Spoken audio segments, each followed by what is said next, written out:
Tantor Audio, a division of Recorded Books, presents FENIX by Ella Maven. Narrated by Oliver Highpoint and Rachel Woods.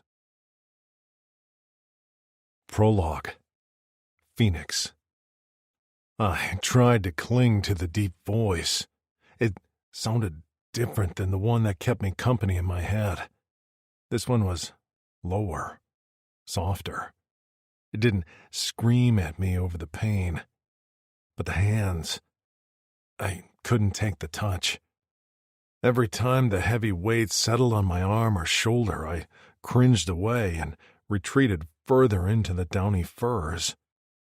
Time passed in a weird haze where I'd think I was back in the mines, but then I'd wake up facing a metal wall and that deep voice was there again. Sometimes I'd catch glimpses of white hair.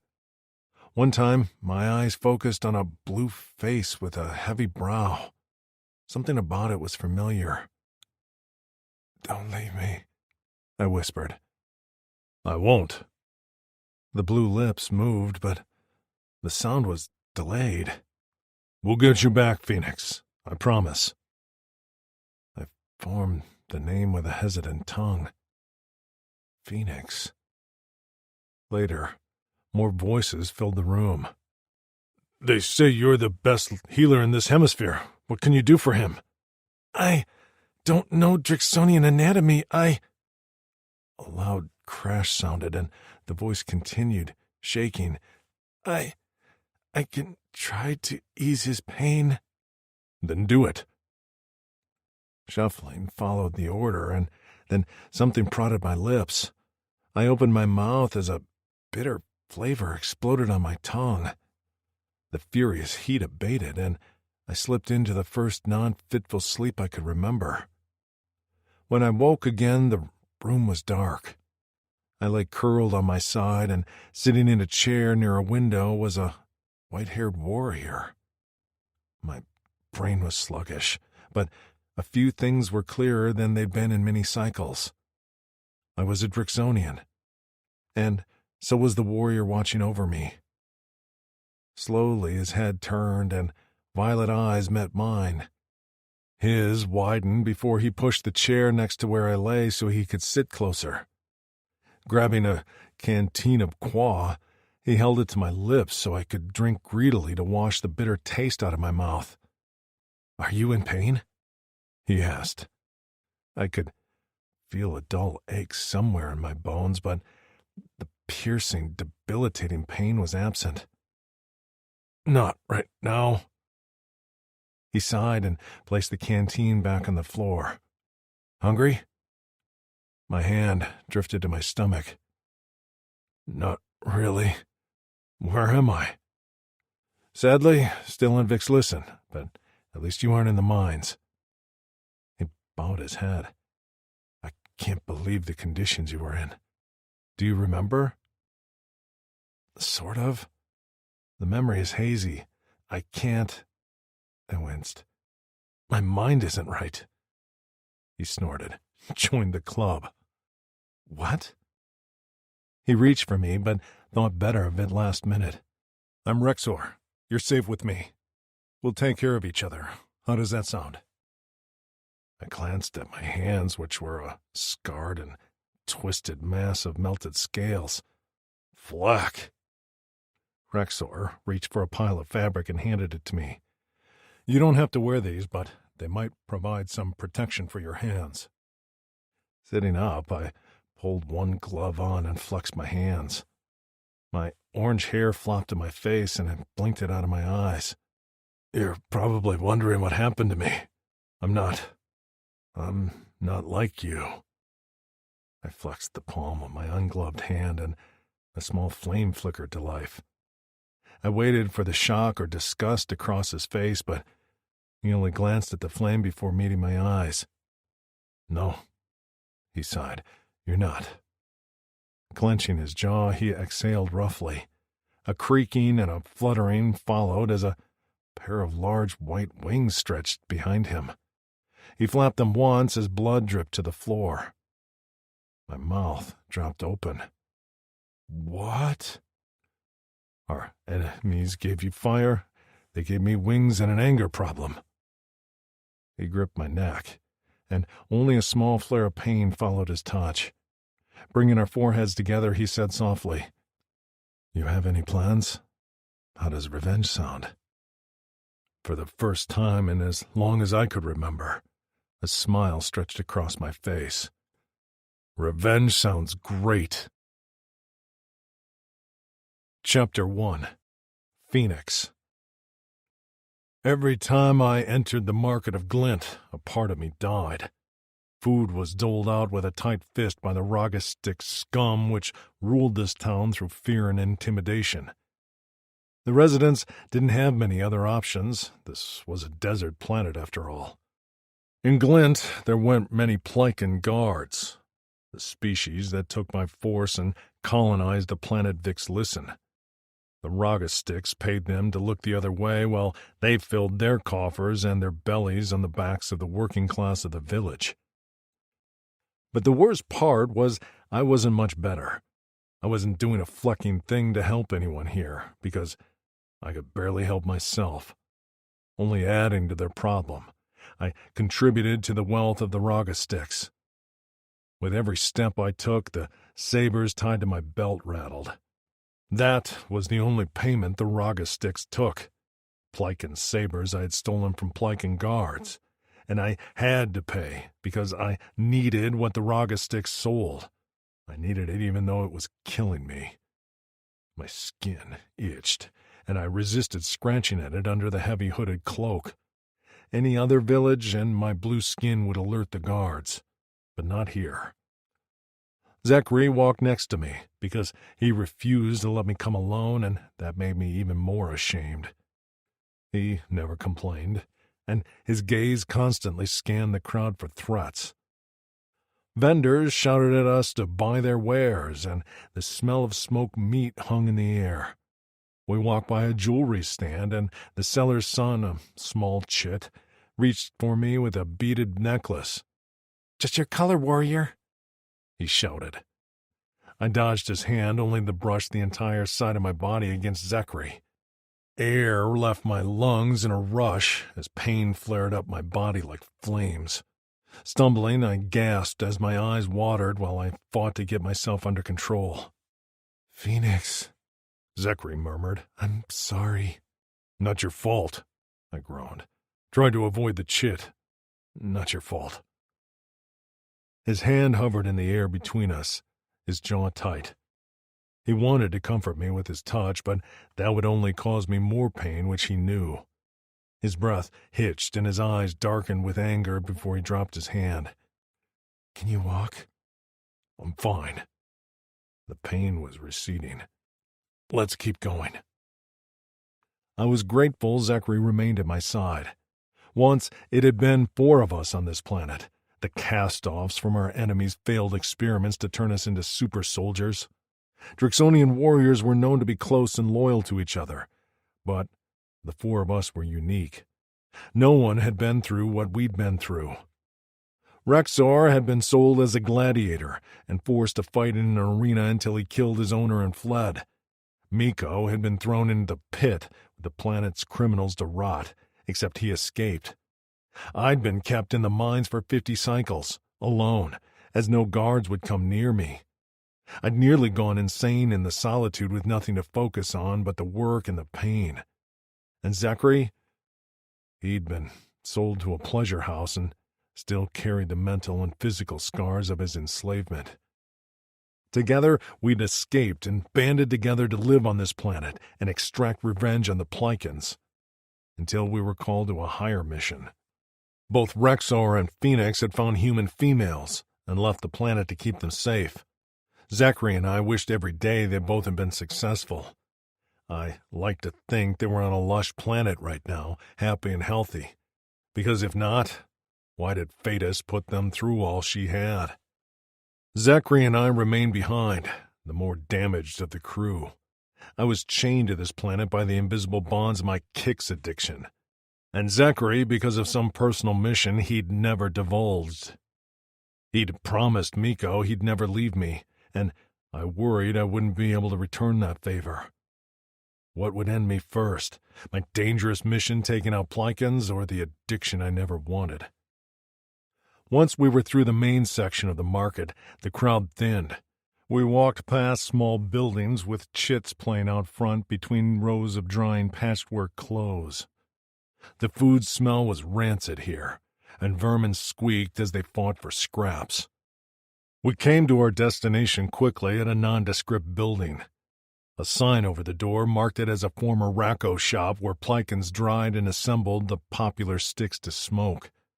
That was before Besmer took it over and inflated the prices of Racco to line his own pockets. I stopped outside the door and gazed at the sign before turning to Zachary. He stood with his back against the wall, observant gaze constantly taking in our surroundings. Zachary could have stayed on our home base, a crashed spaceship hidden in the red desert sands, but instead he was here with me. "Thank you for coming." He nodded. "Of course." I exhaled as the smell of the place turned my stomach. Maybe this will be it. The last supply I get." Zachary's gaze cut to me. "And then what?" "I don't know," I whispered. I'd been there before, delirious with the chronic pain which was the result of the Aldani's wicked experiments on my body. I'd nearly lost my mind in the mines, and even now my short-term memory was shet. But the Kix was slowly destroying my body. Even now, I had trouble keeping food down, and sometimes my heart sped up so fast I swore it would burst in my chest. So how did I want to go? By losing my mind or destroying my body? Zachary stepped as close to me as he dared. "I'll support you in whatever you decide." I wasn't sure why I had brought this up today. Denial had been working for many cycles. No sense in messing with what worked. I shook my head. "Never mind. I'm just talking." I grinned at him, trying to lighten the mood. "You just want to be rid of me. I'm always talking in your ear and annoying you." His eyes crinkled, and he let out a sound that was as close to a laugh as he usually got. "I'd miss your annoying voice." Leaving Zachary standing outside, I opened the door to a haze of smoke and the sizzling of cooking meat. Besmer, a raga sticks with a head of sleek white hair and adorned with heavy jewelry, sat at a table in the center with his loyal crew, raga sticks like him. At his feet, a Grukel lifted its head and peeled back his teeth to growl at me. Normally, a Grukel wouldn't scare me, but Besmer's loyal pet was double the size of a normal one, with 6 massive clawed paws, 2 rows of sharp teeth, and a barbed tail nearly as thick as mine. "Quiet, freaks," Besmer said, without looking up from the game of stones they were playing. "Can't have you scaring away my most loyal customer." He glanced up at me then, yellow eyes taking me in from head to toe. I didn't take off my hood. There were a few others in the shop I didn't recognize, and my orange hair was too distinctive to reveal. The Plikins had a massive bounty on my head. Visiting Besmer's shop was the only time I dared stay in a Vixlisten village for long. "Come, Dreeks," Besmer said. "You have my payment?" Stepping forward, I drew the sabers from my cloak and dropped them in the center of their table. Stones went flying, disrupting their game, and a glass of some smelly brew spilled on the floor. Besmer sniffed. "That wasn't nice." I didn't want to make conversation, not with him. "Where's my supply?" He sighed and flicked his fingers to one of his crew, a bald raga sticks with a frayed coat. 50 jogs. 50? I balled my fists. "I brought you 2 sabers. That's enough for 200, at least." Besmer's yellow eyes bored into mine. "The price increased." Anxiety pounded through my blood. "Why?" "I'm having some trouble with my shipments. Until that's resolved, this is the best I can do." 50 jogs will barely last me. "Is that my problem?" he snapped at me. Fleck. I almost ripped my gloves off and blasted him right there, but I was out of kicks, and I wouldn't find another supplier in time. I hated him. I hated my body. I hated that I was lonely. Touch and comfort were a distant memory. The crew member returned with the familiar green packet of kicks, but before I could reach for it, Besmer snatched it away. He held it carefully in his hand, rubbing the waxy paper. "But there might be an agreement we can come to." He eyed me, and I waited impatiently. "I have something that needs delivered in exchange for a massive quantity of kicks that will keep you and the rest of my customers happy for many, many cycles." Besmer stood, and Fricks rose at his side. "But this delivery is special. It needs protection because others will try to steal it. If you deliver this cargo in exchange for my supply, I'll give you a quarter of it. Almost 1,000,000 jogs. How long would that last you, Dreeks?"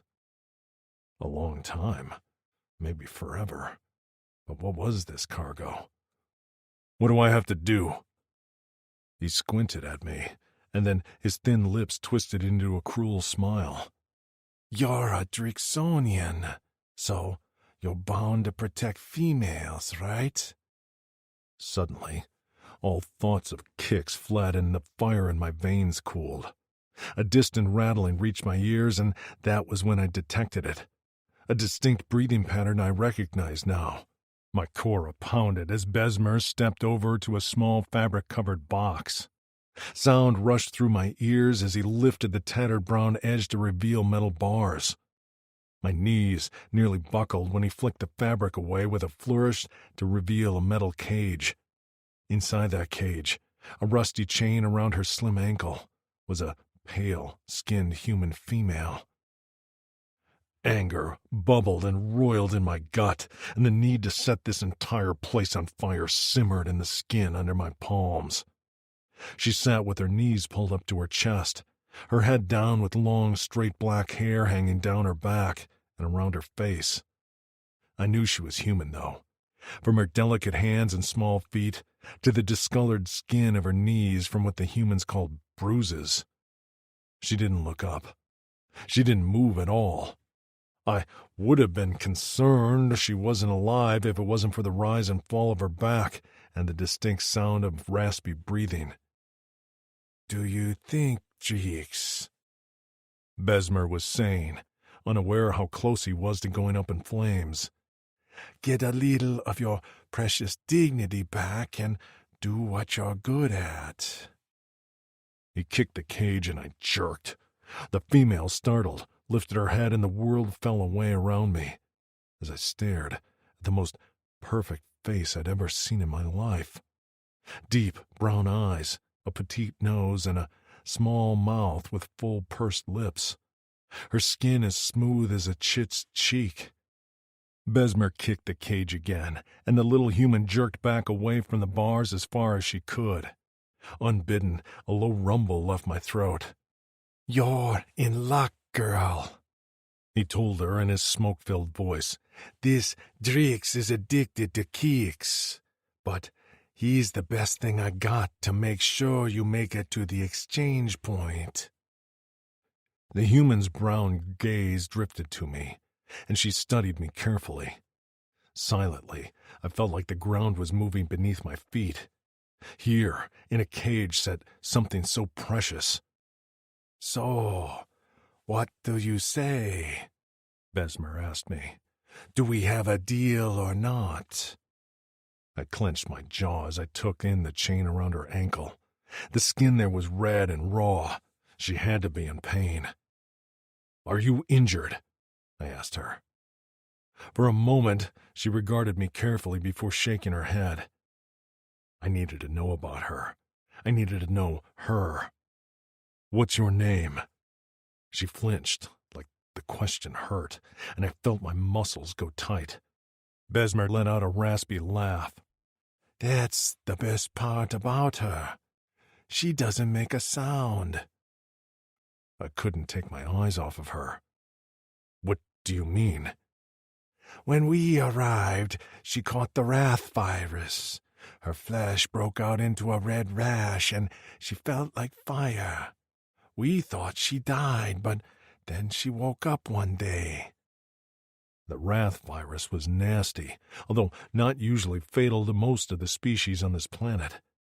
I hadn't thought about a human contracting it. "What does that have to do with her making sounds?" Besmer tapped his own throat. "The wrath affected her voice. Poor thing can't speak a word." Chapter 2. Jenny. Besmer usually left me alone so I could retreat to my daydreams where I wasn't locked in a cage. Daydreams where I could sing and laugh. But today he'd been on edge. He'd peeked at me numerous times from under the smelly cloth he used to cover my cage, and now he'd thrown it off altogether. I hated when he did this, because it always meant he wanted to show me off, and others gawking at me made my skin crawl. I hadn't been sure what to expect when I'd been revealed this time, but it wasn't to be captivated by a set of deep violet eyes. Frozen, I took in his massive form, most of it hidden beneath a heavy cloak, but the breadth of his shoulders and height was unmistakable. In his thick boots, he'd crouched on the balls of his feet, never once taking those vivid purple eyes off me. His skin was blue, with a distinct camouflage pattern. He had no eyebrows, and a series of nubs on the heavy ridge of his brow. Horns curled out from the side of his head, making the hood of his cloak stick out a bit, so I could just see a few strands of bright orange hair at the top of his head. He flexed his hands, which were covered in thick black gloves. I was glad my parents couldn't see me now. As second-generation Korean Americans, they wanted nothing but success for my sister and me. While she pursued her studies as an anesthetist, I entered the mental health field. I'd been in school for my doctorate when I'd been snatched from Earth in the middle of the night, only to wake up on a spaceship. I'd been brought to this desert planet and given to a bunch of scary caped aliens before Besmer had stolen me. I barely remembered when I was sick. Besmer had tossed me on a fur and left me there with a stale jug of drink. Covered in sweat, I drifted in and out of consciousness as my mind played tricks on me. I'd seen my parents in front of me clear as day, then my sister, and for what felt like days, flames licked at my feet and my hands, a comforting blaze that sometimes I begged to just take me. Then I'd woken up, and I hadn't heard my own voice since.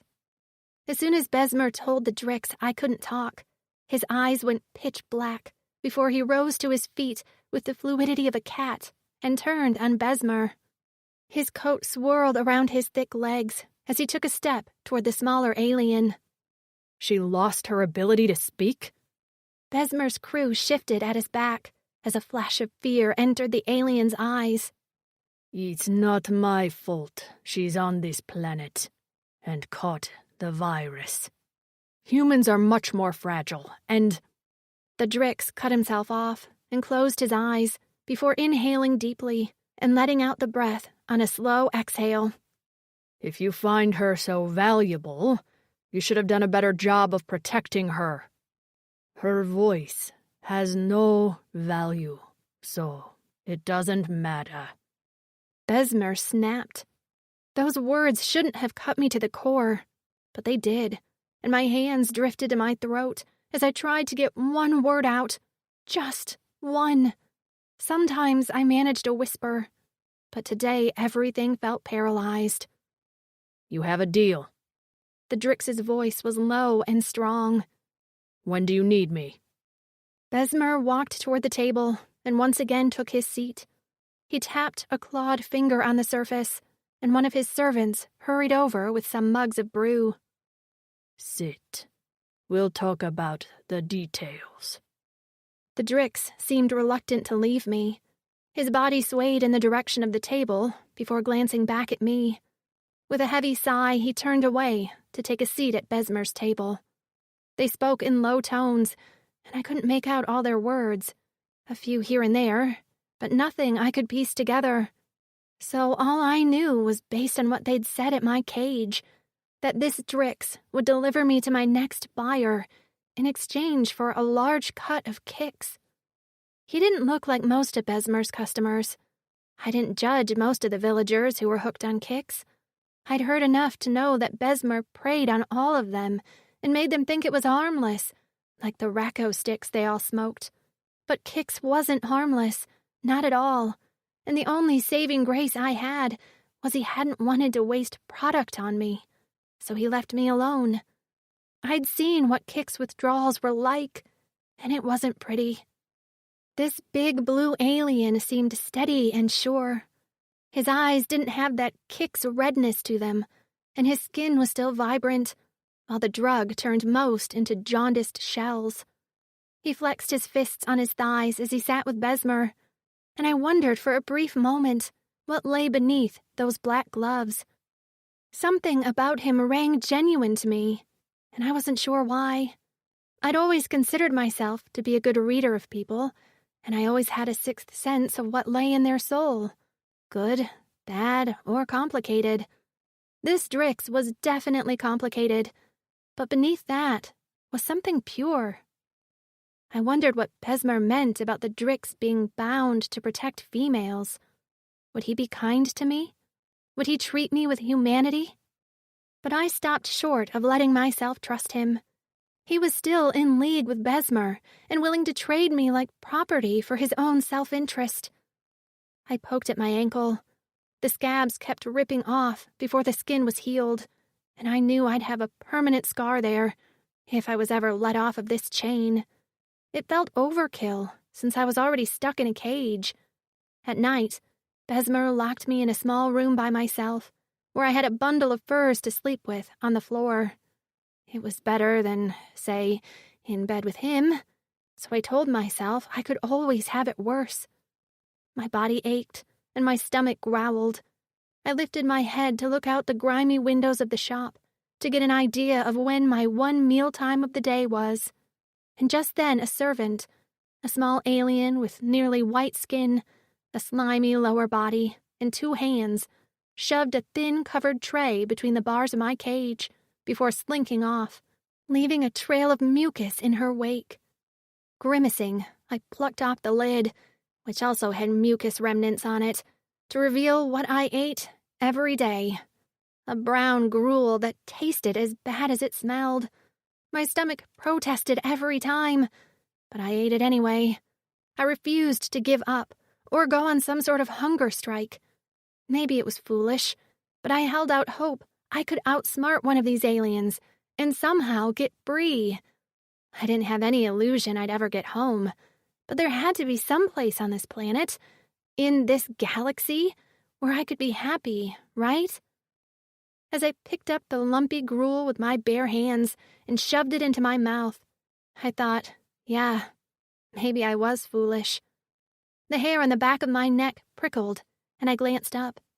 The Drix was watching me, his eyes a nearly bottomless black, nostrils wide, and his body vibrating, while Besmer droned on. Anger rolled off him in waves, the emotion so powerful and evident in the tightness of his muscles. I went still with fear. Was he angry with me? It was clear he didn't like Besmer. But what happened to make him this angry so suddenly? I began to eat more hurriedly, worried something was going to happen and my food would disappear before I could fill my belly. And that only seemed to make the Drix angrier. A burning scent filled the air, like a snuffed-out candle, and Besmer went very quiet as he eyed the Drix. What's going on? Finally, the Drix took his gaze off me to level it at Besmer. Why's she eating that? Besmer looked honestly bewildered. Who? The human, the Drix said through gritted teeth. What's wrong with Podge? It's for chits and elders with no teeth. It's a perfectly acceptable meal. The Drix slammed his fists down on the table with so much force, a leg cracked and bent, tilting the top so all the mugs and sabers on the surface crashed to the floor in a loud cacophony. He jumped to his feet, and his hood fell away to reveal a fiery orange mohawk on top of his head. "Why is she eating with her hands?" He roared. The door flew open, and another Drix stepped into the room. This one had long, straight black hair down to his waist and nasty scars at his neck and wrists. "FENIX?" he asked. The orange-haired Drix, who must have been FENIX, whirled on the new arrival. He didn't speak, only pointed a claw-tipped finger at me. The long-haired Drix took in the room before letting his gaze fall on me. He made no reaction to my presence, except for a thick swallow that made his Adam's apple bob. Besmer now stood, a crew of his 5 most loyal men at his back. Hands on his hips, he puffed out his chest, but he was no match for the stature of FENIX and his friend. "Don't do anything stupid, Drix. Either of you. You kill me, and you don't get your kicks supply. And if you think anyone else is going to work with you after you kill your dealer, then you're out of your mind. Think this through, FENIX." He said the name on a hiss of warning. "And you don't know where the handoff is. Only I do. FENIX?" the long-haired Drix said in a low, patient tone. His chest heaving, FENIX continued to glare at Besmer, but made no move to advance on him. I sat completely still, my gruel tray empty. This fight seemed to be over me, and I didn't want to throw any more fuel on this fire. Finally, FENIX took a step back. Just one.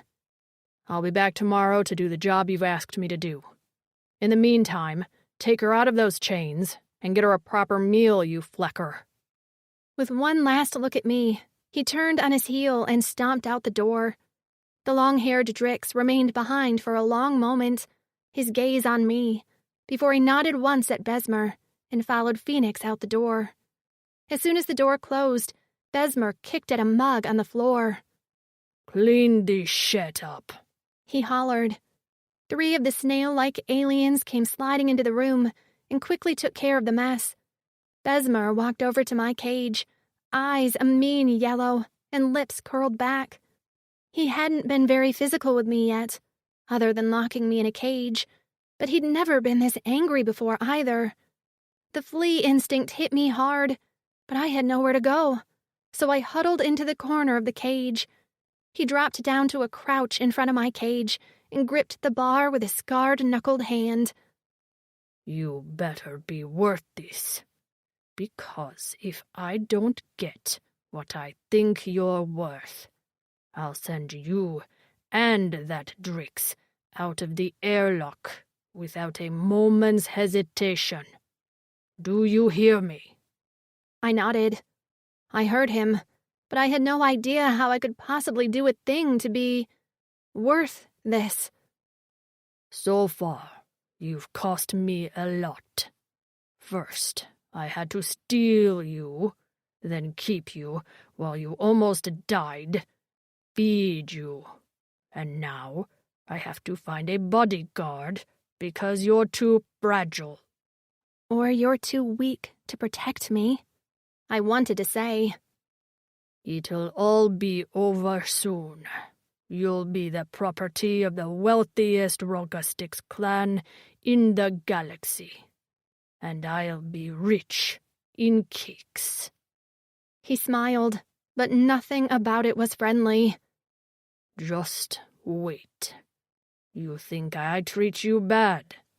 You'll be begging for me to take you back once the Tristax clan gets a hold of you." His tongue snaked out of his mouth to wet his thin lips. "I heard they like to play with their toys, and I know you'll be their favorite." Chapter 3. FENIX. Every step I took away from the female felt like wading through mud. Zachary walked as close to me as he dared, frequently glaring at me out of the corner of his eyes as if he expected me to turn tail and run. His suspicions were well-founded. She'd been eating podge with her hands, in a cage, chained. The image of her wouldn't leave my mind, when normally a memory like that would be fleeting. I almost wished to forget it, because with every beat of my cora, the anger in my gut festered. The meager supply of kicks felt too light in my pocket. I'd have to ration it more than usual, which meant more pain, more unbearable heat, more wishing to end it all. Except I had something to look forward to now, seeing the female again. "Do you think he unchained her?" I asked Zachary. The skin of her ankle was torn. She looked thin. Had Rian been that thin? Already the image of the female Miko had saved was blurry in my mind. She can't live on podge. How long has it been since she had proper sustenance? What would she have said if she could have talked? Would she have been afraid of me? We reached the exit of the village and slipped out on our way to our small camp, where we'd been staying since leaving our base. I shoved off my hood and ran my gloved palm over my hair. I don't know if he unchained her. Rian hadn't been quite that thin. I don't know how long it's been since your female had proper food. If she talked, I'm sure she would have had a myriad of things to say.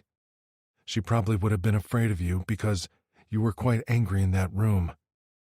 Zachary turned to me with his nub brow raised. "Did I answer your questions?" His tone was patient, and I felt guilty. After Rexor and Miko left, Zachary had been left with me, and I'd spent a majority of our time together talking what I felt was too much. I couldn't help myself. Sometimes I forgot someone was even listening. I'd spent so long hearing only my voice, I often couldn't differentiate between my thoughts and what I said out loud. That got me into trouble a time or two with Miko, since I tended to think he was an impulsive flecker. Despite that, I still missed him. "Yeah," I muttered. "Thanks. And thanks for being the voice of reason back there. I almost took off Besmer's head." "Tell me more about this deal." I explained to him that I had to protect the female during the journey in which she'd be exchanged for kicks. I'd get a significant portion of the supply as payment. I pulled out the small packet of green powder. "This is all he had for me." Zachary eyed the contents. "That's..." He swallowed and met my eyes. "That won't last you long." I shook my head as I shoved it back in my pocket. My scales itched, and the heat bubbled below the surface, gaining strength with each passing Yora. Soon it would be crippling. "No, it won't." We fell silent as we walked the rest of the way to camp. My mind whirled with thoughts and plans, and I knew I muttered a few things out loud because Zachary would glance at me, but he left me alone to think and talk to myself. A series of rock arches rose out of the red sand, and we walked under the lengthening shadows of the formations to the remnants of our last fire pit. There we unrolled our packs and laid out our furs. While Zachary prepared the meat he'd bought at the market, I sat on a rock and pulled off my gloves. I flexed my fingers, which was difficult with the tight scarred skin, and opened my palm.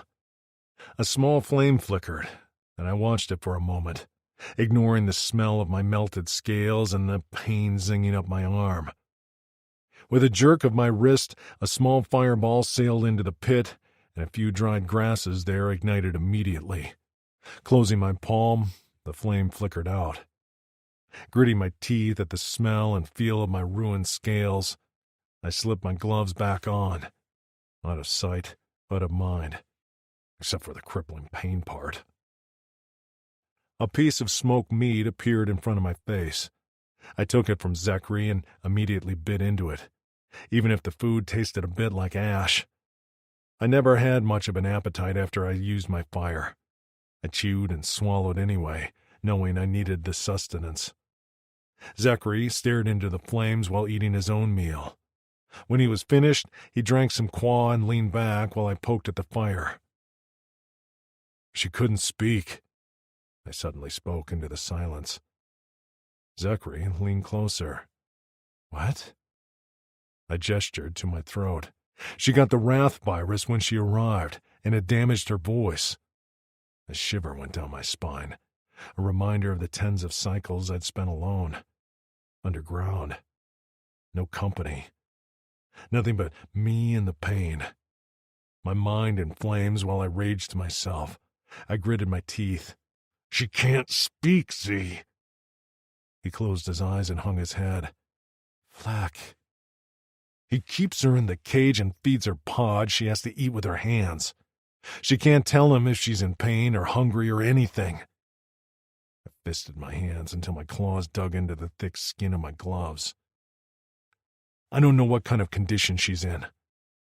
Warm, brown eyes floated to the forefront of my thoughts. She looked at me like she was searching for something.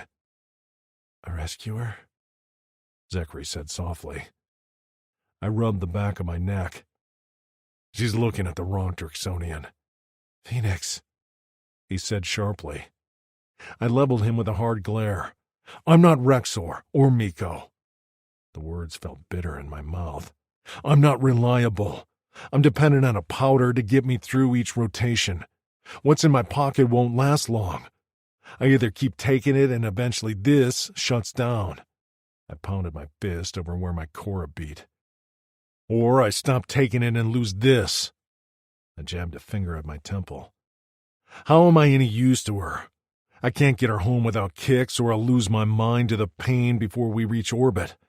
And in order to get more of the very thing that's slowly killing me, I have to hand her over to a Ragastick's clan. I kicked the sand and sent a shower of red mist into the fire, which protested with a hiss and crackle.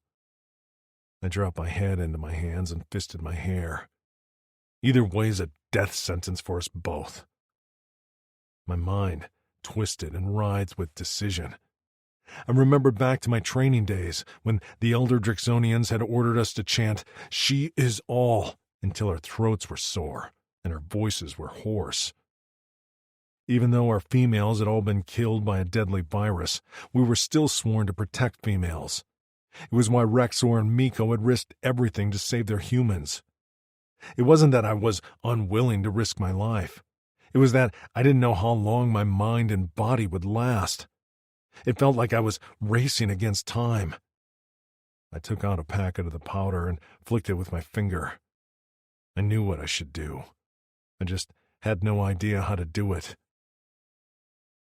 Then we'll work on a plan together. Zachary's voice startled me. I jerked my head up to find him watching me. What? You said you knew what you should do, but not how to do it. Oh, I thought... I shook my head. I thought I said that to myself. We'll figure it out. When do you have to meet with Besmer for the trip? Tomorrow, at sunset. That gives us time. Zachary was already thinking. I could tell by the firm set of his jaw. My cora beat rapidly and my blood fired with a different kind of heat. One of gratitude. Good thing it wasn't Miko and me left. If we hadn't already killed each other, we certainly wouldn't have been making up a decent plan. You and Rexor were always the brains. Zachary huffed what might have been a laugh. No, I'm just better at seeing another's problems objectively. When it comes to plans for me... He shrugged. A random thought spiked its way to the forefront of my brain. Wait. I can't leave you. You'll come, right? I can talk Besmer into letting us both come. I'm sure he'll... No. I clamped my jaw shut with a clack before turning on the rock to fully face him. Zachary sat on the sand with his knees drawn up, hands braced behind him. Flames flickered into his dark purple eyes. Z, I whispered. But we promised. I promised I wouldn't leave you, he said quietly. But this is you leaving me on the most important mission of your life, no matter how it ends. The thought of him alone on this planet broke me, but we'd all committed long ago not to question each other's decision to remain on this planet rather than go home. Zachary still bore the physical scars from his time as a pleasure house slave, and I couldn't begin to think what scars he bore mentally. What will you do? I'll work harder on my own plan, he whispered. He shook his head and sat up while dusting off his hands. Enough about me. Z, enough. He barked, eyes firing at me. I narrowed my eyes. You don't have to get mad about it. I'm not mad. You're a little mad. A low growl rumbled in his throat. I'm slightly irritated. I laughed, and even Zachary ducked his head to hide his smile. All right, fine, I said, slightly irritated. Sorry for caring about you. I'll never make that mistake again, you big grumpy flecker. Zachary lifted his head and reached for me. This time, I didn't jerk away, and he slowly brushed my hair with the tips of his fingers. My scalp tingled, but the pain never came. He smiled then, a rare Zachary smile that lightened up his eyes and drew deep grooves in his cheeks. Thank you for caring, but I promise you I'll be okay. You know I keep my promises. My throat felt tight when I nodded. His smile faded as he drew his hand back. Get some sleep. When the sun rises, we will work on that plan. Zachary retreated to his furs and was asleep quickly. The soothing sounds of his deep breaths mixed with the last gasps of the dying fire. I took the kicks from my pocket and stared at it, wishing I could toss it in the fire and watch it burn. I didn't want it. I never did. But it was the only thing that kept the pain at bay and beat back the fire that threatened to reduce my mind to ash. With shaking hands, I opened the pack and slipped a finger inside. Coating the tip with the green powder, I lifted my finger to my mouth and spread it on the inside of my bottom lip. Immediately, a coolness spread throughout my mouth, plunging down my throat to settle in my gut before winding out to every limb. The fiery pain subsided in a chill wash. With numb limbs, I crawled to my fur and collapsed on top of it. My head spun with an icy blast, and I welcomed the absence of heat as much as I loathed it. I fell asleep with ice forming on my tongue and the image of a dark-haired female with brown eyes caressing my face. With her touch, there was no pain. I'd been born on the planet Corin, but when our females were wiped out and our civilization left in ruins, the remaining males had traveled to our sister planet, Torin, to work for the Aldani. They ended up betraying us, but for 50 rotations, we'd lived in relative happiness, working for them as security and law enforcement. Corin and Torin were plentiful with game, such as the meaty antella. The aggressive predator Salabris provided us thick furs. On Vixlisten, most of the game had been hunted into near extinction by the Plycans, who hadn't bothered to monitor the finite resource. The most plentiful game left was the Yilks, which were small animals about the size of my thigh. The meat was tough and a little bland, but enough seasoning left it relatively tasty. When I'd first started hunting, I tried to kill everything with fire, which only left me with a charred, inedible mess. I was smarter now, and had learned I could still use my fire while leaving the meat preserved. I walked with a more confident bounce in my step as a half-dozen dead yolks hung on a string over my shoulder. Yolks were mostly hairless, with rope-like tails and long whiskers. They lived in the rock formations on the planet, feeding on insects and vegetation. I'd left Zachary after our late afternoon meal to catch as many as I could, since they mostly emerged from their burrows as the sun was setting. While we had a decent stockpile of Zens, we'd found the vendors at the market valued a bundle of dead yolks a lot more. I had to make a few purchases before meeting with Besmer. Zachary was waiting for me beside our dying fire when I returned. The sun was low in the sky, and I needed to make the trip to the market soon. He nodded to his bundled pack sitting at his side. I'm ready. I dropped the bundle of yolks and sat down on the rock beside him. I need to go alone. It was hard to get a reaction out of Zachary, but I'd succeeded this time. He jerked and he blinked a few times before cocking his head. Why? I don't know what awaits, and I don't want you drawn into this. FENIX, you have your own missions you want to accomplish on this planet, right? He didn't answer, only watched me steadily. You spent all this time worrying about Rexor, Miko, and me, helping us with our plans and being the brains. So now you can finally be free of the burden of us. Do what you need to do. He clasped his hands in front of him and leaned forward. None of you were ever a burden. His deep voice went hoarse. Ever. You might be the best of all of us, I whispered. He scoffed and looked away before shaking his head. There is nothing left to me that's the best of anything. He met my eyes again. But you were the heart of us all. Rexor was the leader, Miko the fighter, and you were the conscience, binding us all together because we knew how much the Brotherhood meant to you. You'd gone so long without it.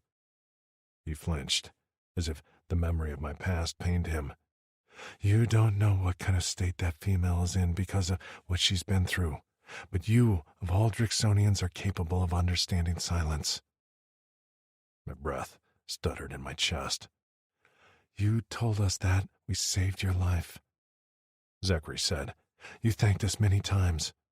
Now it's your turn to save her life. This is your calling, FENIX. I know you know that. Or do, I whispered. He grabbed the back of my neck and slammed our foreheads together.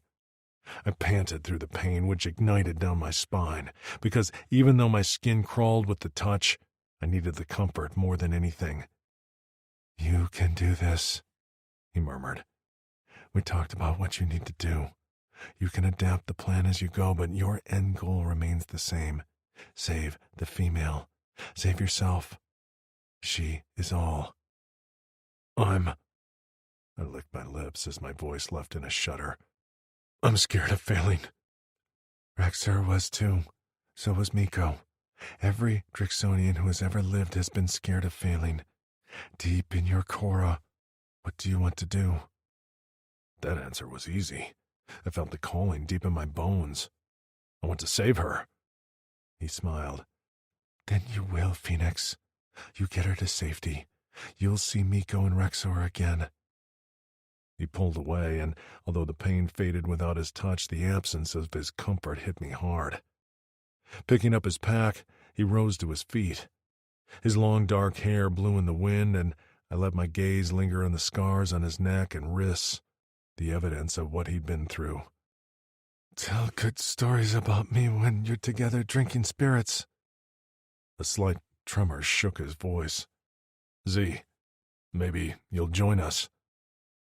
He shook his head with a small smile. Thetis has chosen a different destiny for me.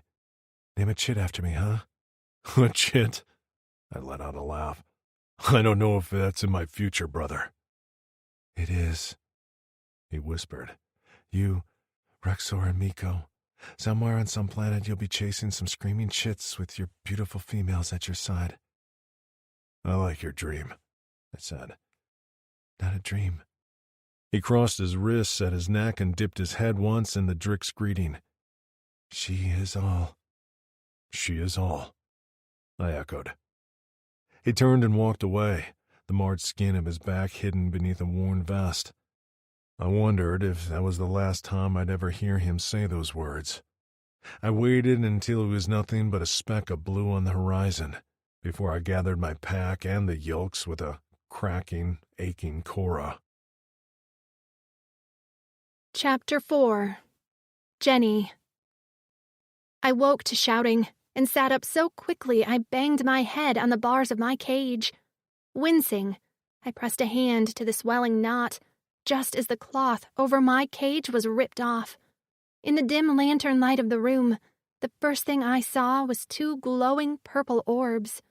The Drix, FENIX, stood over my cage, his entire body tense and his gloved hands fisted at his side. He wore big black boots, a pair of tan pants, and a long coat over his bare chest. I caught sight of bulging muscles and looked away. Something about him was human, yet not. And it was a little disconcerting how very badly I wanted to stare at him, for reasons I wasn't ready to admit. I thought I told you to get her out of the cage and get her a decent meal. FENIX growled at Besmer. My owner sat at a table with a pint of drink in front of him, seemingly unconcerned with the very angry Drix in the room. And I don't do what you tell me to do. FENIX twisted at the waist, and his coat swirled around his large calves. You have no idea how to keep a human alive. You've already nearly killed her. That got Besmer's attention. I didn't nearly kill her, and she's doing fine. He gestured to me, but a flicker of unease passed over his face. How many humans have you met? FENIX asked. 1. Not including her, you flecker. Besmer muttered something under his breath before saying louder, None. And I've met several. She's worth nothing in your exchange if she's half dead. You gave me a job, and I'm doing it. I'm keeping her alive. He took a step toward Besmer. Now unchain her and get her out of this flecking cage, or I'm going to start wrecking shit. That got Besmer out of his chair. He grumbled as he swaggered forward, sending me a glare like this was my fault. FENIX hovered over Besmer's back as he opened up the cage and reached in to undo the chain around my ankle. It fell to the stone floor with a clatter, and I immediately reached down to rub the tender skin. Suddenly, gloved hands reached inside the cage. Startled, I shied away, but FENIX didn't hesitate as he reached inside and pulled me from the cage. He gave a short gasp, and his scales rippled as his jaw tightened. He set me on the floor, and I wobbled slightly, but was happy to walk under my own power, a freedom I'd been denied too much. I still wore the pajamas I'd been in when I'd been taken from Earth, a pair of cotton plaid pants and a t-shirt from a college intramural softball tournament. They were now filthy, torn, and unbelievably smelly. I stunk too, and my hair was a greasy nest. Besmer had occasionally let me use a cleanser to clean myself, but it'd been a while since I'd last had the chance. I didn't want to even count how long. Tonight, she rests in a room, FENIX said shortly. Give me one, or I'll take her somewhere myself. Besmer glared. I don't like your demands, Drix. Humans need a varied diet, plenty of qua, and that wound on her ankle could kill her. They can't have torn skin for long. They need proper sleep, or they go feral. Did you know any of that? Or did you think she'd be fine eating podge for a flecking cycle while chained in a cage? Besmer's nostrils flared, and he looked like he wanted to deck FENIX, but instead he turned to one of his crew. Show them a room. Post 2 guards outside. The crew member, a mean and appropriately named Hertz, said, I'll stay in the room with them. I began to shake at the thought of Hertz anywhere near me. In a way, I'd felt safe in the cage, but in a room with Hertz, where he could touch me? Oh, hell no. She doesn't like you, FENIX said, and I glanced up at him. Had he sensed my fear? You stay outside. Hertz looked like he was going to argue, but Besmer smacked him on the head. Do what I said. Now. Hertz shot me a look that promised retribution, and I ducked my head to avoid his hateful glare. He took us up a flight of rickety stairs, and the whole time FENIX held a hand a few inches from my back in case I fell. Even from that short distance, I could feel the heat from his hand warming my back and the steady beat of his heart. The familiarity comforted me. I found it interesting he seemed to avoid touching me.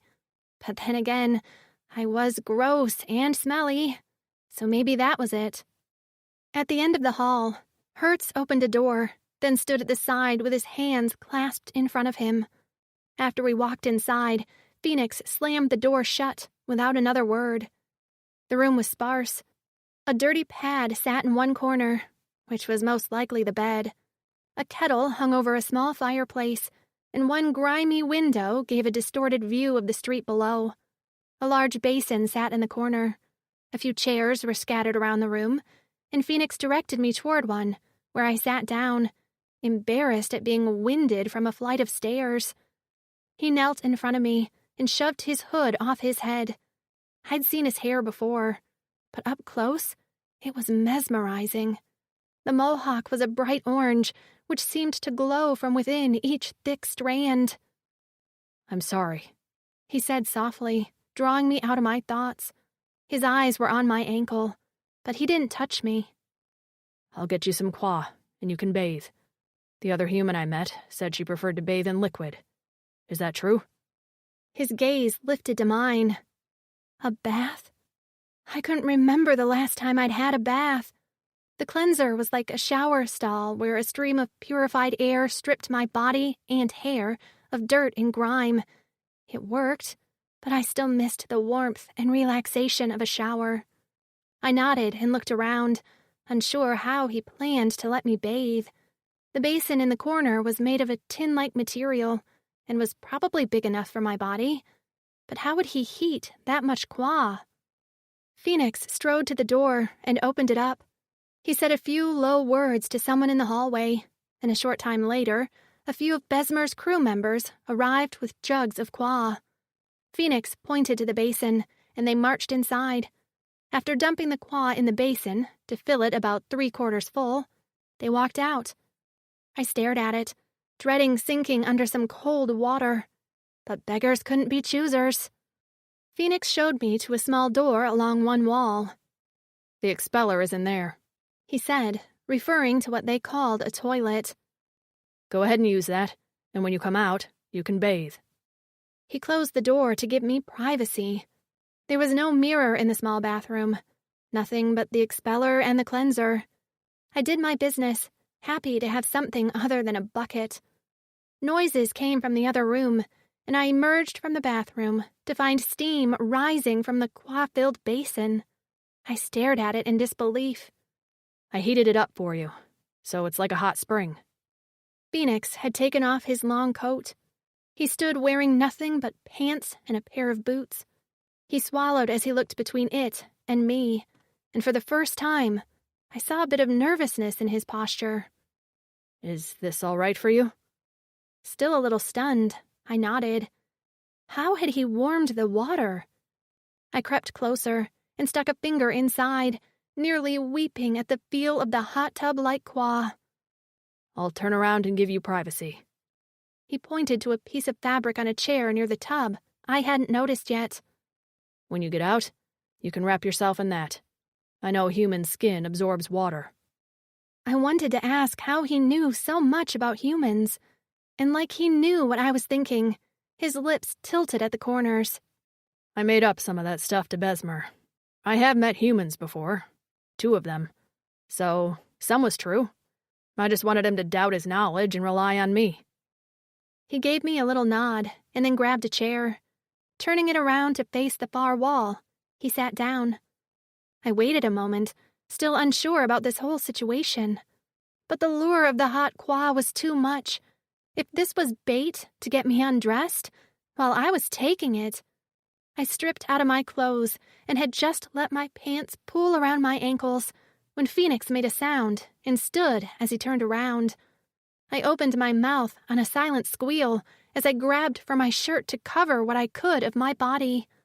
He froze, eyes massive in his face, as he held out one gloved hand. For a moment, neither of us moved, and then he nearly tripped over his feet as he reached for the pack he'd left on the floor. I'm sorry.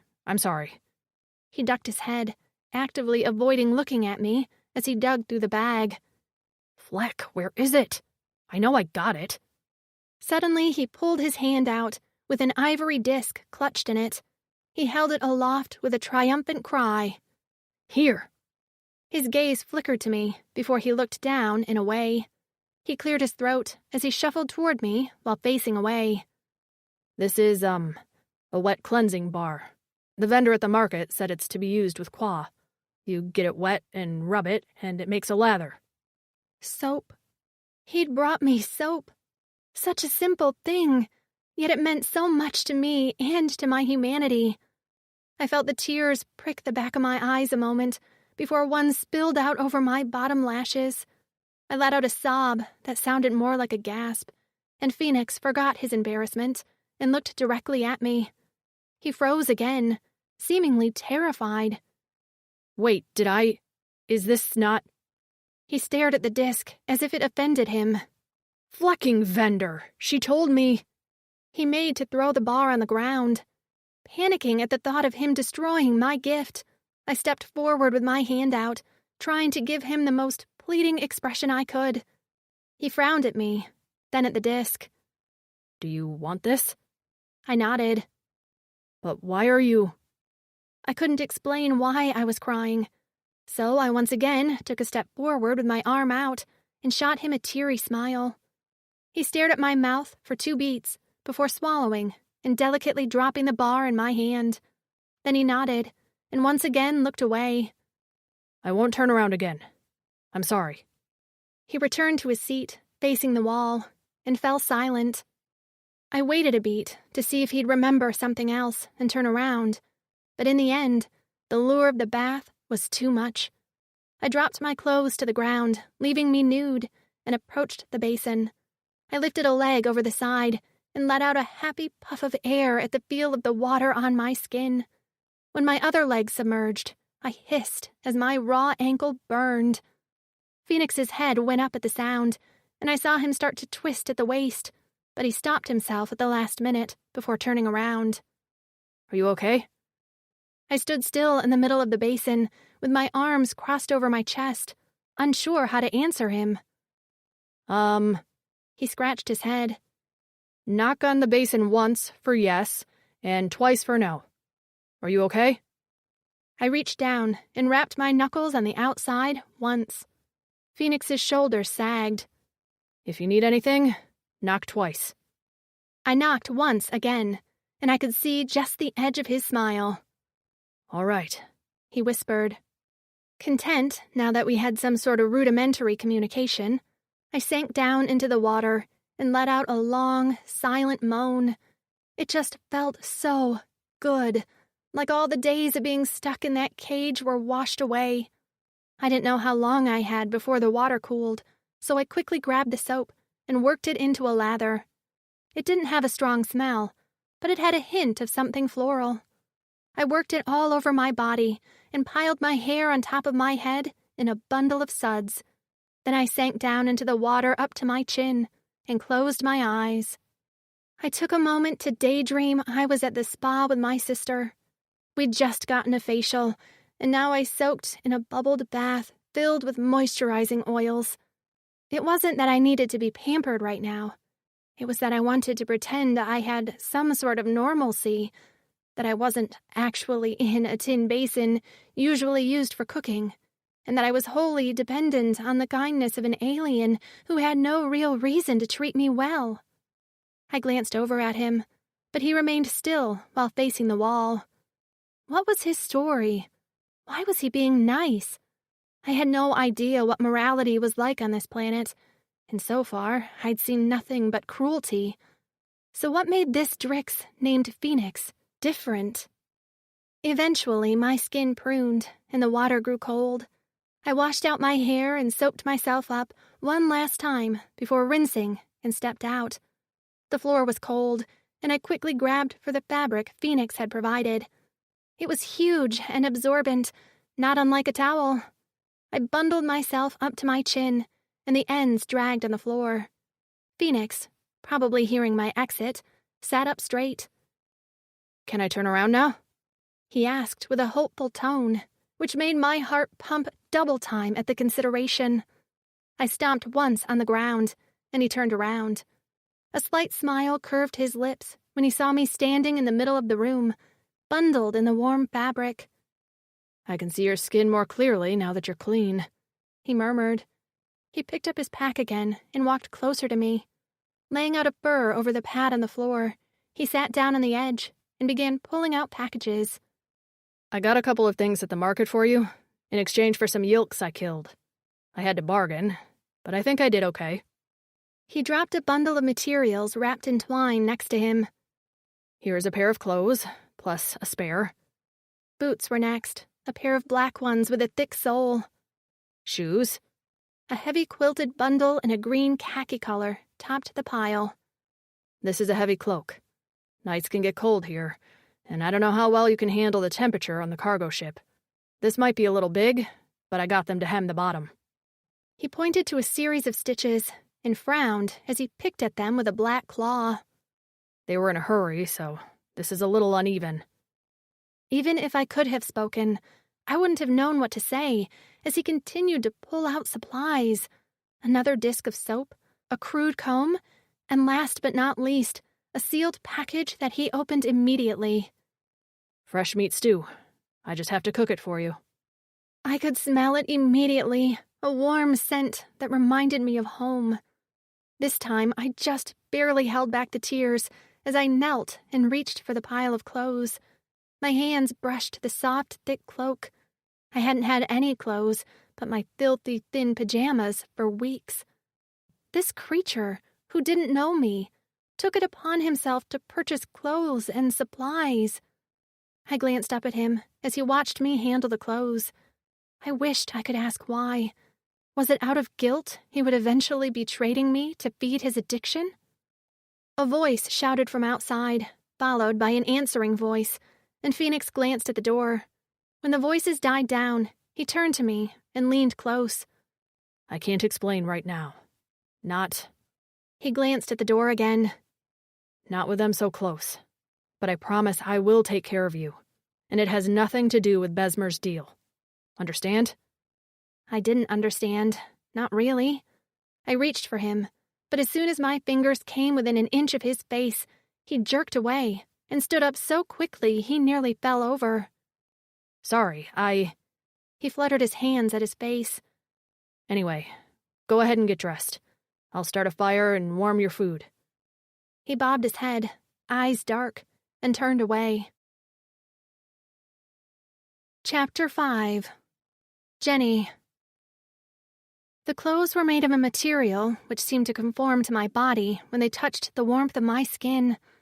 The shirt was a bit large in the neck and hung off my shoulder, but there was a tightness in the chest that made up for the lack of a bra.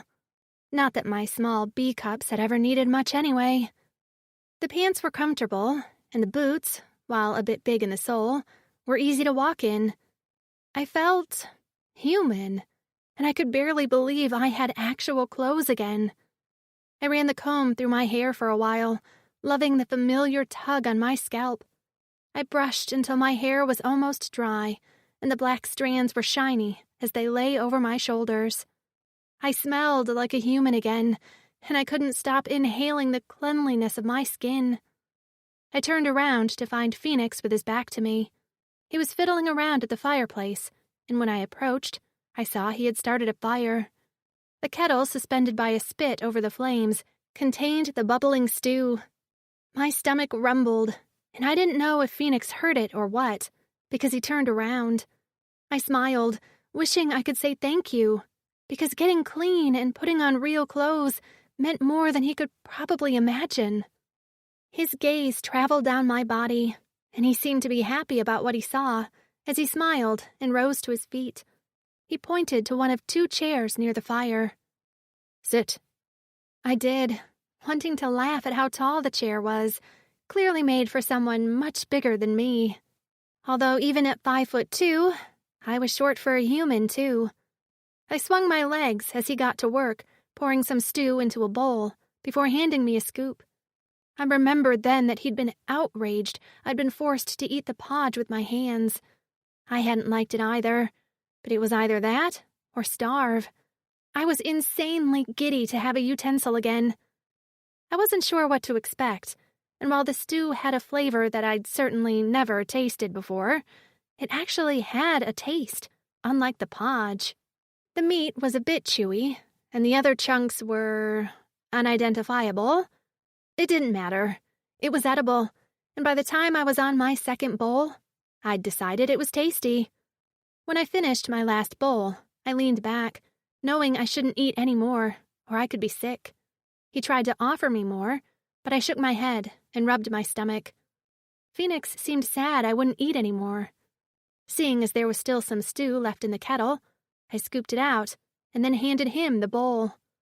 He looked at it askance for a minute, as if he really wanted it, but wasn't sure he should have it. Finally, he said with a hopeful voice, "I hadn't planned on eating, but this won't keep, so I should finish it, right?" His rationale was cute. I smiled and nodded. He polished off his bowl and what was left in the kettle in under a minute. I watched him eat, struck by the fangs and the flash of something shiny on his tongue. Was it pierced? I couldn't ask, and felt weird staring at his mouth for so long, so I eventually looked away. The window hadn't provided much light anyway, as dirty as it was, but now I could clearly see the sun was set. The crackling fire was the only thing that provided light in the room.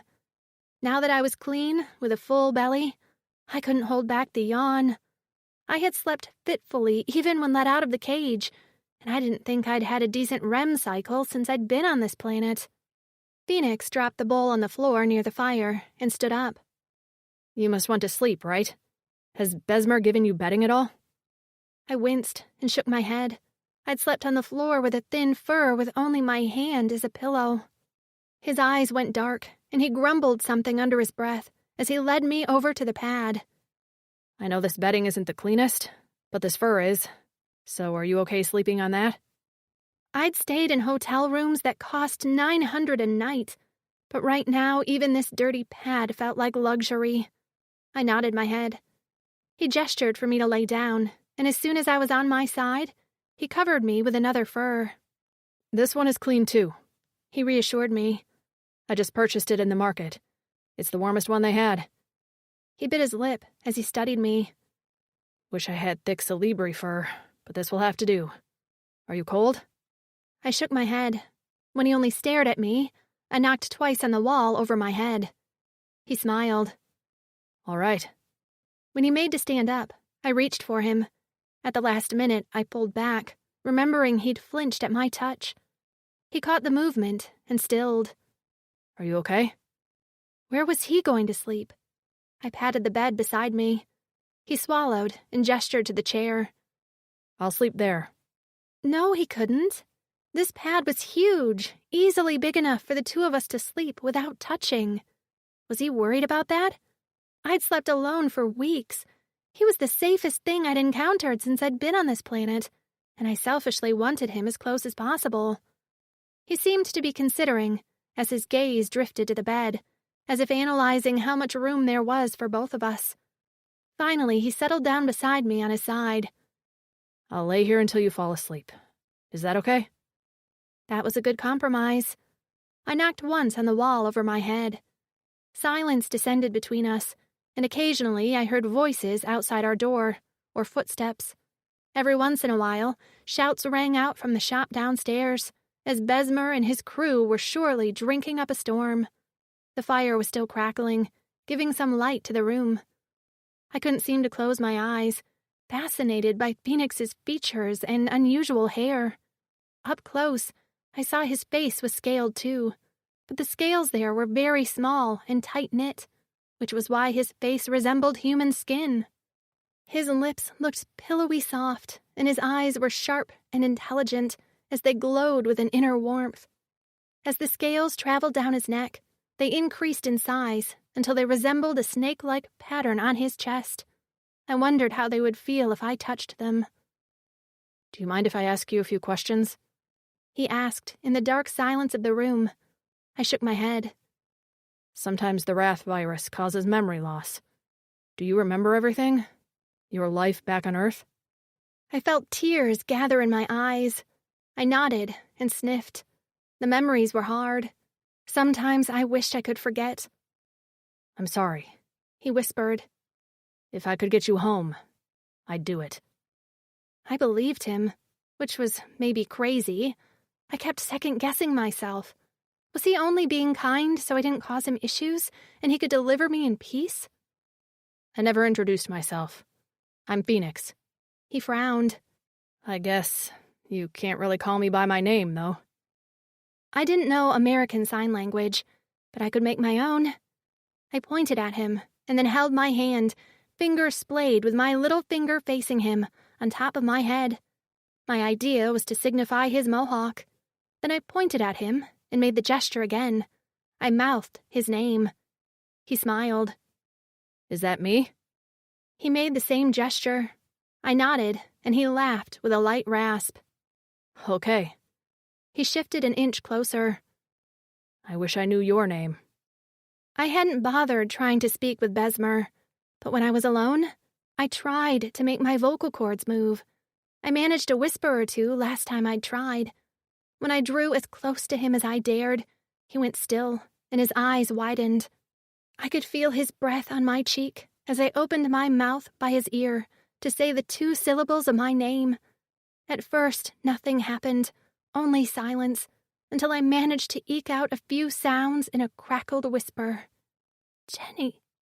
He sucked in a breath as his head turned, and his gaze focused on my lips. Jenny? Absolute bliss roared through my blood. My name. He'd said my name. I felt like a person again after weeks of Besmer calling me human or girl. I had a name. I was me. Jenny Kim of Texas. I nodded frantically and pounded on the wall once with my fist. Jenny, he said again, and I couldn't stop the tears from flowing. I let out a wordless sob and nodded again and again, feeling like I had a bobblehead. Jenny, he repeated, his voice cracking as he seemed unsure what to do with my overflowing emotions. I swiped at my eyes, hating the tears. The Jenny I'd been on Earth wasn't a crier, and I didn't cry in front of Besmer. But around FENIX, the tears of relief wouldn't stop coming. I tried to remind myself FENIX was still part of the system. He was only using me to get something he wanted. But he didn't need to be so kind, did he? What was his reasoning? If only I could ask him. Drix! Besmer's shout came through the closed door, muffled but loud. A knock came at the door, which FENIX ignored, until the knock turned into a series of pounding thuds and the locked doorknob rattled. With a growl, FENIX exited the bed and threw open the door. Hertz stood outside. Besmer needs you downstairs. Why? You'll find out from him. Hertz sneered. He tried to look over FENIX's shoulder at me, but he was blocked by FENIX's big shoulder. I'll be down in a moment. FENIX shut the door without another word and turned to me. I need you to lock this door after I leave. Don't open it for anyone but me. I hadn't planned on it. I nodded and made the signal for FENIX on the top of my head with my hand. A ghost of a smile crossed his lips, but I could tell he was occupied with thoughts of whatever Besmer wanted. Good. I'll be back soon. With only his pants, boots, and gloves on, he opened the door and stalked outside. I leapt from bed and hurried to lock it. Only when the bolt slipped into place did I hear his footsteps walking away. And suddenly, I felt more alone than I had in weeks. When I was in the cage, I'd viewed my loneliness as a shield. It protected me as much as it kept me imprisoned. But in such a short time, I'd grown used to FENIX's presence and kindness. Would he be okay? Would he return soon? I fisted my hands at my sides. I had to get a grip. There would be a time soon I wouldn't be able to depend on FENIX, so I better get used to it now. It felt a little cruel to have him introduced in my life, only to know he'd be taken away. I rubbed at my arms and turned on my heel to face the bed, when a loud crash sounded from downstairs. A roar erupted, and then it sounded like all hell broke loose. Shouts and hollers, followed by cries of agony. The floor seemed to shake with thuds and crashes. Alone in a room with no protection, panic seized hold of my muscles and wouldn't let go. I couldn't move. All I could do was stand and listen to the fighting downstairs. When pounding footsteps ascended the stairs, my body finally went into protection mode. I looked around for something to block the door, but the only option was the basin of Qua. I raced over to the side and began to push. Liquid sloshed over the sides as it moved inch by agonizing inch. Outside, doors opened, and when one voice shouted, "She's not in here," my knees buckled. I hit the floor, but immediately got back up and resumed pushing. Sweat dripped down the back of my neck. I had just pushed the basin in place in front of the door when the doorknob rattled. I gasped and backed up when a triumphant voice came from the other side, sounding way too close through the thin paneled door. "This one is locked. She must be in here." Another roar sounded, this one from farther away, and the floor trembled beneath my feet. A piece of the wall came loose and crashed to the ground. I silently screamed and rushed to the window, just as a fist plunged through the door. I banged on the window, crying, wishing I could yell and ask for help, and for fuck's sake, open this damn window. But the entire thing was bolted shut. "In here!" A black eye peered through the fist-sized hole in the wall. "I see her!" I picked up the heavy kettle that held the last drops of our stew. Swinging it a few times, I gathered up speed before sending it sailing through the window. Glass shattered into the street below, just as the door caved in. A boot sent the basin toppling over, and water splashed across the floor at my feet. I peered out the window, wondering if I could make the fall without breaking any bones. Behind me, two massive green creatures with soulless black eyes and horns stomped into the room. My heart leapt into my throat as I placed a foot on the window ledge. More glass fell to the stones below. Gulping, hoping wherever FENIX was, he was okay, I jumped out the window. Except I didn't get far. A hand twisted in my hair as sharp claws dug into my scalp. With one strong pull, the hand yanked me back into the room with the terrifying green creatures. I landed on my back with a loud thud, and all the air left my lungs. I gasped for breath as I struggled to remain aware of my surroundings. "There's the human," said one of the creatures, his voice garbled by a gigantic underbite and wicked fangs. "Get her and let's go," said the other. I scrambled backward on my hands and knees, but a giant green hand was coming at me, about to wring my neck. I let out a sob of defeat, just as a figure, backlit by the surviving fire, appeared behind the green monsters.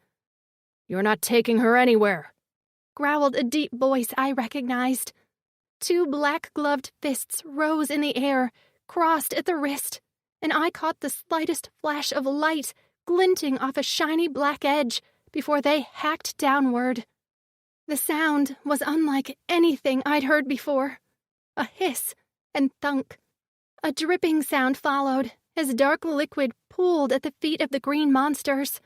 No life appeared in their eyes, and I watched with horror as slowly they crumbled to the ground, heads nearly severed from their thick necks.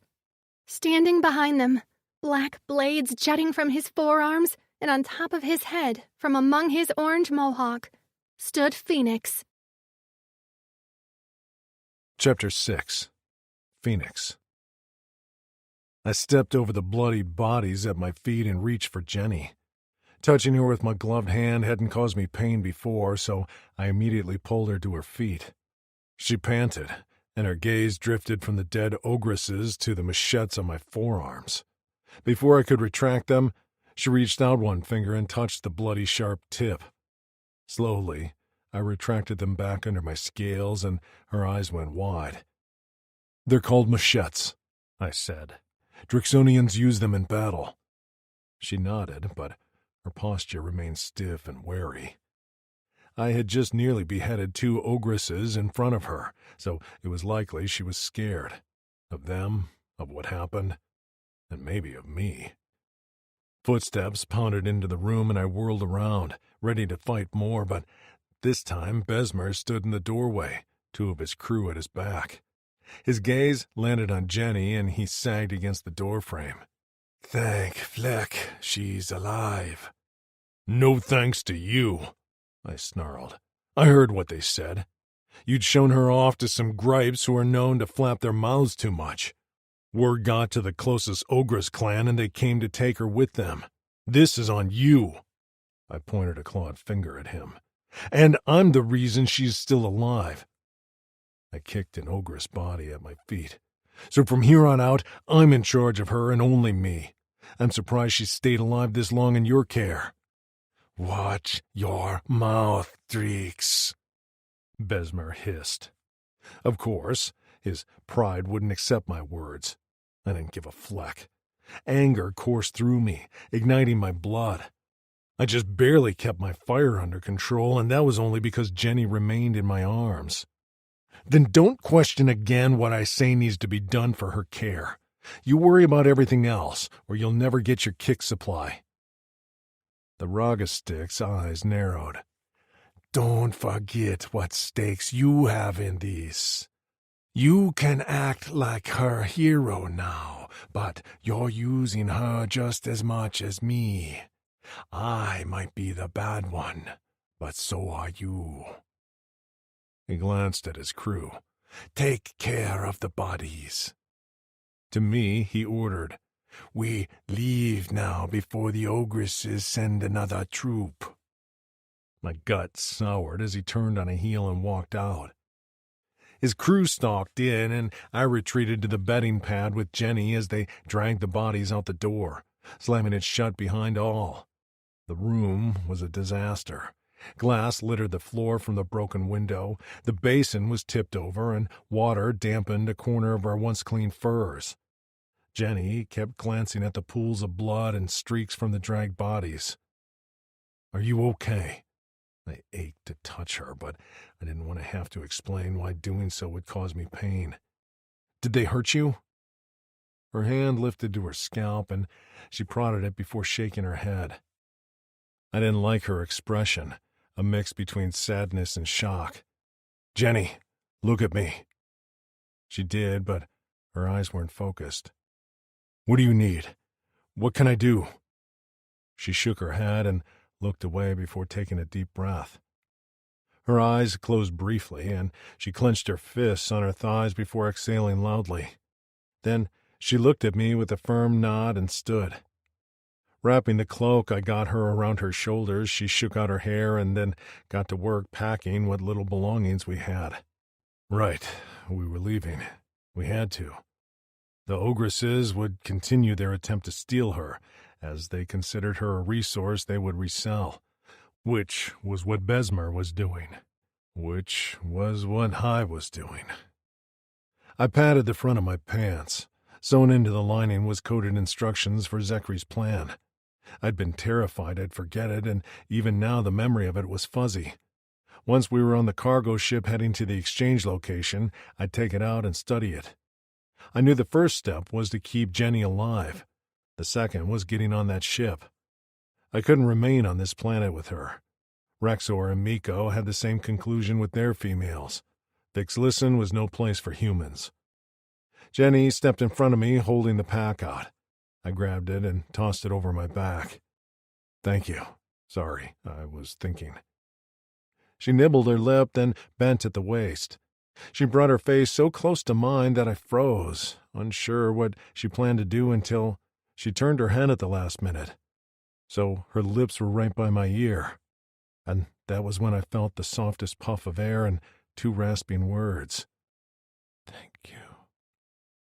She lingered there for a moment, and when she pulled back, her cheek brushed mine. I braced for the zing of pain, but none came. Stunned, I remained motionless as she looked me right in the eye before standing up. My cheek remained a small portion of my body that didn't ache. What was it about her touch? I rose to my feet and glanced around the room at what was left. "You're welcome," I murmured. "I'm sorry this happened. Besmer called me downstairs to talk right before the ogresses came crashing in. We fought them, but two slipped by and came up here searching for you." She nodded. "Besmer is an idiot," I grumbled. "His stubborn boast over having you nearly got you taken. Flecker." Her smile returned. Maybe she liked when I cursed. I reached for her hood and, careful not to touch her, pulled it up over her head. Only her small face remained, dark eyes watching me. "Now, let's get off this planet." We made it outside the village, largely undetected, moving in small groups in the dark. Besmer and his crew had a handful of caged hover vehicles that were fast and had decent protection. We loaded 5 of them with his crew and supplies before driving off in formation. His crew at the front, back, and sides, with our vehicle in the middle. I sat on the back benches with Jenny, while Besmer and Hertz sat in the front seat. Brix, his pet, was left behind. Low headlights lit our path across the red sand dunes. Large rock formations, backlit by the dim light of the moon, created pitch-black shadows. Jenny sat huddled in her long cloak with her head bent. I wished I could draw her into my arms, but I didn't want to be distracted by the pain. I had to make the small amount of kicks I had last as long as possible. Avoiding touch was the easiest way to hold the worst of the pain at bay. I longed to comfort her by holding her. I had seen Miko and Rexer do that with their females, but the Aldani had taken that ability from me when they altered my body. I flexed my ruined hands in my gloves and clenched my jaw. We rode up a dune, and as we crested the top, the small docking station, which was our destination, could be seen on the horizon. Besmer gripped the bars of a caged vehicle with his laser gun on his lap and peered into the distance. I readied the pack on my back, wanting to be prepared to get on the cargo ship as soon as this vehicle stopped. I didn't like how open and dark it was outside. Any enemy would be able to sneak up on us. Just as the vehicle slowed down when we neared the station, Jenny's head shot up with a jerk. Her eyes were wide, and I caught the reflection of a passing light in the brown depths. "What?" I said out loud seconds before the vehicle in front of us exploded in a ball of fire. Cursing, Hertz spun the wheel of the vehicle wildly to avoid the burning vehicle, just as another hiss of fire hit the sand right next to us. Besmer lifted his weapon, just as shadows began to materialize out of the dark, shouting a rallying war cry. I recognized their forms immediately. More ogresses. Dozens of them. Besmer's remaining crews scattered from their vehicles. Inside, we were easy targets. Besmer and Hertz fired well-placed shots with the laser guns, taking out any approaching ogresses. I hauled Jenny out of the back of the vehicle by the neck of her cloak and shoved her under a hover vehicle. A seek later, a crew of ogresses descended on me with blades and clubs.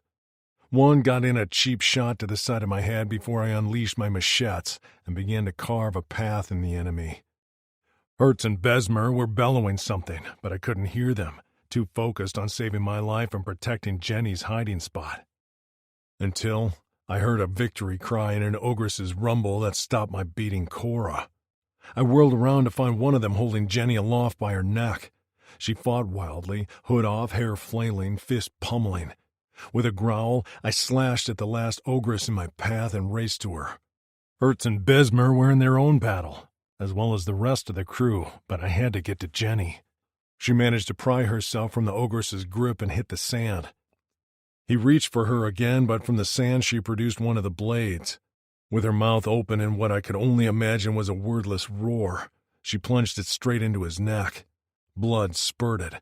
The ogress staggered, stumbled, and fell. She scrambled away from his body just as more ogresses closed in on her. Now wasn't the time for close combat. These ogresses had to die, and now.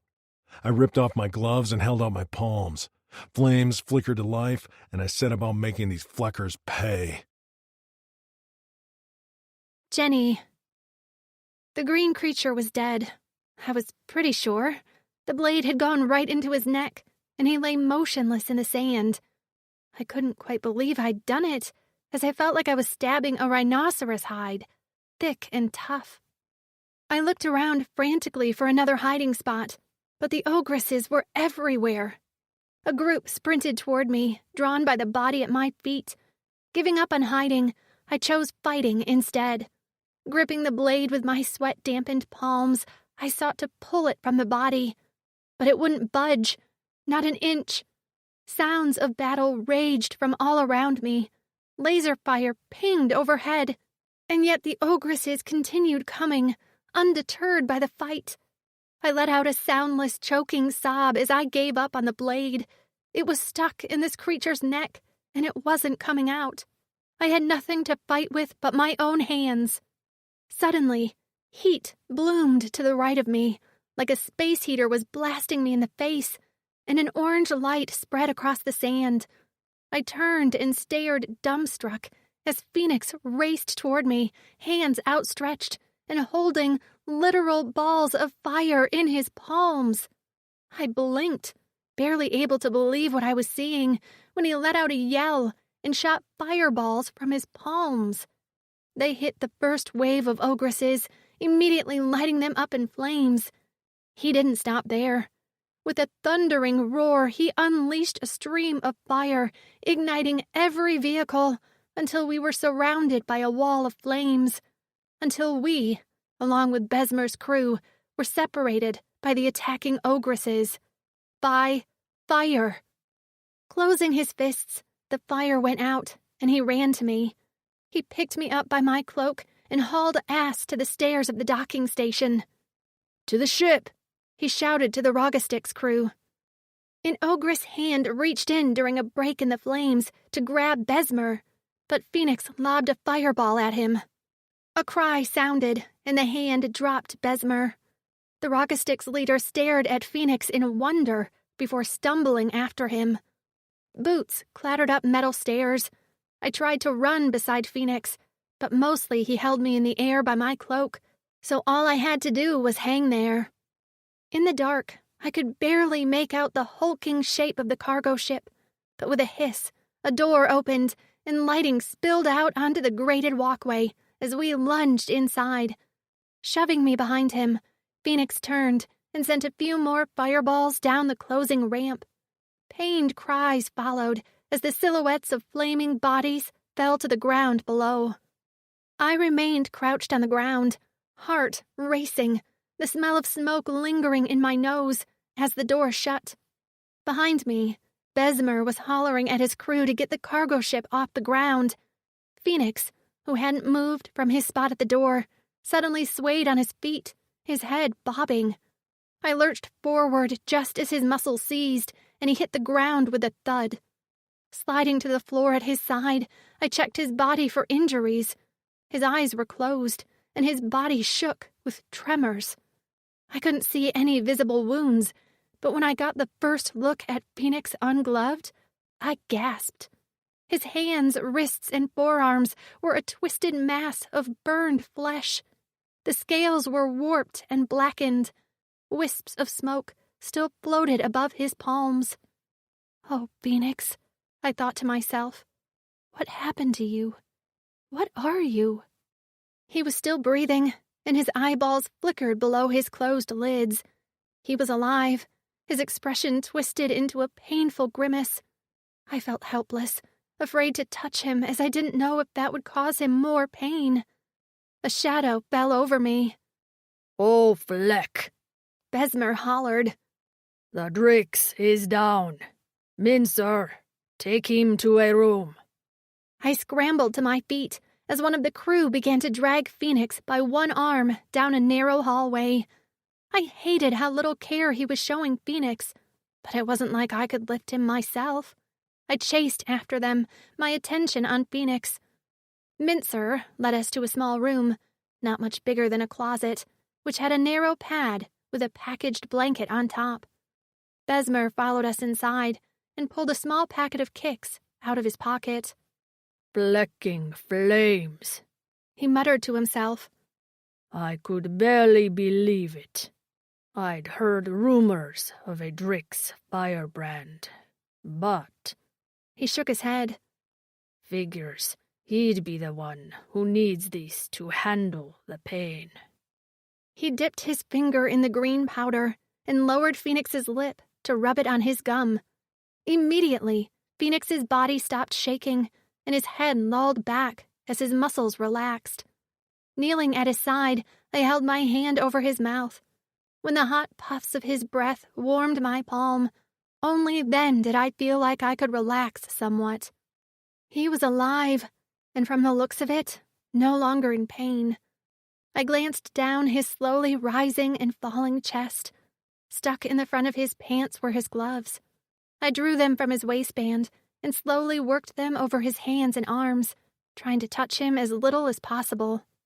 After what I'd been through, I understood dignity more than anything now. There was a reason FENIX always wore the gloves, and he deserved to reveal his hands again on his own terms. I hadn't imagined that whole thing, right?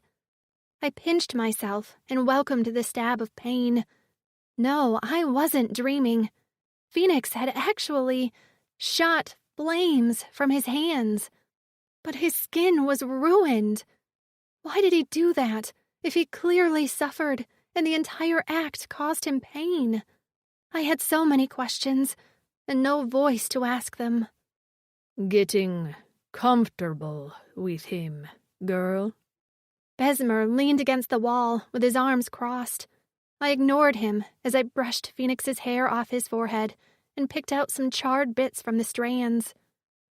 Do you think you can charm your way into him helping you? He sneered. He's not going to. No matter how well he treats you. That's only because he's a Drexonian, and it's in his blood. But Kix owns him. He kicked out with his foot, catching me in the thigh. I sucked in a breath at the pain and refused to look at him. Don't bother trying to win him over. He's always going to choose Kix over you, female. Always. He walked out and slammed the door behind him. I stayed kneeling, Besmer's words echoing in my head as I watched FENIX breathe. I didn't expect FENIX to choose me over Kix, but there had to be more to his story, a reason for him to be stuck in the thrall of the drug. I didn't expect my story to end well in this galaxy, but I also couldn't deny that despite his flaws, FENIX had offered me nothing but kindness. I had to return it, or what was the point of anything? Chapter 7. FENIX. I came awake with a start, blinking my eyes at a metal-paneled ceiling. The pad I lay on seemed to vibrate beneath me. I lifted a hand to my head, but my movements were slow. I could feel the sour taste of Kix in my mouth. Something soft brushed my arm, but the pain remained absent, thanks to the Kix coursing through my body. I glanced over to see a head of dark hair. "Jenny," I whispered. She lay half on the floor, her upper body resting on her arms on the bedding pad. I couldn't remember what had happened. Where were we? I gazed around the room and realized the pad seemed to vibrate beneath me. In the distance, I could hear the dim hum of engines. We must have made it to the cargo ship. But how? The last thing I remembered was riding in the hover vehicles with Jenny. How we arrived on the ship was a big black hole in my memory. When had I taken Kix? "Fleck," I murmured, struggling to sit up. I went still when I realized the scales of my hands felt tight. That always happened after I used my fire. I groaned, frustrated at my lack of memory. This seemed to happen sometimes after I used my fire, and it was worse the more fire I produced. With how much I couldn't remember, I was terrified at what I'd done. Who had I killed? At least Jenny was okay. I reached out with a tentative hand and stroked her hair. I wished I could feel it on my bare skin. I longed to sift the strands through my fingers, but I didn't dare touch her with my mangled hands. Besides, I couldn't touch anything without my gloves or I'd be in pain. Pain. It always came back to the pain. It ruled my fucking life. Jenny stirred and lifted her head. I drew back my hand quickly. She blinked and rubbed her eyes, and when her gaze landed on me, she rose to her knees with a start. She lifted her hand to the top of her head with her fingers splayed. "FENIX." "That's me," I said. "Are you okay?" She nodded quickly and pointed to me. I gave her a nod. "I'm fine." Immediately, her eyes narrowed, and she pursed her lips. She shook her head and hopped to her feet. She pointed to herself and made a stabbing motion, then raised her hands in a victory. "You stabbed someone? Who? Besmer?" She shook her head, then pointed at me. She mimed taking off a pair of invisible gloves and then held her hands out like I do when I have my fire. Making throwing motions, she opened her mouth in a silent roar before suddenly swaying, rolling her eyes into the back of her head and collapsing on the ground. She lifted her head and glared at me before patting her chest with a concerned expression. "I used my fire? Why?" Twisting her lips to the side, she thought for a moment before sticking her lower jaw out, baring her teeth and bulking up her shoulders. I frowned. "Ogresses? The ones who attacked us at Besmer's shop?" She nodded. She made the fire gesture again, and then a whooshing sound as she flailed her arms. I winced. "I burned a lot of stuff, didn't I?" Another emphatic nod. "And then I collapsed?" Taking several careful steps forward in her bare feet, her boots lay discarded in a corner, she knelt on the bedding pad near my hip.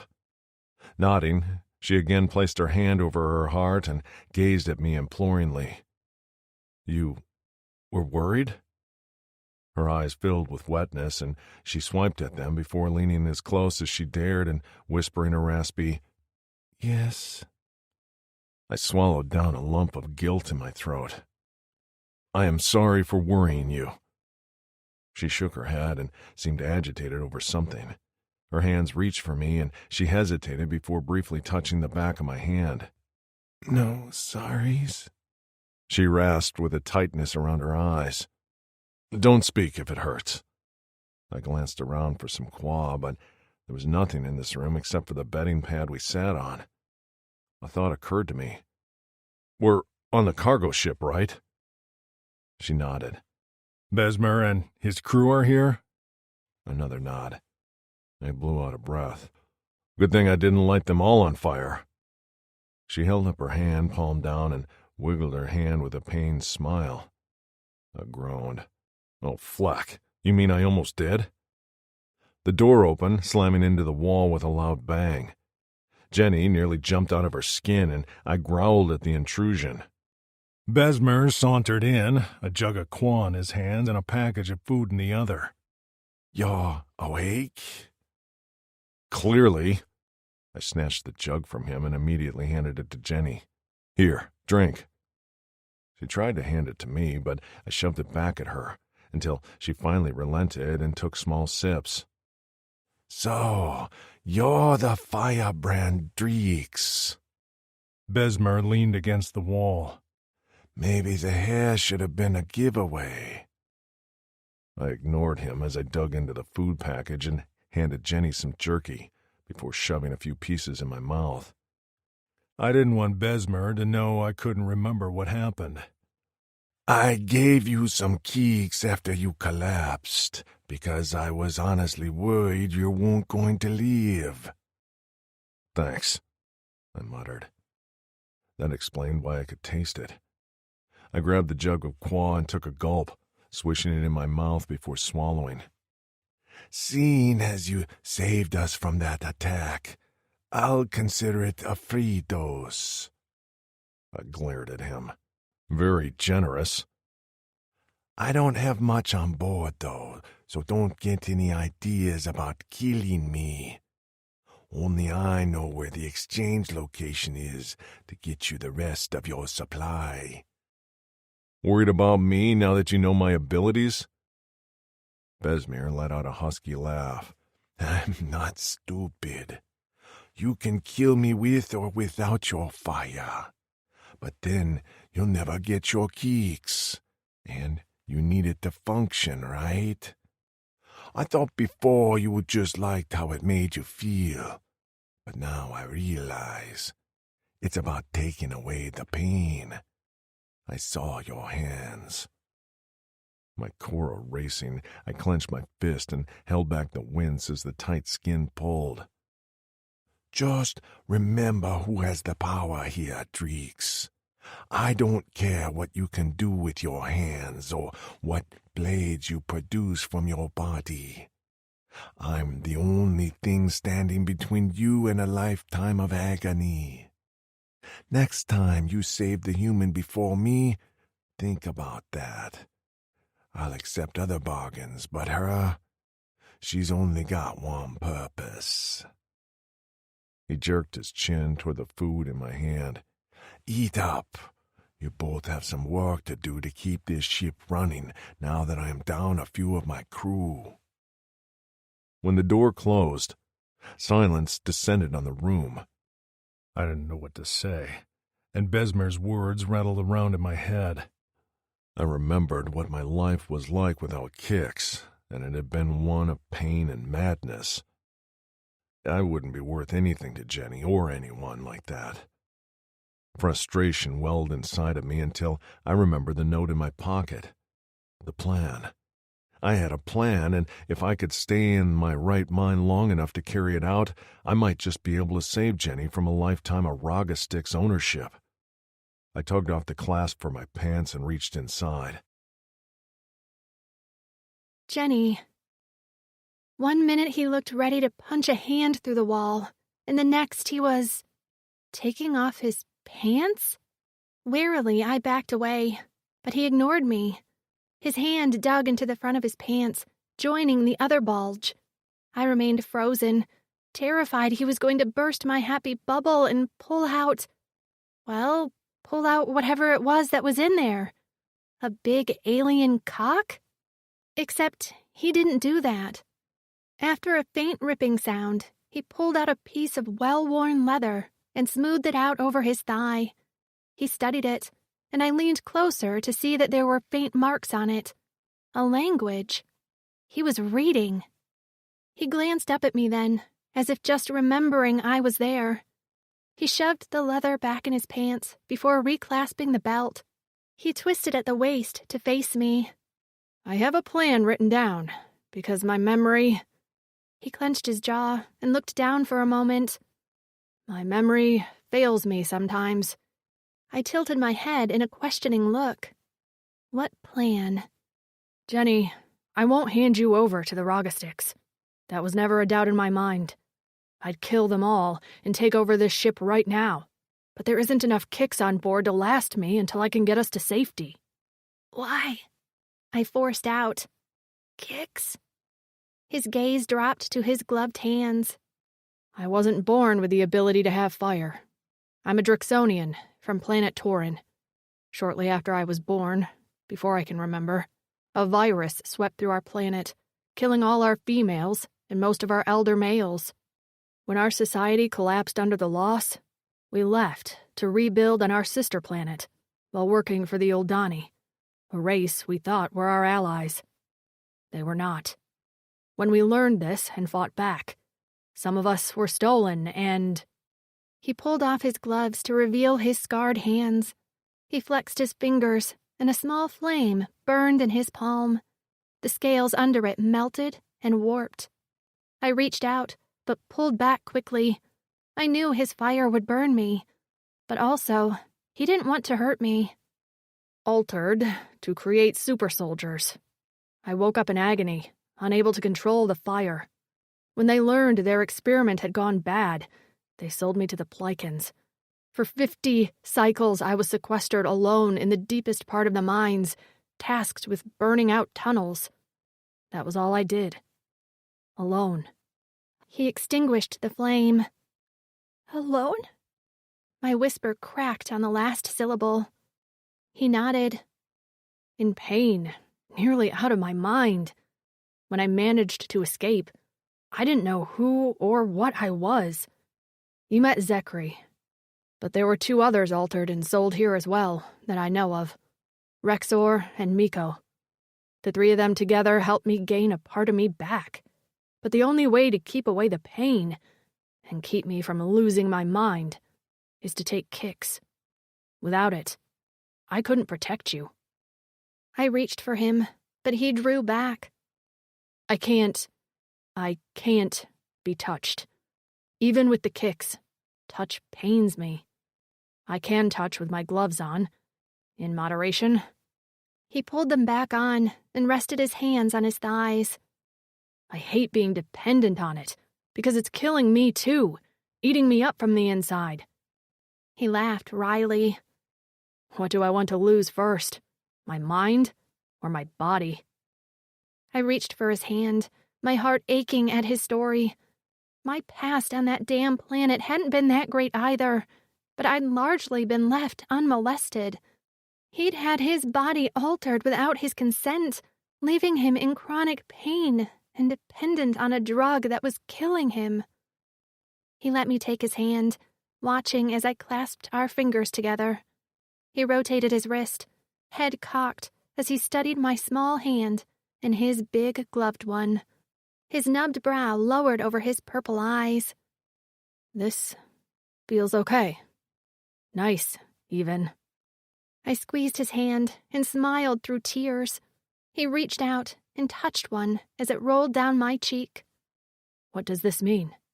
Sad. Sad? For you. He shook his head. Don't be sad for me. I've lived a long time, and I've had brotherhood in my life. His fingers tightened on mine. I won't let the Rogastics have you, but I need to get my hands on that supply, or I'll never be able to get you to safety. Then what? He blew out a breath. Then I'll have fulfilled the most important mission in my life. Whatever comes after that is what Phaetos decides. More tears spilled out over my lower lashes, and I sniffed. Please don't be sad. Sad was all I could mutter. I pointed at him and managed one more word. Friend. Even on Earth, I'd been so busy with school and work, I hadn't had much time for friends. I'd been close with my sister, but lately we hadn't been able to get together for our standing monthly dinner date. I'd been working so hard toward a future that had vanished in thin air. I wished I'd spent more time with my sister. I wished I'd told my parents I loved them more frequently. FENIX was my friend. I'd had a sense about him the first time I saw him that he'd change my life. I didn't let myself think he was lying, because his actions backed up his words. He'd continually taken care of me, saved me first, treated me with care. I could see the pain in his eyes and hear it in his voice as he talked about what happened to him and his race. I swiped at the tears on my face, feeling a little more emboldened. I'd always been described as shy and non-confrontational. I was a listener, but I'd successfully stabbed an orc thing in the chest to save myself. I wouldn't sit around and let FENIX do all the work. I pointed to myself. Help. You need help? How? Help. You want to help? Of course. I wanted to shout. Instead, I just gave him a look. A laugh rumbled up his chest. Okay. When we are around the crew, make sure you listen. He pointed at my ear. They don't choose their words carefully when you're around. Probably because they don't think you can repeat anything. Do they know you can say a few words? I shook my head. That had been my secret. I was determined to be able to talk again. Practice, I whispered. Secret. Smart, Jenny, he said. Practice in secret. And drink. He handed me the canteen. I took a few sips before handing it back. I wasn't sure how much they would give us. I'm going to search the ship for weapons and anything else that will help us. I have a plan, but... He dug his fangs into his bottom lip. I don't know how this will all end yet. No. No end. Begin. His tongue crept out to prod the corner of his lips as he studied our clasped hands. Right, He whispered. a beginning. At least for you. Chapter 8. FENIX. The next few rotations were spent at the beck and call of Besmer. My job was to repair parts of the ship which had been damaged in our quick exit from the dock. So I spent time in the hull, banging away at the dents and patching the weakened walls. Jenny was put in charge of cooking, which she didn't seem to mind. The best part was she nearly had become invisible to the crew. When they weren't working, they relaxed in the kitchens, drinking spirits and playing games of chance. What followed was loose tongues. When we were alone, she practiced speaking, and I was hopeful her voice was not beyond repair. She'd managed to develop a low tone in contrast to the raspy whisper she used when she first told me her name. I helped when I could, and with my fire I heated mugs of an herbed drink with a sweet syrup she said soothed their throat. One night in our room, while the Raga Sticks crew was mostly passed out from drinking, I extinguished my flame and handed her the steaming mug. She accepted it with a smile. My bath. What? How you heated my bath? I smiled.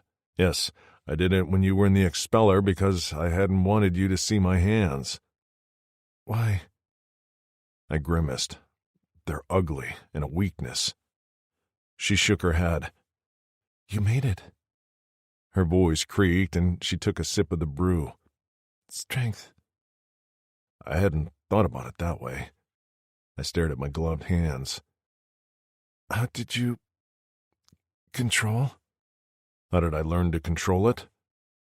She nodded. Well, when I first woke up, my hands were on fire. I felt like my entire body was burning from the inside out. I couldn't throw my fire then, only watch as it melted the scales of my hands. They never burn up completely, just melt and remelt every time. So when the Aldani couldn't control me, they sedated me and sold me to the Plikins. When I woke up again, I was in the pit of the mines, in near darkness. A voice hollered at me that if I wanted food, I had to work, and that was what I did. Her eyes were pained, which was why I hated talking about this, but if she asked me a question, I had to answer. How? Stay alive? I shrugged. I don't know, really. I just stayed alive. I was too out of it to realize how miserable I was. No. She gulped her drink and set the mug on the floor at her feet. Twisting at the way she faced me. You have inner fire. Nothing to do with flames. Inner fire to survive. She could barely speak, but her words each felt like she was shouting in my brain. I want to believe that's true. Is. She nodded. I watched with trepidation as her fingers reached out. I braced for the pain of touch, but when she brushed my chest, only a gentle warmth flared where she made contact. That had happened before when she touched my face. Without thinking, I reached out and snatched her wrist. She sucked in a breath and her eyes darted to mine. I swallowed and loosened my grip slightly. I wasn't sure what I was doing, but I needed to know how far this went. It wasn't the pain that scared me. It was the lack of touch I hated the most. The inability for me to gain comfort from others. Even my brothers could barely grasp my neck in the traditional Drixonian greeting without me gritting my teeth against the pain. But with Jenny, there was something else. Not just the absence of pain, but a blooming pleasure. Please, I murmured. Please touch me again. Her eyelids fluttered. She cocked her head and queried. Pain? Not. Fleck, I didn't even want to voice it, in case it wasn't true. In case I was imagining things. In case my hopes were smashed under the sharp bite of pain. Not when you touch me. Her full lips parted, and her chest rose with a sharp spike. She flexed her wrist, and I let go immediately. Had I pushed her? Why had I assumed she wanted to touch me? You don't have to. Her fingers, prodding my biceps, cut me off. I flinched, and she made a small sound. Close, she whispered as she pointed to her eyes. Close my eyes? I didn't like that. Would I be able to prepare myself for what she touched? Close, she whispered again, and then patted her chest. Trust me. Trust me. I could do that, couldn't I? It had been a long time since I trusted anyone but Rexor, Miko, and FENIX. Still, this was Jenny, who'd been kind, gentle, and patient. She'd never once shied away in disgust from my scars or judged me for my reliance on kicks. With a nervous shudder, I closed my eyes. For a moment, I felt nothing, only the distant echo of pain in my limbs, covered by the small amount of kicks in my body. Then, light touches fluttered up my arm to my shoulders. There, her touch paused. Pain? The wake of her touch was warm. No pain. I shook my head.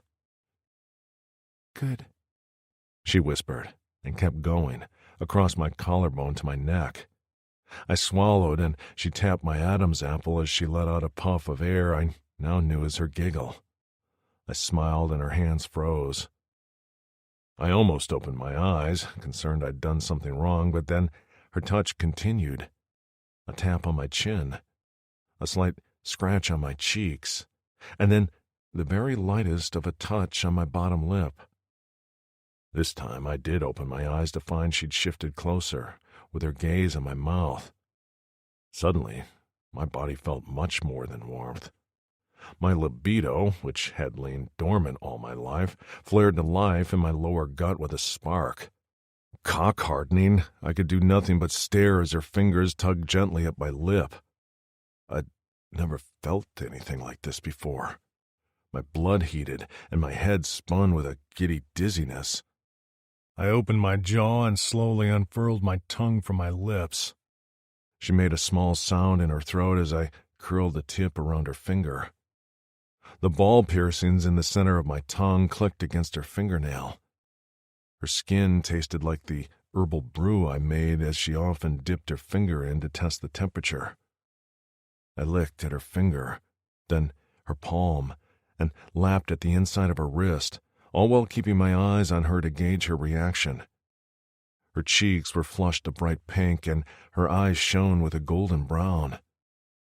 Not wanting to push my good fortune, I pulled back, but she didn't let me get far. With a small groan, she lunged forward and smashed our lips together. At first, I could barely believe it was happening, and I went still. My first reaction was to always brace for pain, and I waited for it to come. But it didn't. Jenny yanked her head back, palm on her chest. Sorry, she rasped. So sorry, I grabbed her face and hauled her against me, immediately delving my tongue into the hot recesses of her mouth. She let out a small cry and gripped my shoulders, not pushing me away, but pulling me closer. I licked into her mouth, tasting the tea and the flavor which was uniquely Jenny, this brave human who killed ogresses, dealt with the painful loss of her voice in an unknown world, and saw something in me I hadn't thought was there. This wasn't right. I knew I shouldn't be kissing her, not when my future was so uncertain and most likely short. But I couldn't pull away, not when the pain in my fangs and throat was noticeably absent, not when nothing but warmth and pleasure bloomed where she gripped my shoulders. Her fingers skidded up my neck, and I angled my head to kiss her deeper. Her small breasts brushed my chest through the thin layer of her shirt, and my cock kicked in my pants. I groaned. The unexpected hardness, a strange feeling. It wanted heat. Her heat. and I was 2 seeks away from ripping into her clothes when she broke the kiss to gaze at me with wide eyes. Phoenix? I didn't know the question. I could only stare. Hurt? Oh, I'd groaned, and she might have thought it was pain. I needed to touch my cock, but I was terrified she'd notice. Would she be scared? So all I could do was shake my head and wish desperately I could adjust the rod in my pants that was currently draining all the blood from my head. How had Miko and Rexer gotten their females to safety without losing their minds? Or maybe they had, and I was next in line. Suddenly, her gaze dropped to my lap, and I shifted away as fast as I could, turning my back to her as I fought to get myself under control. Jenny. I stared at his back, my lips still stinging from the kiss. His fang had caught on my lip, and I prodded the skin there. Dating had never been a priority for me, and my parents had a lot of opinions about the perfect husband. I'd been waiting until I had my feet under me, my own place, my own money, and security. Now I had nothing. Barely even a voice. Except I just had the most intense kiss of my life with a fire-starter alien who had horns and an orange mohawk. Not only that, but I was attracted to him. Sure, he was muscled with great facial structure and kind eyes, but it was his inner strength that called to me. As cheesy as it sounded, I was attracted to who he was. The fact that he was still alive after all he'd been through and still held on to his morals to take care of me. That was beyond admirable. His scales shook with minor tremors, and his shoulders heaved. "Phoenix?" I called. He didn't turn around, but he flinched when I called his name. Terrified I'd hurt him, I stood up and shuffled to see his face. His eyes went wide, and he turned away from me again so quickly he nearly tumbled off the bed platform. I skittered out of the way. "What?" He scrambled to his feet, one arm out and the other covering his groin. When my eyes drifted down, he yanked his hand away and turned around, but not before I saw the noticeable and very prominent bulge. He was hard, and he didn't want me to know. Why? "Just give me a moment," he grumbled. "At least, I think."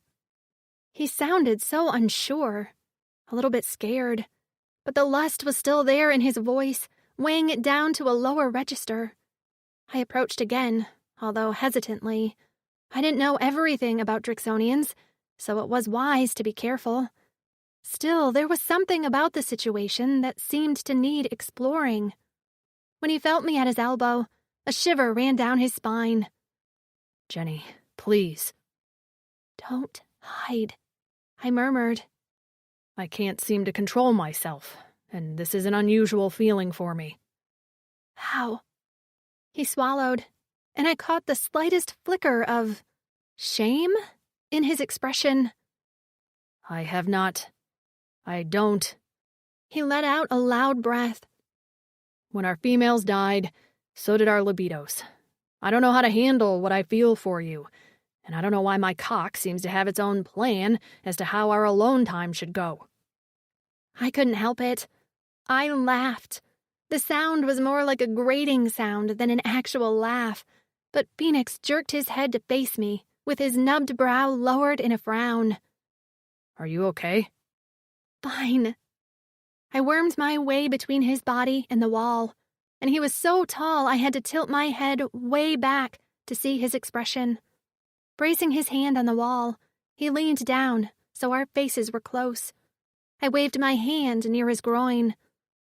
"Is natural." His lips curved up. "I know that, but it's new for me, and I didn't want to scare you or think I planned to do anything you weren't comfortable with." I nodded and took a deep breath to gather some strength. I was a little crazy and a lot curious. But this damn spaceship could blow up tomorrow. Besmer could decide to kill one of us.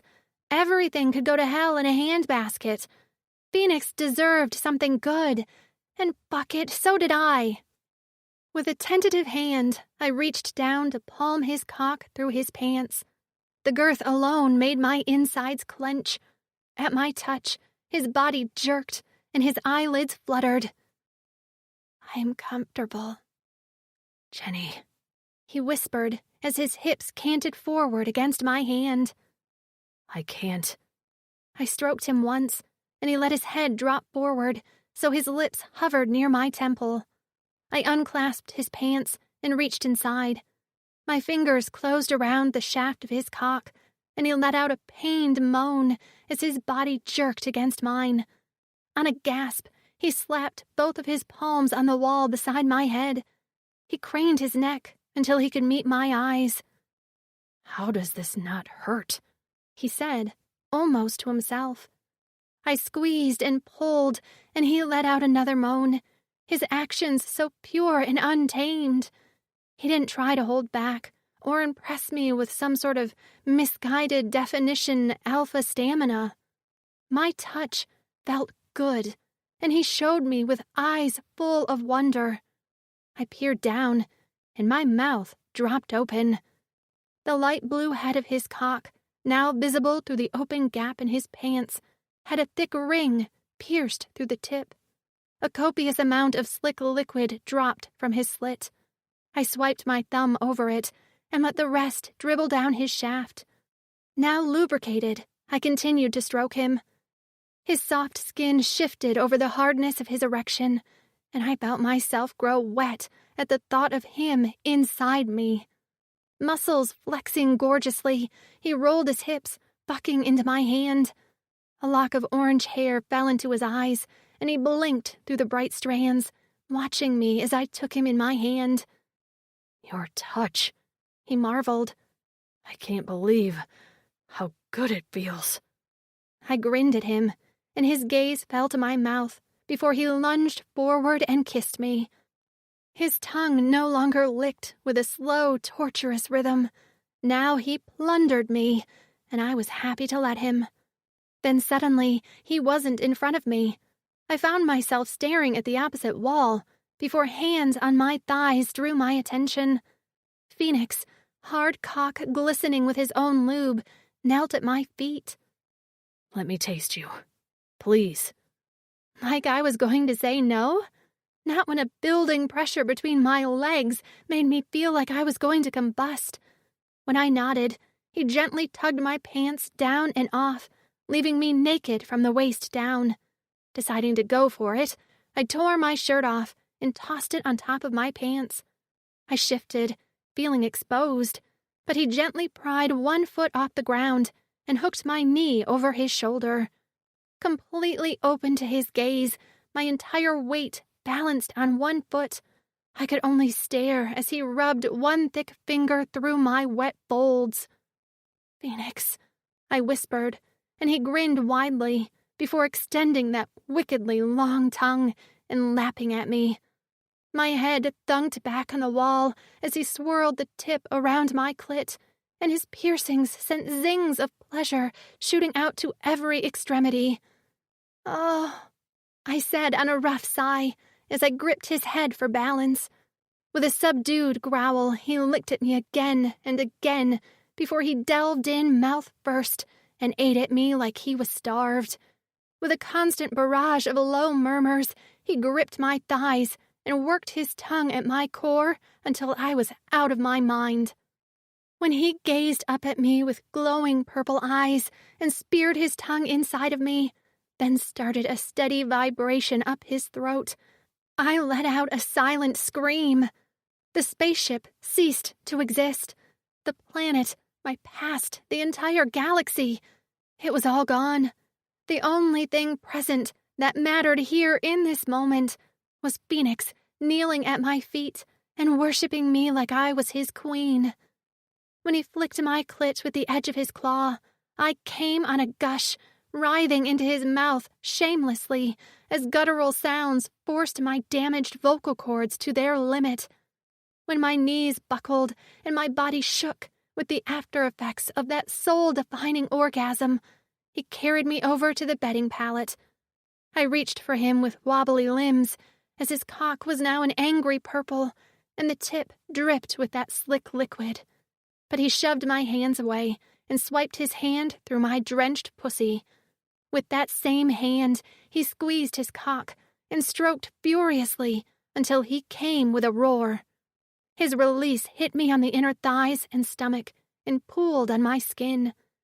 He fell forward, catching himself on his hands as his shoulders heaved.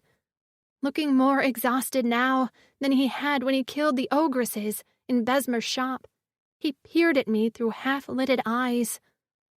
I'm sorry that He swallowed. spent my release on your skin without asking.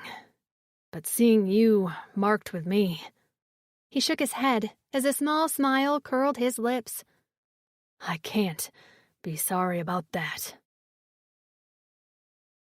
Chapter 9. FENIX. Well, I didn't think Jenny capable of it. I still worried her expression would twist into disgust. I waited to see if she'd reject me. Had I pushed this too far? I would have stopped if she'd asked, but I'd been so driven by the need to consume her and mark her, I hadn't checked along the way. So when she smiled kindly and cupped my face, I thought my muscles would give out with relief. "Thank you," I whispered. Thank you. She rasped back. I dropped to my hip at her side and drifted my hand to her stomach.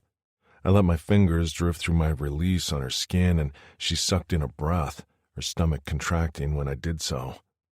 She watched me, her upper body propped up by her elbows behind her, as I took in her breasts. A dark circle around her nipples beckoned me, and I traced one with my finger. The nipple hardened, and when I flicked it with the edge of a claw, she shivered. When I glanced at her face, she bit her lip and gave me an encouraging nod. I leaned down, curious if my mouth would fit over the dark circle. Closing my lips around it, I flicked her nipple with my tongue, and she squirmed beneath me.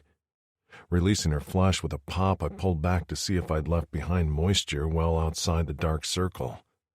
Good. It fit then. And she liked the attention. I could tell because her arousal smell had renewed. Fascinated by her body and not willing to relinquish the touch yet, I prodded at the bones on her hips and dipped a claw in her belly button before petting the soft curls that surrounded her pretty cunt. She tasted like nothing I ever had before, and I would have licked her more if I hadn't felt like my cock was going to burst. Would she ever let me enter her with my cock? Even if she didn't, or if we never got a chance, what she'd given me was enough. It would have to be enough.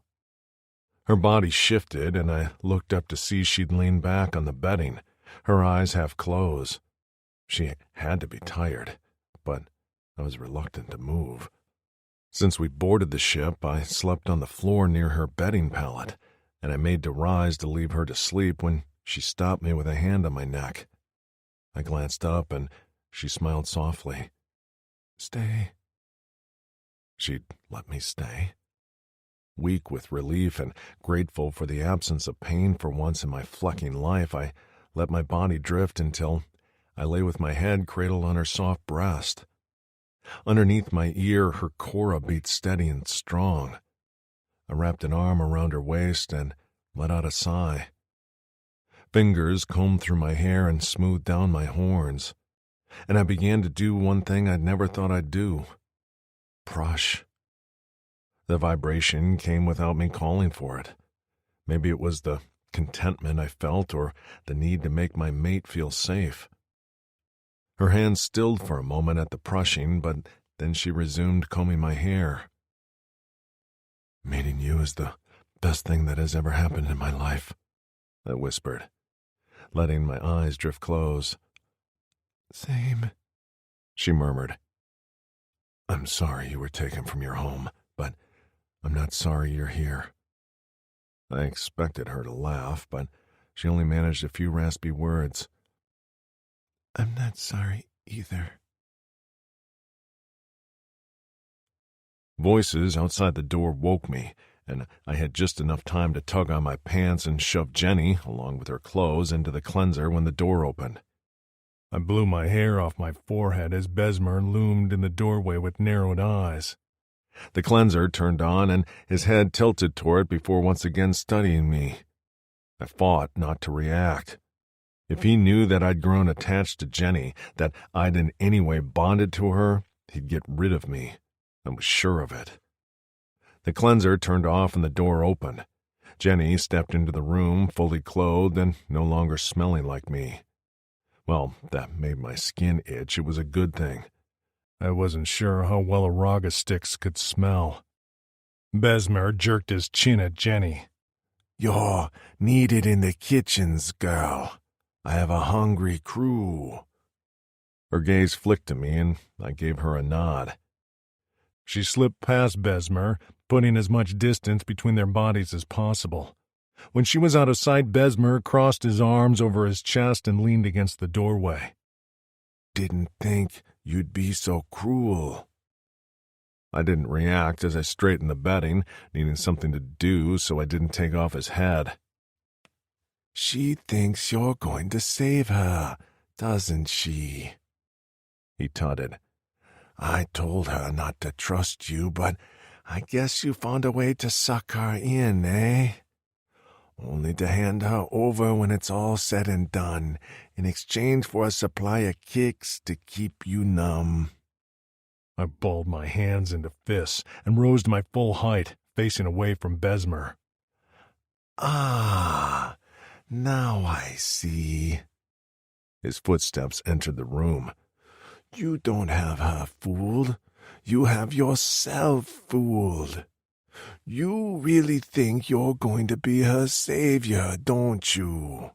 That you'll valiantly choose her over kicks and get to, what's your fantasy? Keep her?" I ground my teeth together and bit down on my tongue until I tasted blood. "Didn't realize Drixonians were so soft," he taunted. "That is why you're dying out, unable to do anything but protect your females who died any—" Whirling around, I gripped him around the throat and shoved him against the wall. His smile remained, a wicked smirk I wanted to tear off his face. "Oh, temper," he gasped as I squeezed harder. "I got too close to the truth, didn't I?" He let out a strangled laugh. "You're no hero, Drix. When faced with constant pain until your brain boils in your skull, or a life of numbness, you're going to choose the keeks." Spit pooled at the corner of his lips as he struggled against my hold. "I know from experience, they always choose keeks." With a swipe of my arm, I sent him flying into the opposite wall. His back hit with a thud before he crumpled to the floor. Coughing and wiping at his mouth, he glared at me through bloodshot eyes. "Do that again, and I'll take it out on the girl. You won't risk—" "I won't kill her, but they don't need both her hands, or her eyes, or her tongue." My head spun at the image of Jenny in pain. Besmer stumbled to his feet and swayed before pointing a finger at me. "So, remember your place, Drix." Jenny.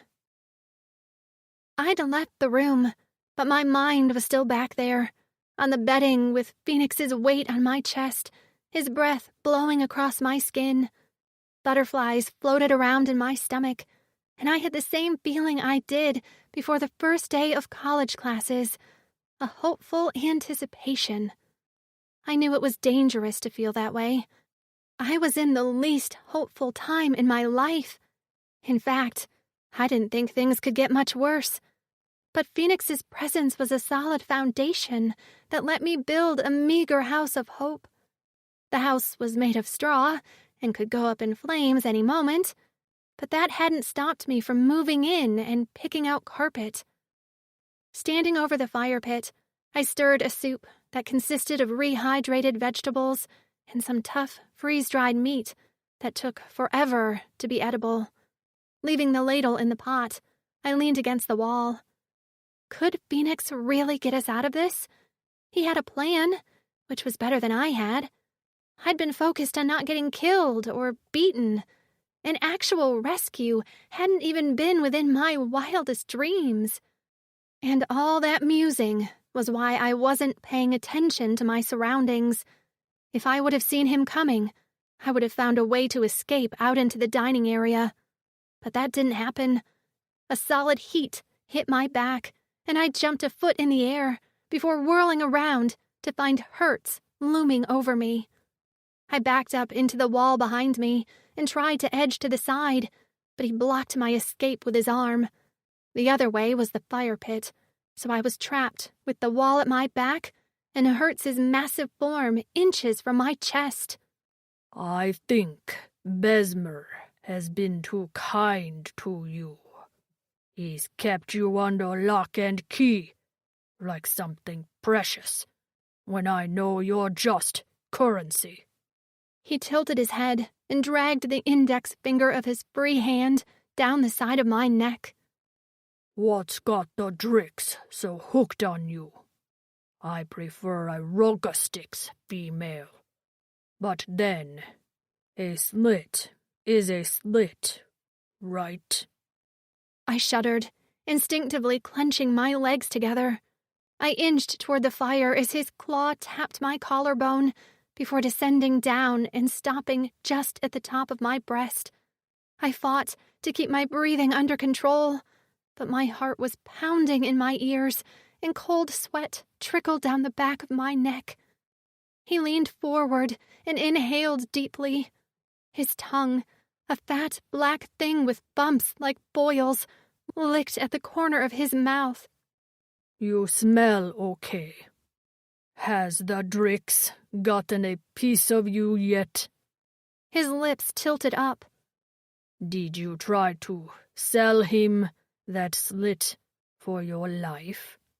Because I hate to break it to you, human. He's never going to choose you over enough kicks to keep him comfortable for 100 cycles. His hand traveled lower, skimming my ribs, until he hooked a finger in the waistband of my pants. I almost gagged. But me? He shrugged. I could be persuaded. With payment, of course. I reached out, and my hand closed around the ladle handle. Without thinking, I yanked it out and slung the contents at Hertz's head. Burning hot soup splashed onto his face. He let out a scream that curdled my blood and stumbled away from me. His back hit the opposite table, sending mugs and plates clattering to the floor. Shouts from the dining hall sounded, and in seconds, crew members were peering into the dining hall. Hertz, having wiped most of the soup out of his eyes, opened up his swollen lids and leveled a look at me that had my heart dropping to the floor. He lunged for me, and I ducked out of the way at the last minute. When I tried to scurry past the crew members, they blocked my path as Hertz screamed. Don't let her leave. His hand tightened in my hair, and I had a flashback to the night at Besmer's when the ogresses attacked us. I couldn't scream for help then, and I couldn't scream for help now. FENIX was most likely in the hall below, fixing something. With a sharp tug, Hertz tossed me against the wall. I slipped on the wet soup on the floor and fell to the floor on my hip.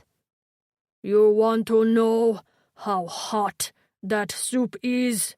He roared as he grabbed me around the wrist and dragged me toward the kettle.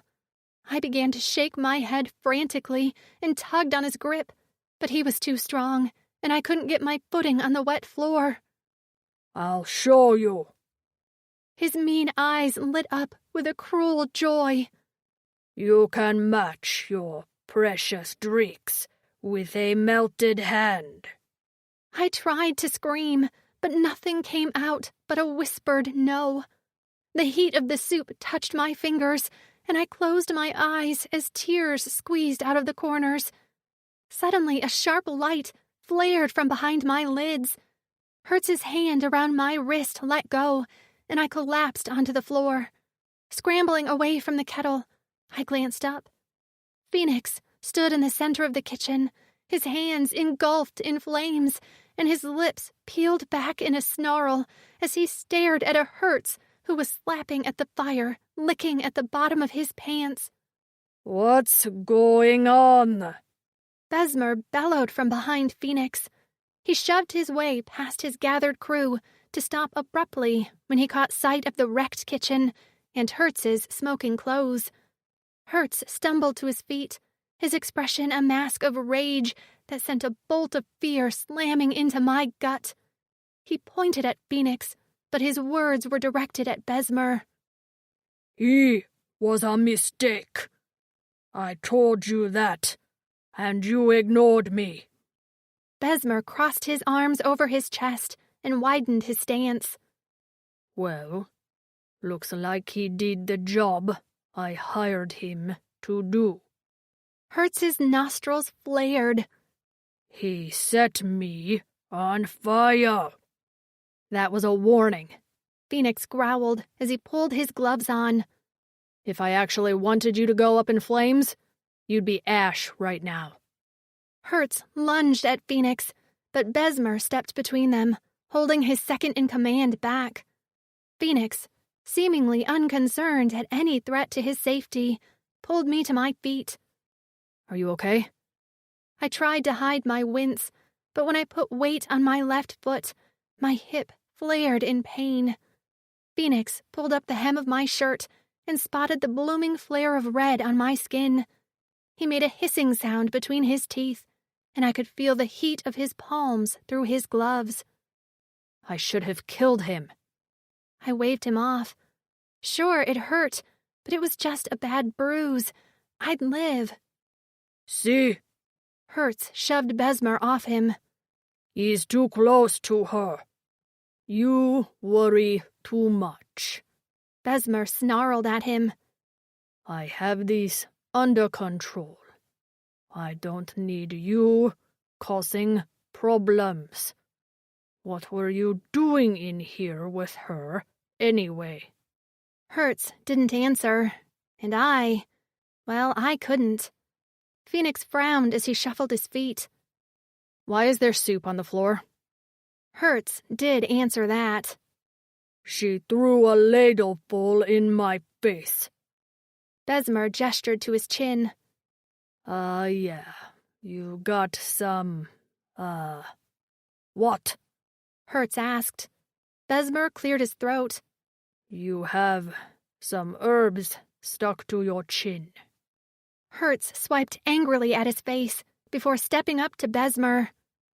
"I hope you know what you're doing. We have a whole lot riding on this exchange being successful. We don't need your little Drix experiment messing it up."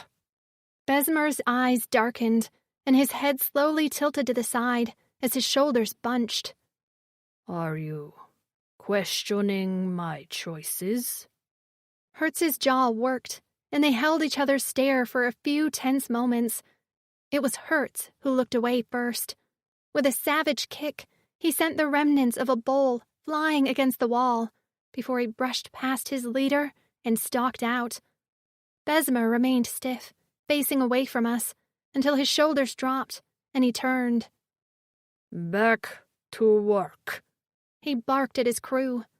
They scattered quickly, and when FENIX made to turn with me to walk away, Besmer stopped him with a hiss. "Drix."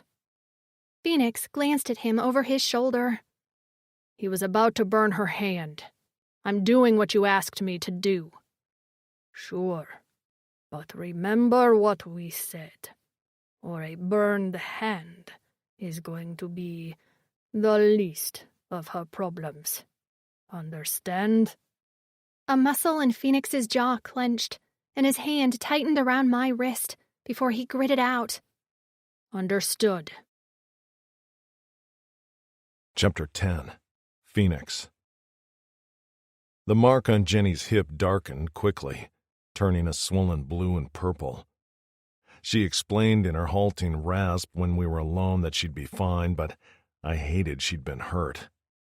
"That's twice now you've successfully defended yourself," I told her later that rotation while we ate alone in our small room.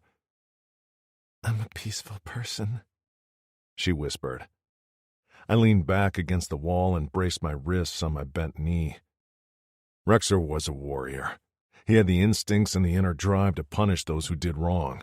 It's in his blood, I think. His brothers were the same. I don't think he loved killing, but he believed in what he did. Miko, though, I chuckled to myself. He loved a good fight. He was good at it, too. One of the best fighters I'd ever seen. She shifted closer to me and laid a gentle hand on my leg. "You?" I never liked it. I clenched my gloved hands, and the tight skin resisted the stretch. I wanted to work on our aircrafts, fix mechanical issues. Back when my memory was good, I wished to return to our home planet and help rebuild. I liked working with my hands. I shook my head. I never forgot the reality of what was done to me, but I did forget I used to have dreams. Anyway, I don't like to fight. I do it because I have to, just like you did what you had to do to stay alive. "Sometimes I wonder why I fight so hard." She swallowed, and her eyes began to water. "To survive." I snorted. I can't tell you how many times I've thought the same thing. "But then I met you." Her cheeks flushed a pretty pink, and she ducked her head so that her shiny black hair covered her face.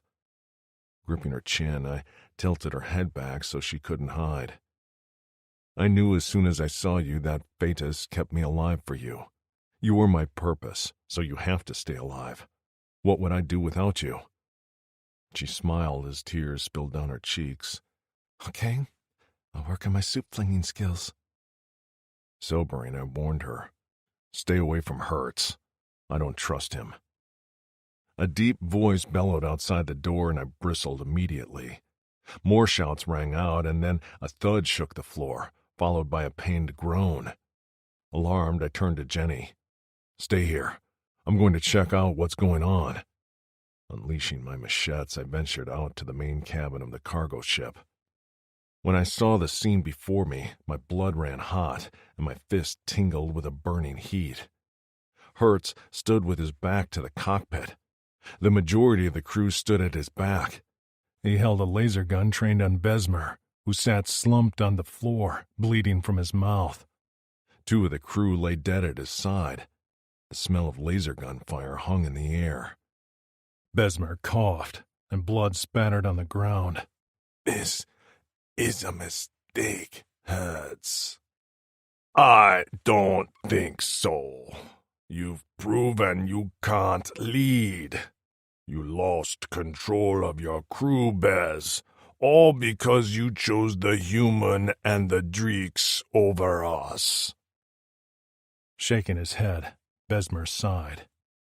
"I explained my choices to you, and I don't believe your explanations." Hertz shouted, the laser gun wavering in his hand.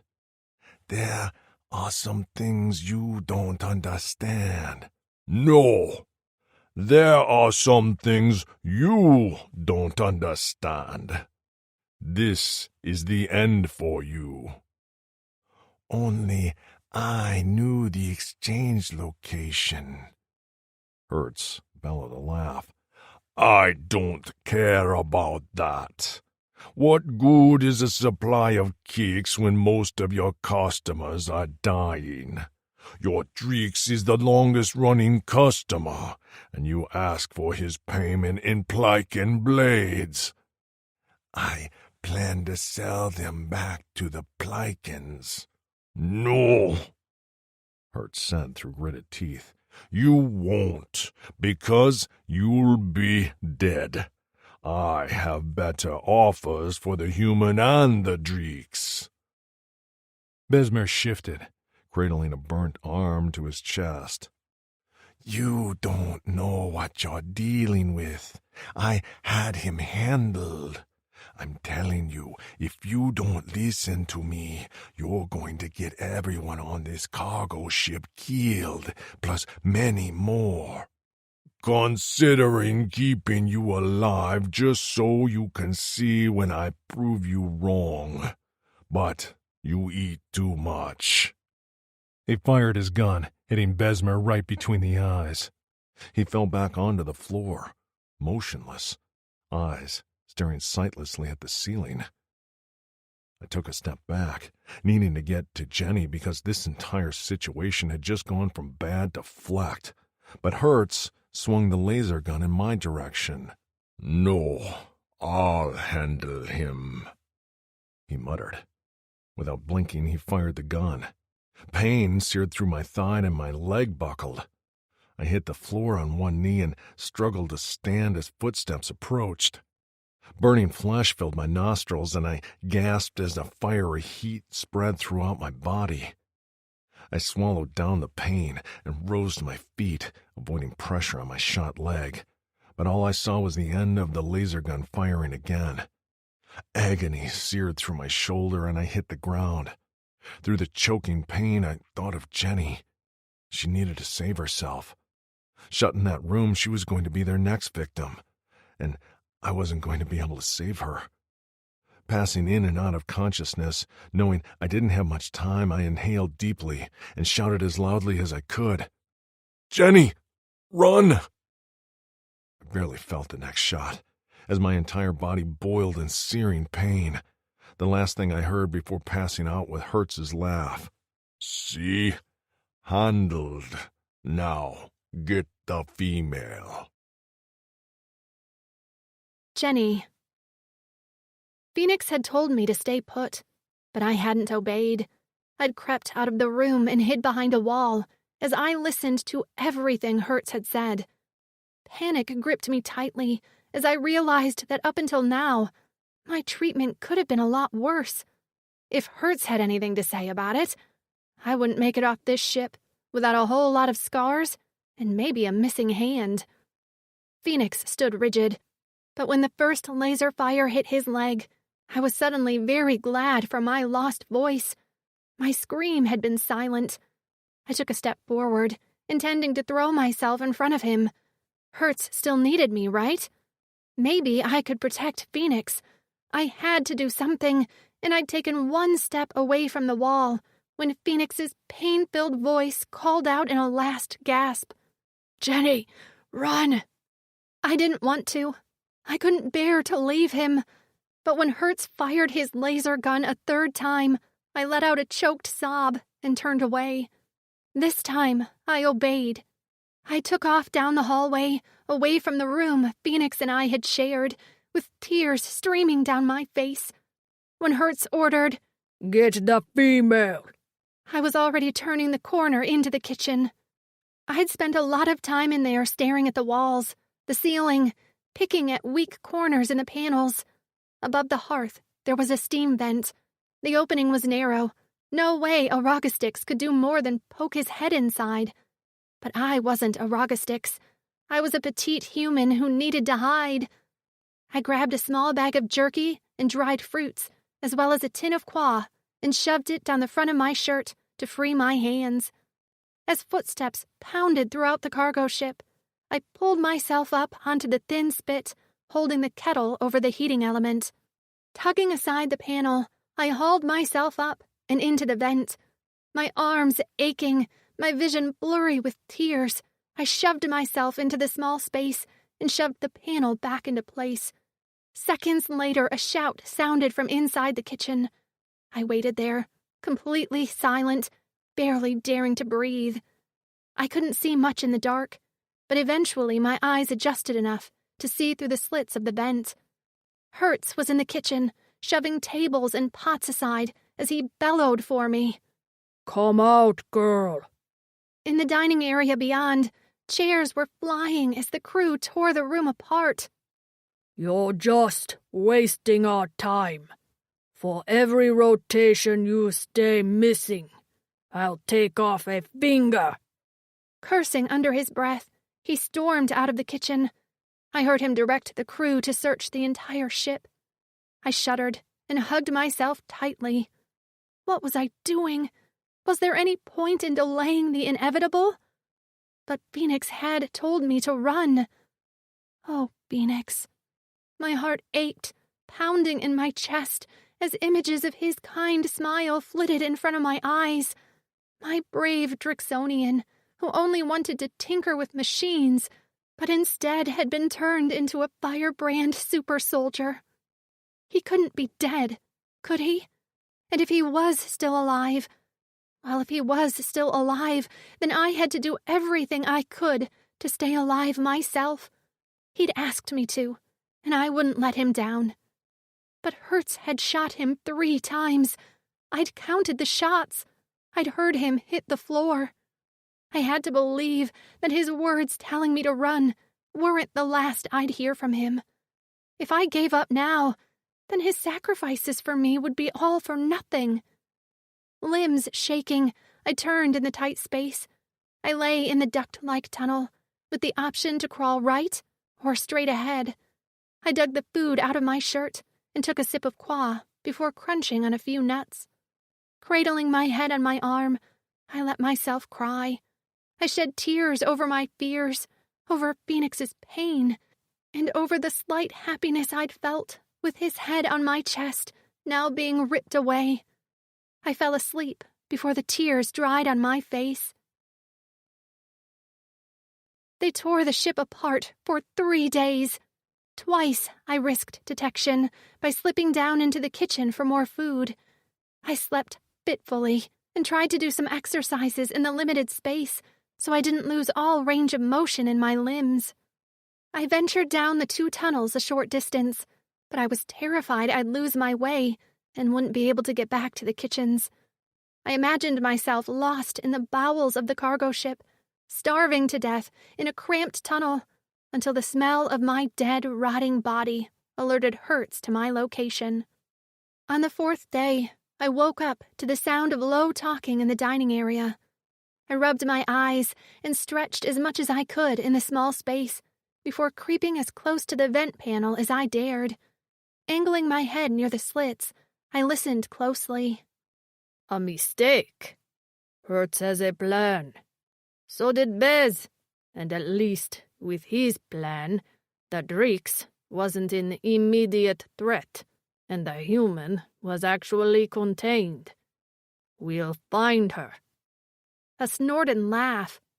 You sound confident. She has to be here.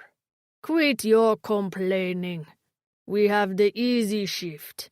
Sit here and wait to see if she shows up. For food. She has to eat eventually.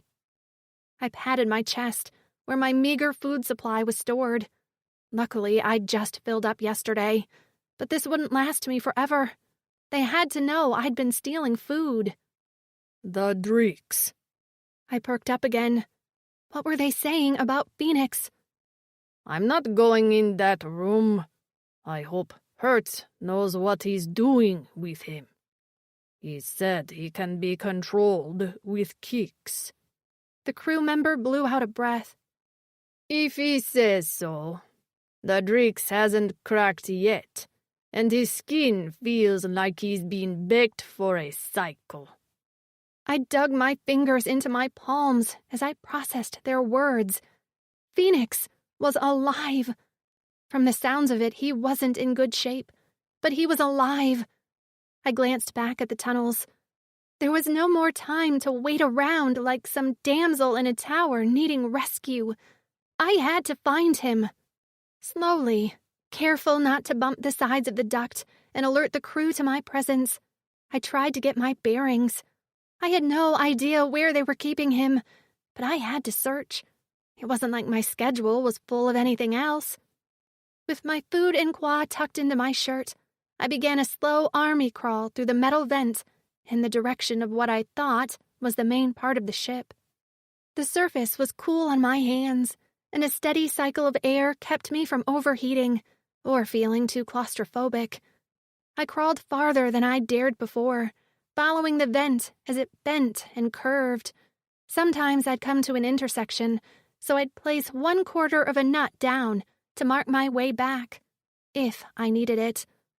When a voice filtered through the tunnel, I froze, convinced for a split second that they'd found me, until I realized the voices were floating up from a small grate in the tunnel. Heading toward the small stream of light, I peered down into a room I'd never seen before. A large pile of bedding took up a corner of the room, and beside it, sitting at a stretched desk littered with bottles of spirits, sat Hertz. His eyes were glassy, and his legs were stretched out with his hands clasped over his belly. He burped loudly before waving the air in front of his mouth. I wrinkled my nose as the stink of unwashed bodies invaded my duct sanctuary. Try again. Hertz barked. I couldn't see the other body in the room, but someone was there, because he answered. I have tried. He won't speak. You told him he can have kicks if he tells her to come out? Yes. And? A heavy sigh. I think maybe we can break him, but it's going to take time. Hertz slammed his fist down on his desk. How much time? We reach port in 2 rotations. He jerked up and flashed his thumb and index finger. 2. Slumping back down, he rubbed his forehead. Without them, I can't pay the docking fee. They will take it out of my flesh and every crew member on this ship. We have the Drix. Is not enough. We need her. Hertz slammed his fist down. Try again. I'll do my best. Footsteps followed. A door opened, then shut. Hertz threw a bottle against the door, where the sound of it shattering made me nearly jump out of my skin. But I couldn't stay and gawk at Hertz or gloat over his pretty depressed state. I had to follow those footsteps. I could hear them below, and I crawled as fast and as silently as I could, hoping they led me to FENIX. Chapter 11. FENIX. The effects of my last dose of kicks wore off fast. Locked in a supply room in the hull with my arms chained to the wall with fireproof material, I could do nothing but lose myself in the pain. My mind had only started to crack, and while falling into the oblivion of nonsense would have been preferable to being aware of what was happening to me, I was grateful for the consciousness. There was a reason I had to remain lucid, and her pretty face and soft black hair remained in the forefront of my thoughts as one rotation bled into 2. Several times Araga sticks came in and struck me, but their blows were inconsequential to the pain racking my body. They told me she was hurt and hiding, and that if I would just help them find her, they'd give me a dose of kicks. I growled at their lies and roared at them to leave me alone. When 2 rotations bled into 3, her image grew warped, and by the 4th, I wasn't quite sure of anything but the excruciating pain. I longed for the cool numbness of kicks as I writhed on the floor in agony. The door opened, and a green figure walked in. I could barely see through the veil of pain over my eyes. I blinked at him from my slumped position on the floor, and gasped out a hot breath. He crouched in front of me, and I couldn't remember his name or what he was, but I knew he was the enemy. I hadn't forgotten that much. All you have to do is call her name and tell her to come out. That's it, Drix, and the pain will end. This doesn't have to be this way. You don't have to live like this. Kicks. The name alone brought peaceful memories, like dunking my head under a cool spray of Qua. He said I could have that, but I had to. What do I have to do? He blinked at me, and then his lips tilted up. Just Call her name and tell her to come out of her hiding spot. I didn't understand. Why is she hiding? Because she thinks we want to hurt her, and we don't. We only want the best for her, and she's going to get herself hurt running around alone on the ship. Hurt. She'll be hurt. I don't want her hurt, right? He held a device up to my mouth. Here, just speak into this, and it will echo in the ship's comm system. She'll hear you. I stared into his eyes and tried so hard to concentrate. My stomach rolled and my throat felt like I'd swallowed glass. He said I could end this pain. When had I last been free of pain? I opened my mouth just as a memory slipped in through the flames of agony like a trickle of qua. Fingers clutching me, spreading warmth in their wake. Warm lips on mine, a divine taste as I lapped eagerly with my tongue. That was her. And they did want to hurt her. I smiled as I remembered and coughed as my throat went into a spasm. I leaned into the device in the enemy's hand and growled in a rasp, Jenny, stay hidden. With a roar, he slammed the device into the side of my head. I barely felt the strike as I began to laugh, the sound echoing around the empty room as the enemy stood. Pulling back his foot, he slammed the toe into my thigh. I kept laughing as he beat me because I barely felt his kicks and punches. I was all pain now, but at least Jenny was alive, and she'd tricked them. I felt something splash on my chest and glanced down to see my blood spattered on my scales. With one last vicious punch, he whipped my head to the side and I fell over. I closed my eyes as I drifted in and out of consciousness while he stomped out the door and slammed it behind him. I coughed up more blood and watched as the drops landed on the metal floor. I wasn't sure how long I had before I went mad. My plan had gone to shit because Hertz had a thirst for power. I didn't know what he intended to do with me or Jenny, but I knew it was worse than anything Besmer had planned. I had to stay alert. In the mines, I'd given in to the madness because it'd been easier. But here, I had to fight for every memory, every thought. I couldn't forget. I couldn't forget. I couldn't forget. I woke up to a soft touch on my forehead and a low whisper.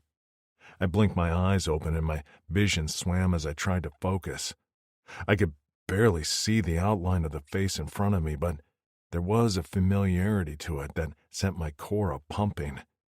Something dripped on my face, and I thought it was more blood until a drop slipped between my lips. Salty. The figure in front of me sniffled and said in a soft voice, "I'm so sorry, Phoenix. I'm so sorry." Her hands cradled my head, and everywhere she touched, the pain fled like it had been washed away. A ripping sound reached my ear, followed by the feel of wet fabric being dabbed on my wounds. I didn't care about those. I just needed her to keep touching me. Her smell surrounded me, and I inhaled deeply as I recognized my reason for this. I'd do it all again. I'd get shot by a laser gun 50 times over if it meant she was okay. Which meant, why was she here? I jerked in her hold in concern. Told you. Stay hidden. They don't know I'm here. She pointed to a hole in the ceiling above our heads. Hidden there. I couldn't make sense of what she meant, but as long as they didn't know she was in here, then that was okay. Need to hide. Not yet, she whispered. They are sleeping. Let me take care of you. Her lips trembled. There's blood everywhere. Can't feel it, I mumbled. Pain from no kicks. Her shoulders bucked in a soundless sob as she continued to swipe at my scales. I don't know. How can I help? Don't stop touching me. I murmured as I nuzzled into her hair as it brushed my face. Please, don't stop touching me. Jenny, don't stop touching me. I tried to touch everywhere I could, but he was so big, and my hands were small. I wished there were 3 of me, or maybe more, so I could reach everywhere. Anything to relieve his pain. I'd heard everything the Rogastix had said to him as I'd huddled in the duct above the room, my ear pressed to the slits in the ceiling panel. For a moment, I'd nearly shown myself so they'd let FENIX go, but I waffled. Would they kill him when they no longer needed him to find me? And then his agonizing shout of "Jenny, stay hidden!" had nearly broken me. I listened, just like I had before, because I trusted him. He hadn't betrayed me, even though I wouldn't have held it against him if he did. The pain he was in had to be immeasurable. His scales were nearly too hot to the touch, and his breath was steam engines scalding. And blood, so much blood. When the Rogastix had been beating him, I'd had to look away. The crunch of bone, the splatters of blood. I shuddered thinking about it as I wiped at his face and prodded at his ribs, which I worried were cracked. He didn't react to my touch with a grimace, but instead a small, blissed-out smile, his eyes half closed. His lip was split, and without thinking, I leaned forward, seeking to ease the pain of the wound. Our lips touched, and for a moment he didn't react, but then he opened his mouth and slipped his tongue inside mine. His ball piercings clicked against my teeth, and I shifted closer, plastered my chest against his. When he circled his chained arms around me, deepening the kiss, I straddled his thighs. Immediately, his hands shifted down my back to cup my ass. He tugged me closer until I felt the hard ridge of his cock between us. I broke the kiss on a gasp. "Don't want to hurt you." "I feel no pain," he whispered, tucking a stray lock of hair behind my ear. "Not with you." This shouldn't have been sexy. I shouldn't have been turned on. But the memory of the last time we'd been intimate had never left. Even now, his hands gently squeezed, coaxing arousal from my body, despite our perilous situation. I cupped his face and rubbed my thumbs at the corner of his lips. "Maybe I can do more than just touch you," I murmured. He nibbled on my chin. "How so?" I pulled my shirt off, and his eyes went wide. After I maneuvered myself on his lap to take my pants off, I returned to straddling him, now completely naked, exposed. Any of the Rogastix crew could walk in at any moment, but none of that seemed to matter now.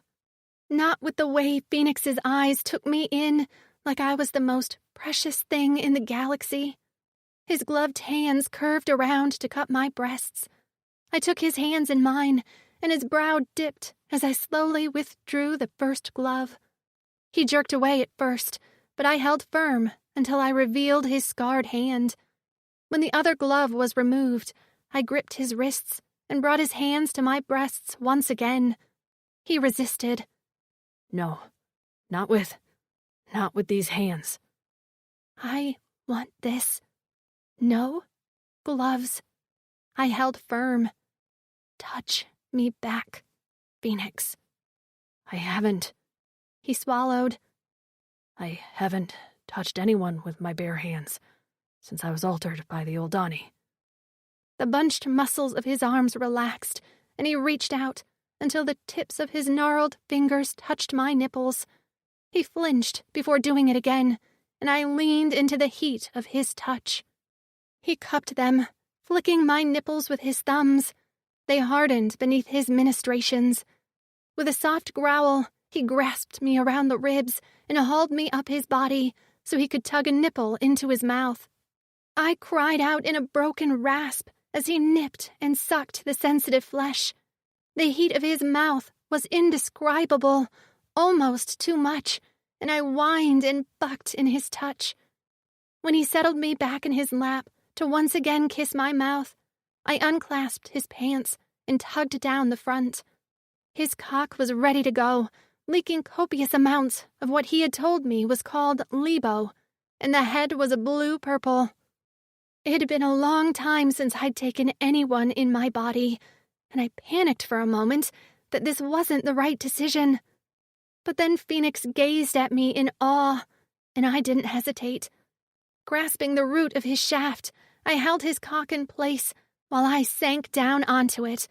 His girth filled me to the brim. "Oh, Betas," he moaned, his tongue snaking out to wet his lips. He shifted me back so he could gaze at where we were connected. "I never thought I'd see this. I never thought I could bear to be touched." I cupped his face. "Just wait. It gets better." Lifting with my thighs, I watched as his cock slipped from my body until only the tip remained inside before I drove back down. His body jolted, and he groaned loudly, so loudly that I clapped a hand over his mouth with a silent giggle. "Not too loud." "Want to shout to the whole galaxy how you make me feel." His muffled voice came from around my fingers. I dropped my forehead to his. "Me too," I whispered. "Me too." Picking up the pace, I rode his cock. He held my waist in a tight grip and rolled his hips to my rhythm. "I can feel your cunt dropping down my cock, soaking my balls." He peeled back his lips to reveal his fangs. I held onto his shoulder as I fucked down harder. "So, bull." With a flat palm on my back, he pressed our chests together and his nostrils flared. "Come on my cock, mate. I want to watch you fall apart. Wish I had time to eat your cunt, too." "Jesus, FENIX," I muttered. The pressure was building in my lower spine, spurred on by his clawed hand digging into my ass. Suddenly, I felt something latch onto my clit. When a slight suction started, I let out a gasp and looked between us.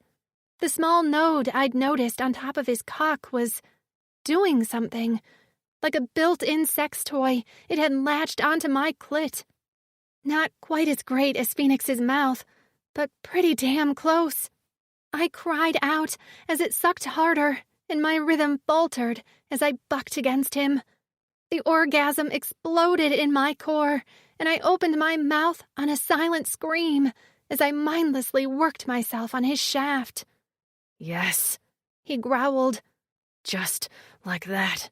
So blacking beautiful, Jenny. So perfect on my cock." "FENIX," I rasped, and at the sound of his name, he shoved his face into my neck where his roar was muffled. His cock pulsed inside of me, sending his heated release deep into me. Limbs trembling, I clung to him as he panted against the damp skin of my neck. His hands continued to roam up and down my back, pausing occasionally to rub the muscles until I was a naked puddle of goo in his lap. We didn't move for a long time, content to remain connected to each other. I ran my hands up his chest and neck, and he made a soft purring sound, a deep vibration rumbling in his chest that nearly lulled me to sleep. If we could stay like this forever, I wouldn't need kicks. I wouldn't need to be in pain. I could just be. The longing in his voice squeezed my heart.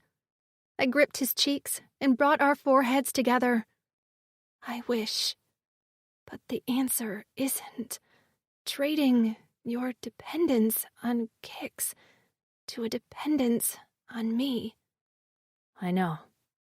He dropped his head and let it rest on my shoulder as I combed through his hair. "I just want to be free of it all." I closed my eyes, wishing I could permanently take his pain away. But I was only me, a mortal human who could barely speak above a whisper. Suddenly, the ship's floor shuddered, and shouts rang out from the cockpit. Phoenix's head went up. We're docking. Hurry and get dressed, and hide. But what's going to happen to you? He looked at me with fierce eyes as I fixed his pants. I don't know. And I don't care. They can't catch you. My tears blurred my vision as I pulled my clothes on. What's the point of staying alive if they do something to you? I don't want to be alone in this galaxy. Phoenix's mouth opened and then closed.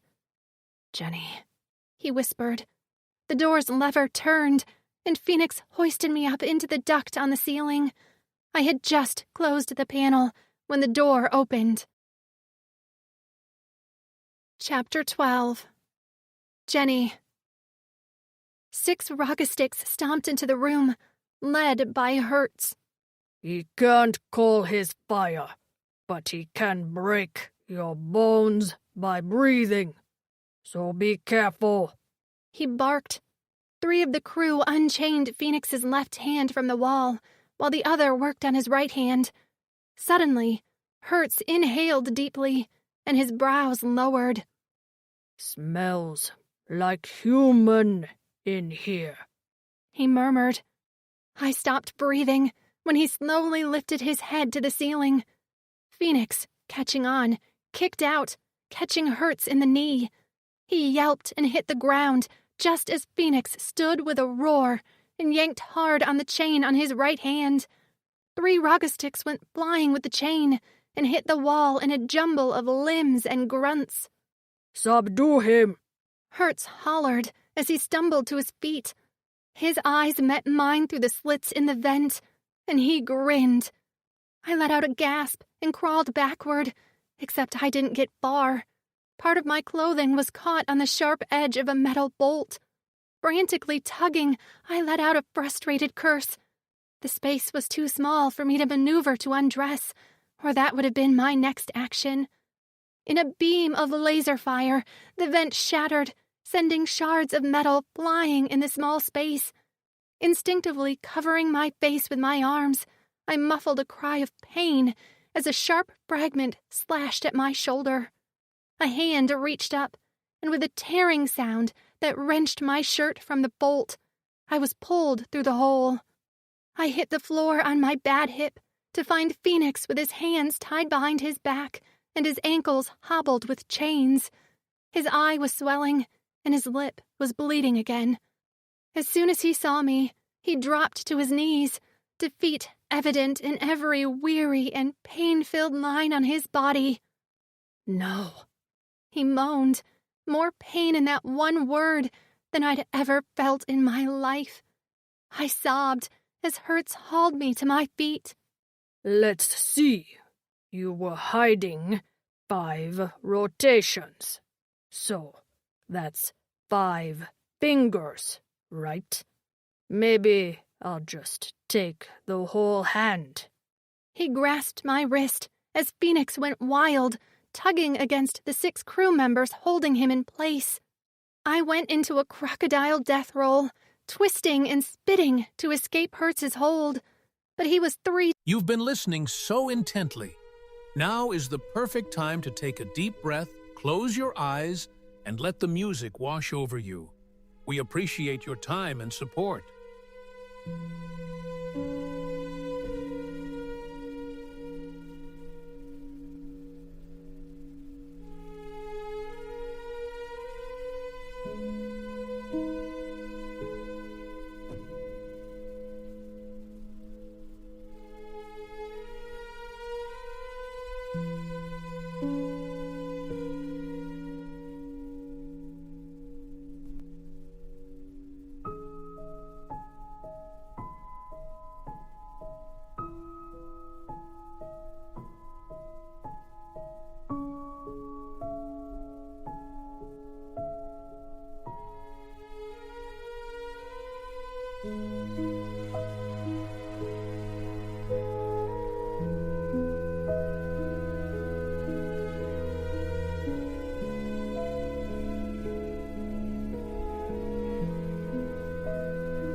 Times the size of me, and too strong.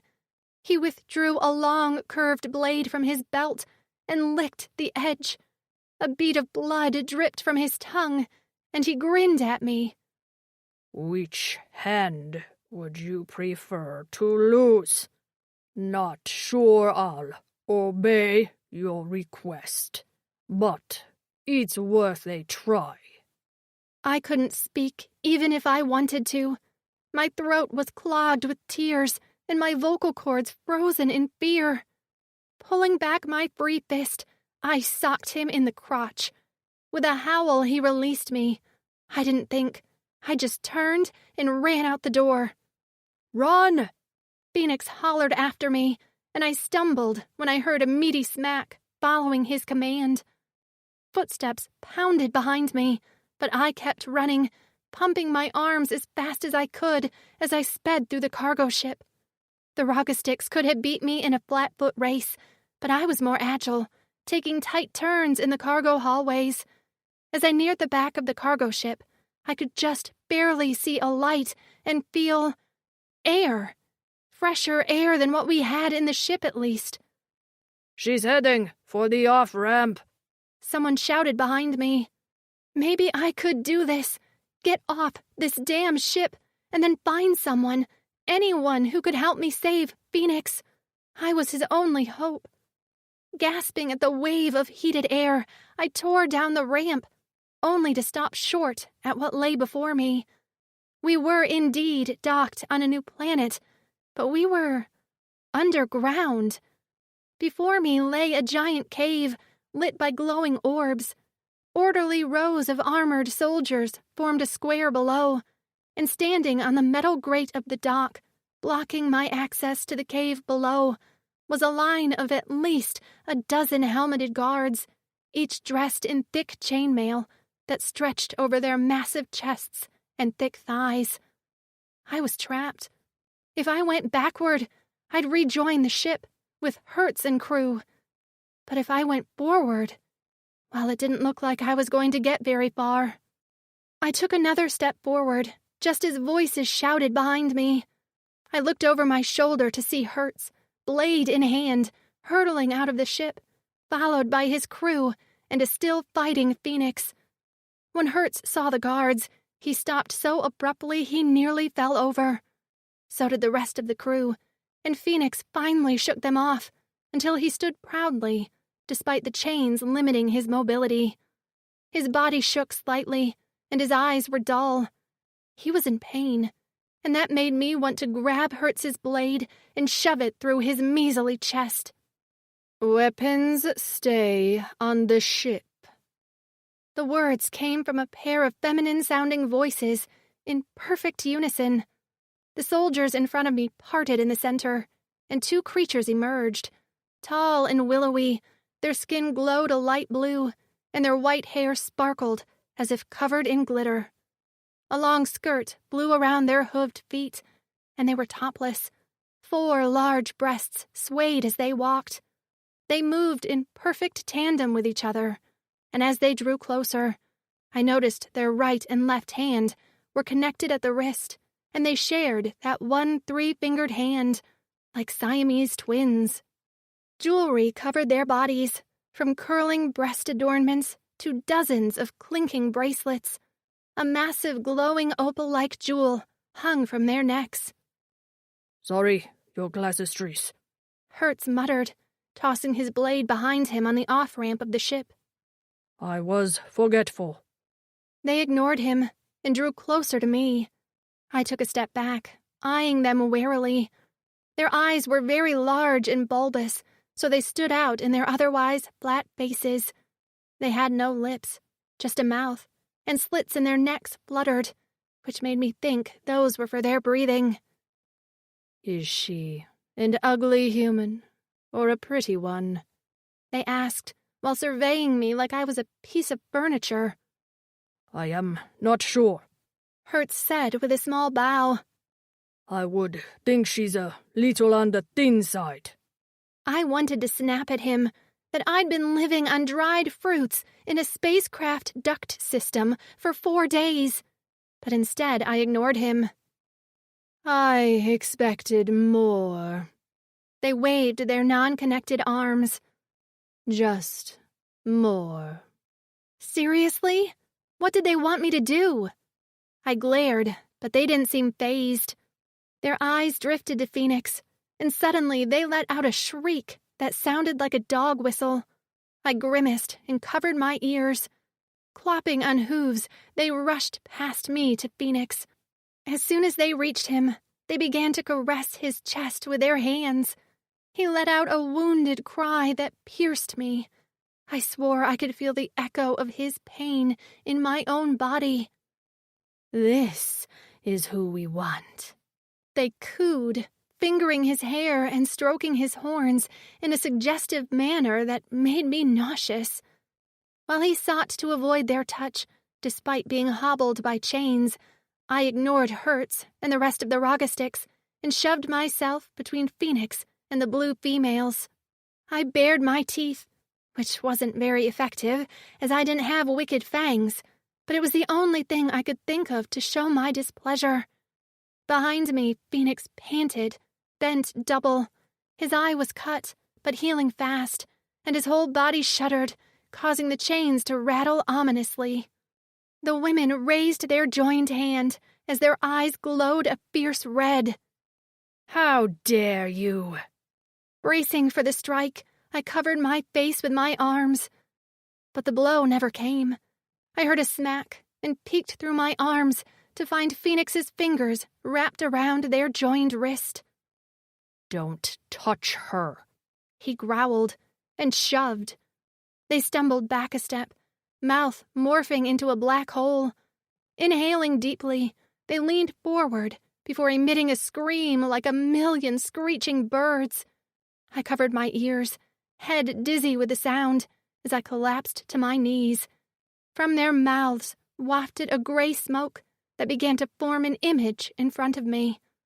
The image shifted, moving like a video, and it was a shot of me running. As the scream went on, I stared in horror as I was able to see who I was running toward. FENIX. He lay still and lifeless, and when I reached him, his eyes stared sightlessly at the sky. Throwing myself at his side, I picked up his head, crying and weeping. But he didn't wake. He didn't move. His heart was silent. I opened my mouth to scream just as a hand passed through the smoke, breaking it into wisps of nothing, just as the screams stopped. My ears rang, and I collapsed onto all fours as the image haunted me. FENIX knelt at my side, rubbing the back of my neck. Are you okay? I swallowed around my dry throat and gazed at him helplessly. They are glazers. He rubbed at my sweat-damp forehead. With their smoke, they show you your worst fear, but only you can see it. My worst fear was FENIX dying. I reached for him, and he pulled me to his feet. You want me? FENIX asked the glazers in a hoarse voice. Yes, the women said, still glaring at me. Then don't hurt her, and you can have me. I squeezed him tightly as I shook my head, but he ignored me. She remains alive and unharmed, and you can have me. The women turned their heads in unison and looked at each other before once again facing FENIX. Done. What about our payment? Hertz spoke up. The women turned assessing eyes on him. He managed to grin and ran a hand over his bald head. You brought a weapon onto our dock, they said with a chin tilt. Hertz's face drained of color. Wait, but... They lifted their joined hand and inhaled deeply. I braced for another scream, but this time, no sound came out. They continued to inhale, way past the point of normal human lung capacity. Suddenly, orange cracks began to appear in fissures on Hertz's skin. He held his hands in front of him, shaking his head as he began to gasp in a panicked, No, please. All around us, the soldiers rushed forward, slaying every Rockestick's crew member with vicious stabs of their spears. But Hertz, he seemed to burn in front of our eyes, and the glazers inhaled the smoke through the slits in their necks. Hertz's hands went first, dissolving into smoky ash.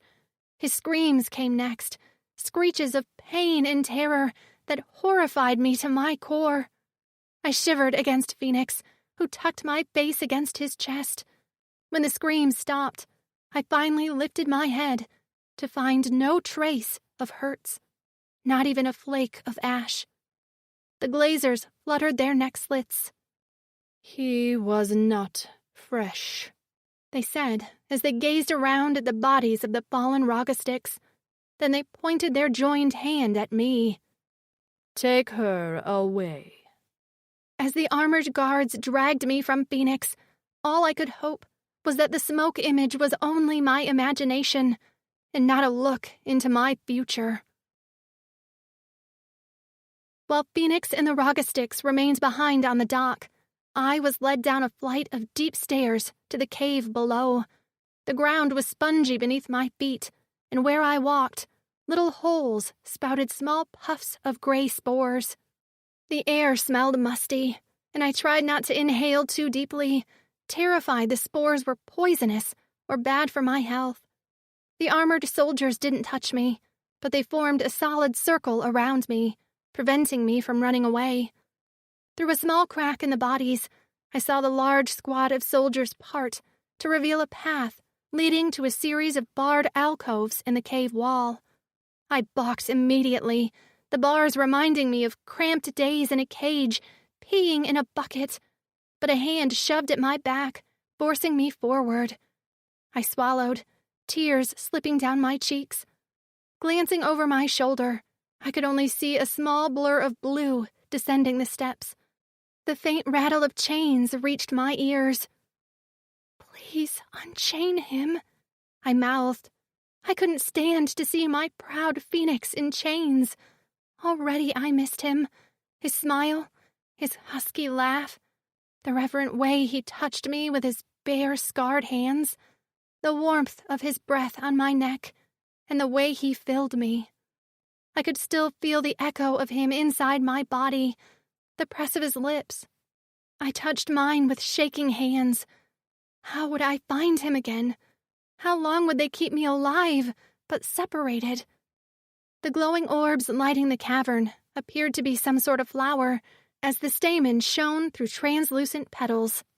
Other than the soldiers, there were no People? Who lived here? How did they grow food? What was the planet's surface like? Where the fuck were we? A few soldiers fell away until only 4 walked with me, 2 at my front and 2 at my back. They led me up a set of narrow stairs carved into the stone wall. I couldn't run back or forward, and if I ran off the side, I'd fall to my death.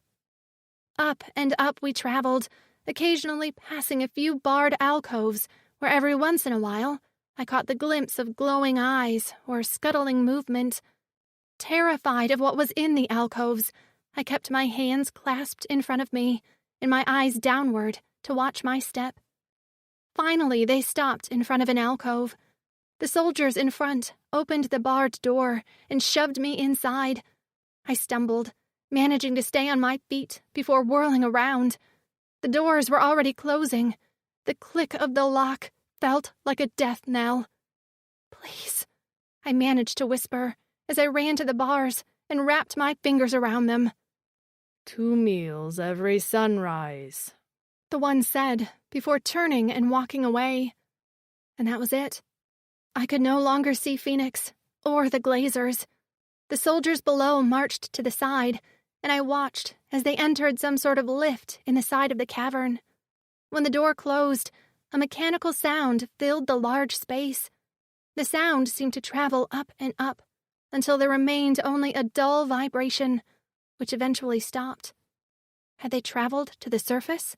Another level? I tapped my forehead against the bars of my cell before turning around to take in my new living quarters for, well, maybe forever. For a cave cell, it could have been worse, I surmised. There was actually some sort of toilet, which reminded me of a porta-potty.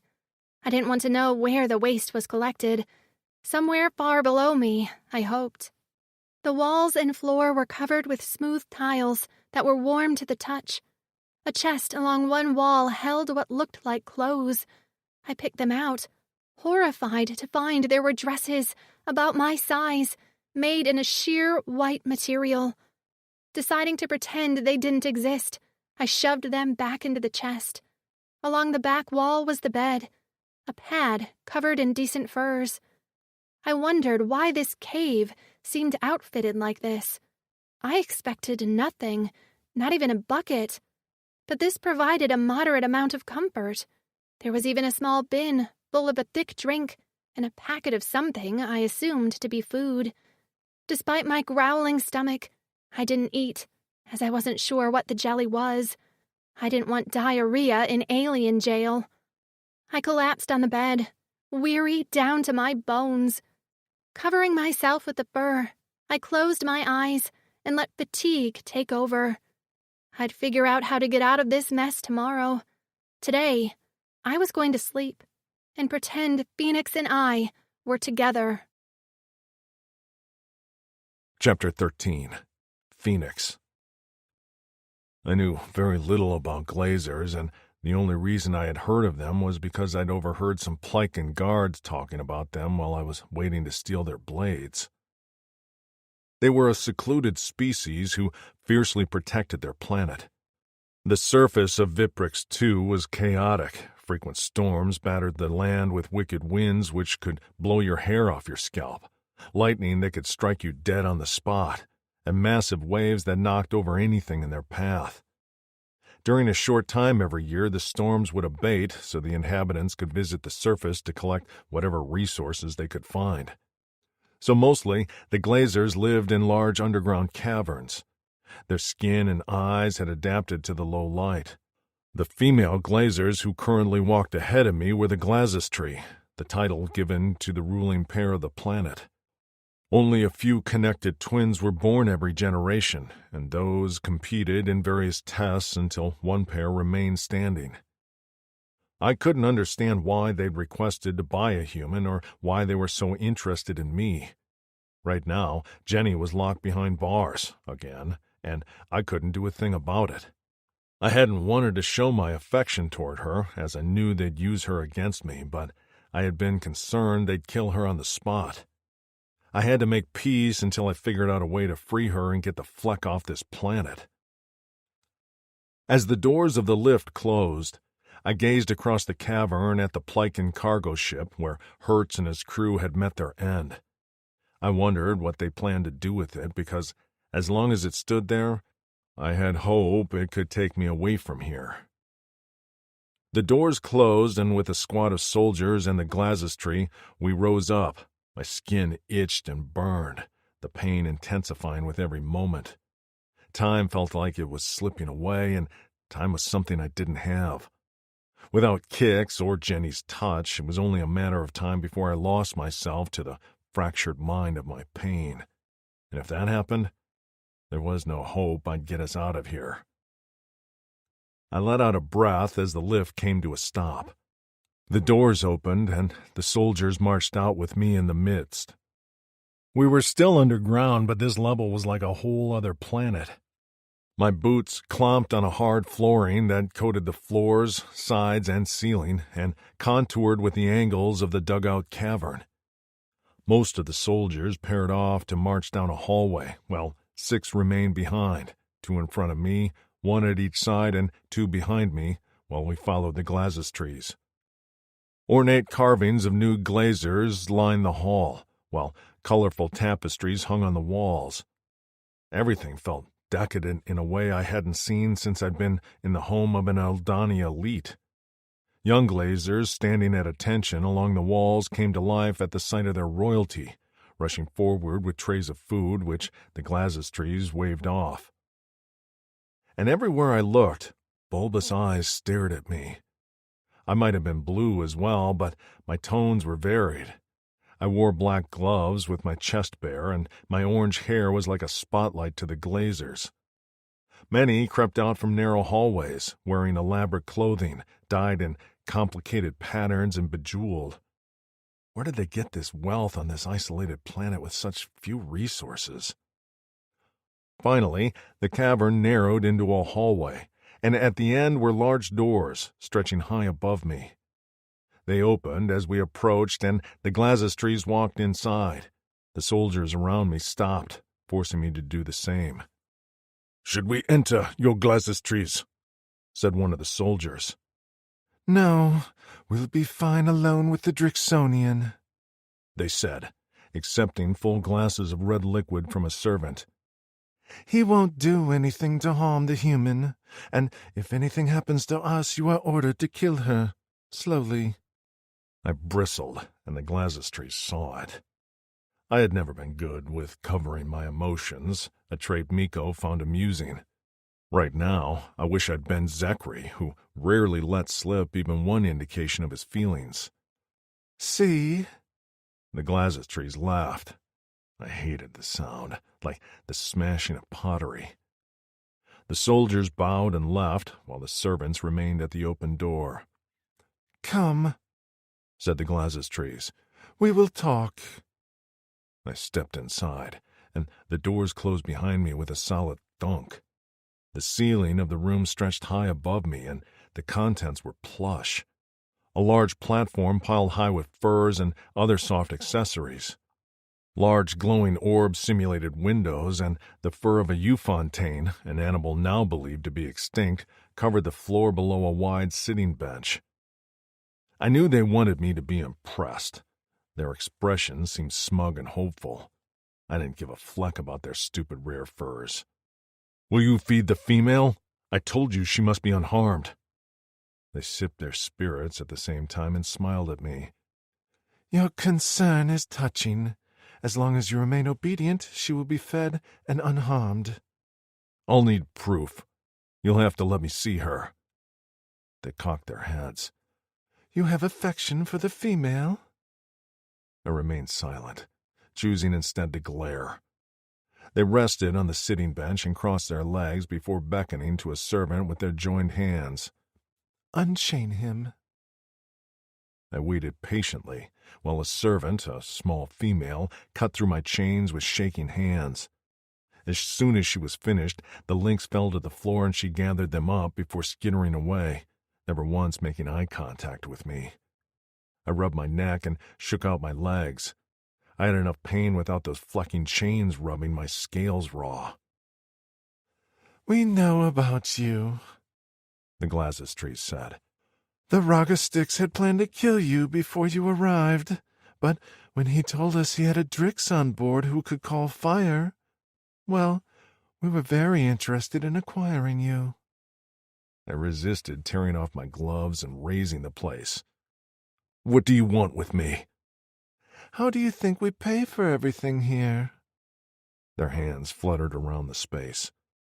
A shining statue of only a muscular butt was on prominent display on the table in front of the bench, carved out of a red gem I'd never seen before.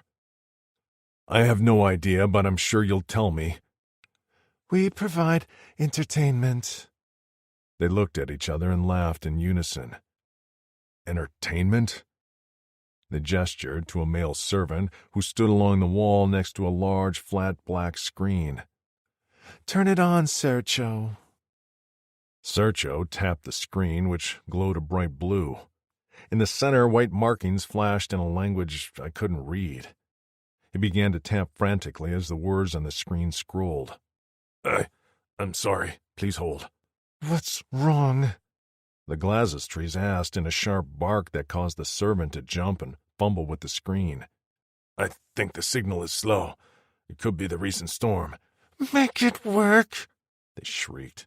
I'm trying. The servant quaked in his shoes. You're ruining our reveal. We had this all planned. We had meetings about it. I'm sorry, I don't. I exhaled with a sigh. Did you try turning it off and back on again? The servant froze and looked at me over his shoulder. What? Did you try turning it off and turning it back on again? I said slowly. His lips trembled and he nodded sharply. Right, that. I can do that. They tapped a button on the side and the screen winked out. After shooting the glasses trees a weak grin, he turned it back on. The screen came to life and immediately showed an image of the cavern we'd first arrived in. In the distance, I could make out the wall of barred alcoves where they'd taken Jenny. Then the image began to zoom in. I took a step closer to the screen as the servant stepped aside. I could now make out who occupied some of the barred alcoves, and I could barely believe my eyes. In one was a small furry animal with reddish-brown fur, bushy tail, and curved horns. It hissed through the bars before the image panned over. I stared as it revealed more and more alcoves. A small, clawed creature who sat hunched over, a bird with radiant wings who perched on a small faux tree, a family of hooved rodents. And then, laying still with a fur pulled up to her chin, was Jenny. I rushed to the screen and touched it, but of course I couldn't feel her, only the cool, smooth surface. She slept with her lips parted slightly. The fur covering her rose and fell with their breaths. What? I whirled around. What is this? Why do you have them all locked behind bars? The glasses trees drained their wine. Because the citizens of this galaxy pay a lot of zens to travel here and observe the variety of creatures we have accumulated on this planet. They are entertainment. They stood up and walked closely to me. I jerked away as they attempted to touch my face. Their laugh filled the space. And you, Firebrand Drix, are going to be our biggest draw yet. Jenny. A loud rattle woke me out of a fitful sleep. I jerked up to find a guard standing outside my door. He slid a covered tray through a small hatch in the bottom of the door before locking it and walking away. I crept off the bed toward the tray, my stomach gnawing at itself. They said I'd only get 2 meals a day, so I had to eat, but I was almost afraid to look at the offering. I peered outside of the bars, but could only hear murmurs of other prisoners eating, as well as the occasional squawk or a squeak. The floor of the cavern was empty, except for a few soldiers standing in an assembly line to hand out trays. Eyeing the tray, I picked it up gingerly, surprised at how heavy it was. Once I retreated back to my bed along the far wall, I sat cross-legged with the tray on my lap. Please, Tastes good, I whispered to myself before lifting the lid. I gaped at the contents. First of all, the tray was brimming. I had expected what amounted to an elementary school cafeteria serving, but this was a lot. Maybe more than I could eat. Of course, I had no idea what anything was, but the smell was promising. Vivid leaves in blues, purples, and greens sat in a bunch, drizzled with something that smelled sweet and fruity. A slice of what looked like meat, or a meat substitute, lay on a bed of a fluffy purple mash. Accompanying the meal was a spongy brown ball that looked like a dinner roll and a thick smoothie-like drink. Wrapped in a clear paper was a small pink square.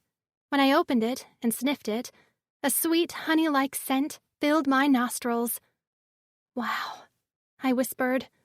Then my stomach dipped.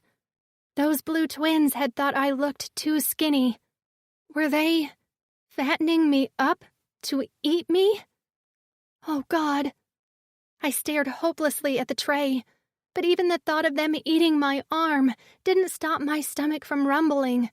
I was hungry, and starving myself served no purpose. FENIX wouldn't want that. He'd agreed to go with them willingly in exchange for my safety. As long as he was alive, then I would stay alive too, right? Ignoring all my fears for now, I dug into the food. The flavors were unique, but nonetheless delicious. I especially loved the meat and purple mash. By the time I was full, the tray was nearly empty, except for half of the roll and a little of the smoothie. My stomach protruded a bit, and I patted the tight skin. I hadn't been this full since I arrived in this galaxy. I replaced the tray in front of the hatch, used my toilet, and washed up with a small basin of water. Laying on the bed again, I closed my eyes and listened to the sounds of the other prisoners. There were no cries of distress. Were they all fed as well as me? What were we doing here? I couldn't imagine they were feeding us well out of the goodness of their hearts. We had to serve some sort of purpose. I just didn't know what it was. I dozed off a little, my body sated on the meal, until a distinct scratching sound reached my ears.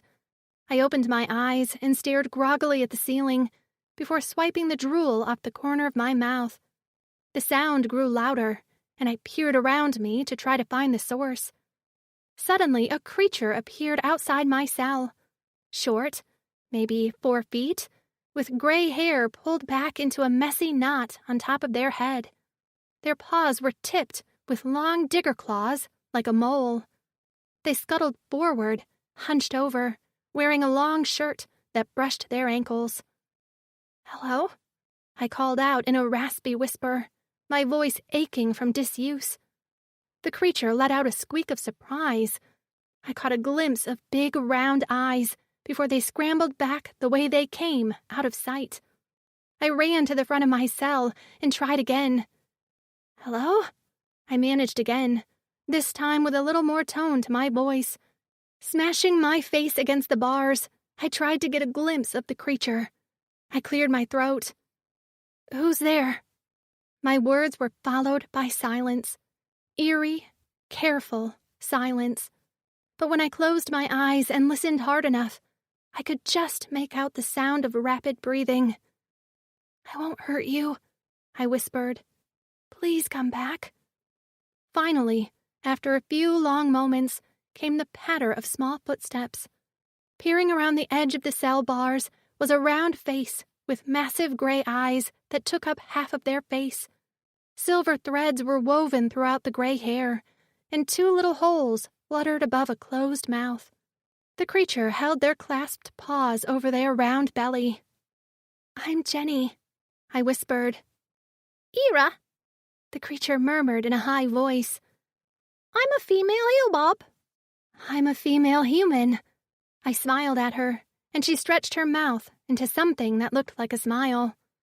"I live 2 cells over," she said, and then hesitated as she rubbed her paws together, claws clicking. "How did you get out?" She held up her digger paws. "A tunnel." I blinked. You what?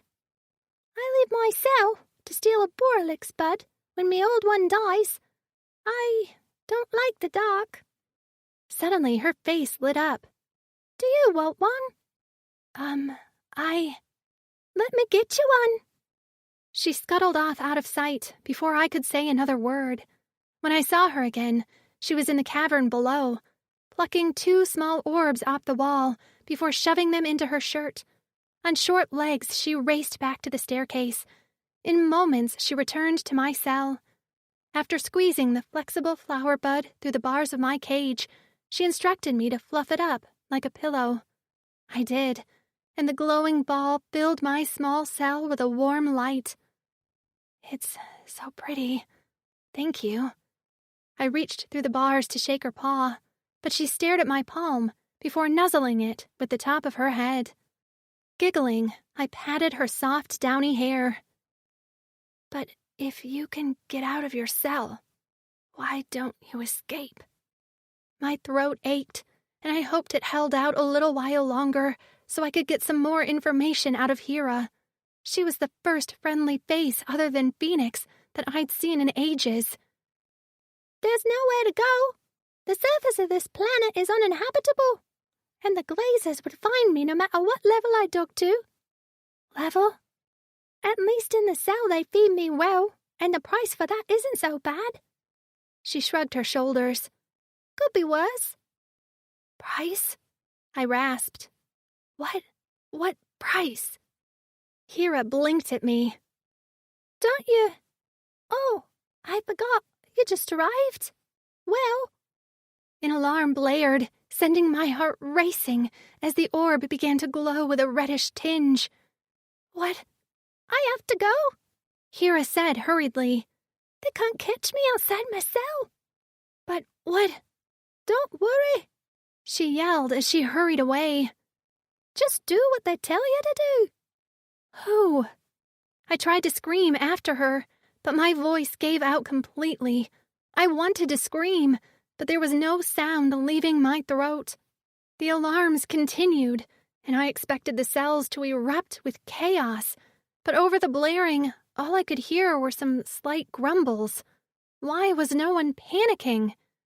Suddenly, a disembodied voice said in a bored tone, "Please stand in the glowing circle of your cell and wait for ascension." Ascension? I whirled around to find a circle glowing on the tiles of my cell. Hera had said I was to do what I was told to do. With trembling legs, I walked toward the circle. The orbs all around the cavern began to flash, and with a deep breath, I placed my feet inside the circle. Ascension starting. I fisted my hands at my sides as the orbs glowed brightly before winking out completely. A clear film rose from the floor, surrounding me, seconds before the small circle of floor at my feet shot me upward with a belly-dipping force. Chapter 14. Jenny. I braced my hands on the side of the clear film, which remained firm beneath my palms. I tried to scream, but no sound came out, and all around me was the rush of air as I continued upward, feeling like Augustus Gloop sucked up from the chocolate river in Willy Wonka's factory. I passed underground levels at dizzying speeds, catching glimpses of families huddled together in drab clothing, then another level with a rug-covered hallway. Each level increased in decadence until the floor under my feet began its slow ascent. We passed another large cavern, this one lined with sculptures made of shining jewels and decorated walls. Everything was bright and shiny. I pressed my nose to the clear film and met the gaze of a familiar set of twins. The joined hand and massive necklace gave them away. They smiled at me, and I shivered, glad when the platform continued up to take me out of their sight. On the next level, the platform came to a smooth halt. The clear film around me dropped away. The ring in the floor glowed before fading away, and the robotic voice came. You are now free to move about your enclosure. My enclosure? After catching my breath, I gazed around. I was in some sort of clear box, about 12 by 12 feet, and inside the box with me was furniture. Earth-like things, but clearly designed by someone who was not from Earth. A table and 2 chairs were completely off in proportion, as the chair seat was at the same height as the table's surface. A comically large vase was placed in the center, stuffed with faux flowers that were unlike any earth flower I'd ever seen. A large fir covered a bed that was way too high for me to climb on. I tugged on the cover of the fir, and it tumbled down to the ground. Picking it up, I wrapped it around my shoulders and surveyed the rest of the room. A blob of fur was in the corner, sitting on a plush pillow, and I gingerly stepped toward it, wondering if it was alive. Only when I crouched down did I realize it was not a living thing, but instead was a matted figure of fur with a collar resting on top. Was this supposed to be my pet? It was cobbled together with the semblance of 2 legs and a head.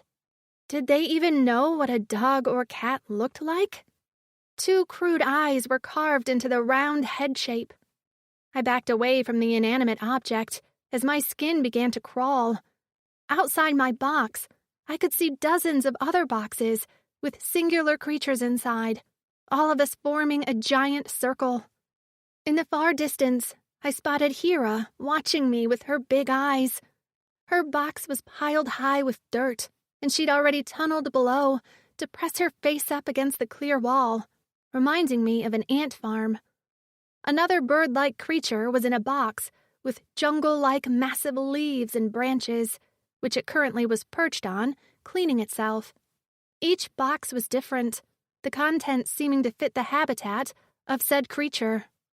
Large floor-to-cavern ceiling doors opened on one end of the room, and aliens, some blue, like the twins, but others in all shapes and sizes, entered. Some were alone, others seemed to be grouped in families, but they all wore jewelry and ornate clothes. As they stopped at each glass box to point and wave at the creature inside, I realized with a sick churn of my stomach what was happening.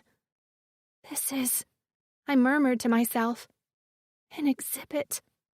A choked sob left my throat. "We are the zoo." I huddled on the ground and tossed the fur over my head to hide. Suddenly a voice echoed in my box.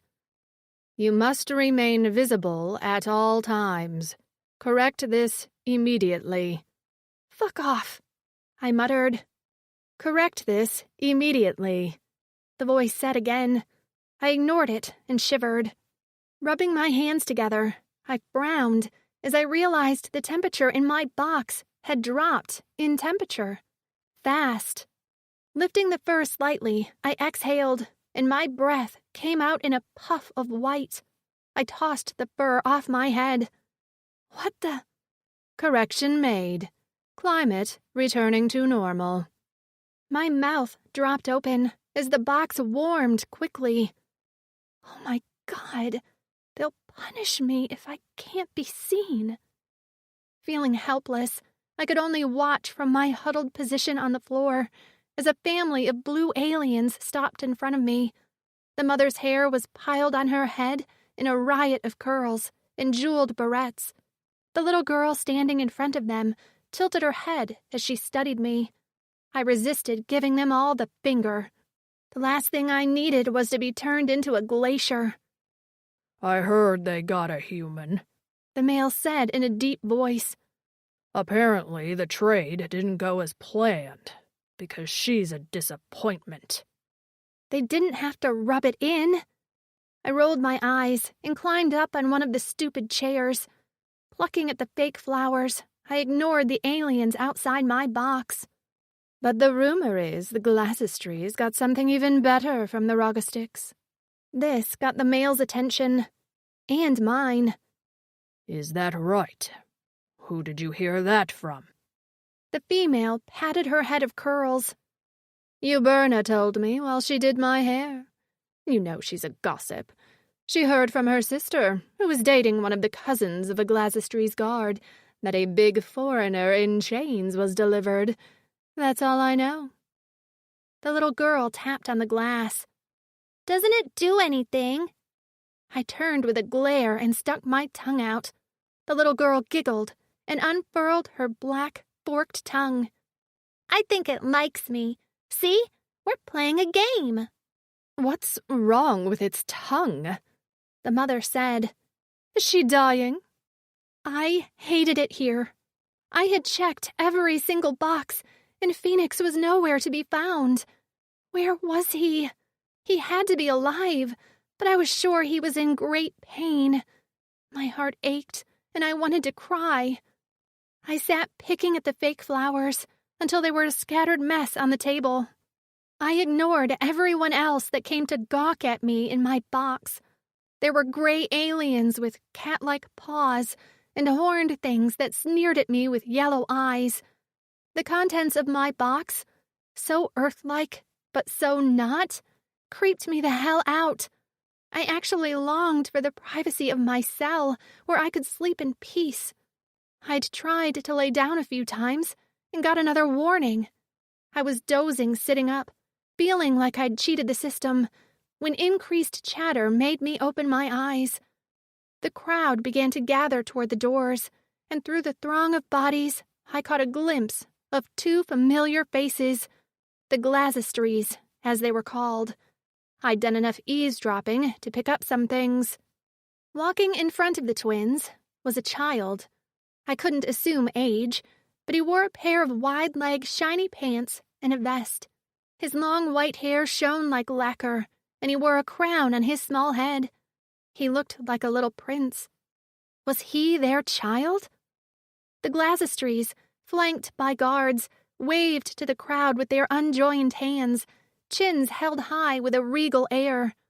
Bored as hell, I waltzed around my box, doing the princess wave with my cupped hand and pretending like I was ordering around my people. "Mildred, you comb Fluffy," I murmured to myself. "And you, Gary, make my bed. I need some beauty rest before the ball tonight." The Glasistries started talking, and I didn't really care what they had to say, but I did want to know if they said anything about FENIX.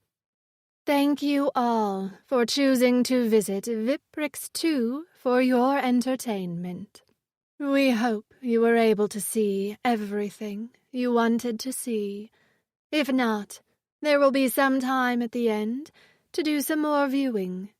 Right now, we wanted to announce a special acquisition we recently made in celebration of Brocus's 10th year." The prince in front smiled creepily. I didn't dislike children, but I definitely disliked this one. The twins snapped the fingers of their joined hand, and the floor in the center of our circle dropped away.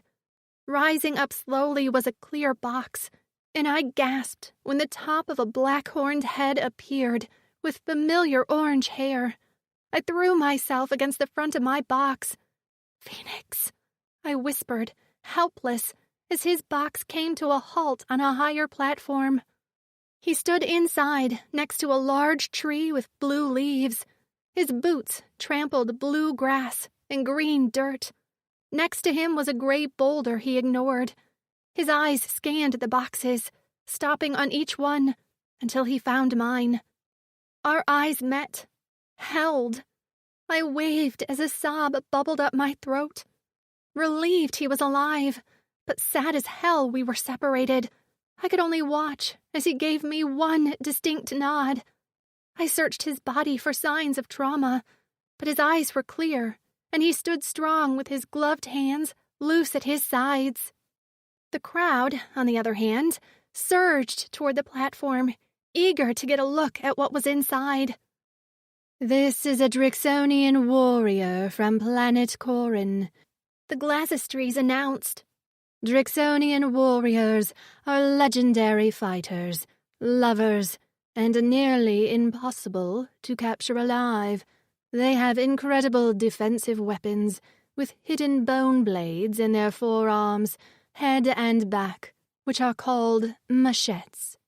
Machetes! The crowd echoed together, like they were receiving an anatomy lesson. A guard rapped on FENIX's box. His nostrils flared a moment before he unleashed his machetes. The crowd gasped as his black machetes shone in the harsh light of his box. "And this warrior," the Glazistry said as they drew closer to the box, "this warrior isn't like all Drixonians. He is completely unique. During the battle with the Uldani, we have some Uldani here, don't we?" A few titters rippled through the crowd before some scattered gray hands raised in the air. The Glazistries smiled. "Well, during the Drixonian uprising against the Uldani, some warriors were experimented on, and this warrior, my friends, is one of them. So he comes with extra abilities." The crowd murmured, pressing closer to the platform. "This warrior," they said, their breasts swaying as they nearly vibrated with glee, "can call fire." FENIX. Jenny was alive, and that was the only reason I didn't tear through this fucking box and lay waste to everyone in here. She was alive, and as long as she stayed breathing, I had to stay obedient. For now. I didn't have the intention to stay here forever, separated from her as we were gawked at by a wide range of species in the galaxy. I vowed to protect her, but I wasn't doing such a great job of it. She was once again locked away and treated like an object. Well, I couldn't do a flecking thing about it. Pain ravaged my body, affecting my vision, but I recognized her form and jet black hair anywhere.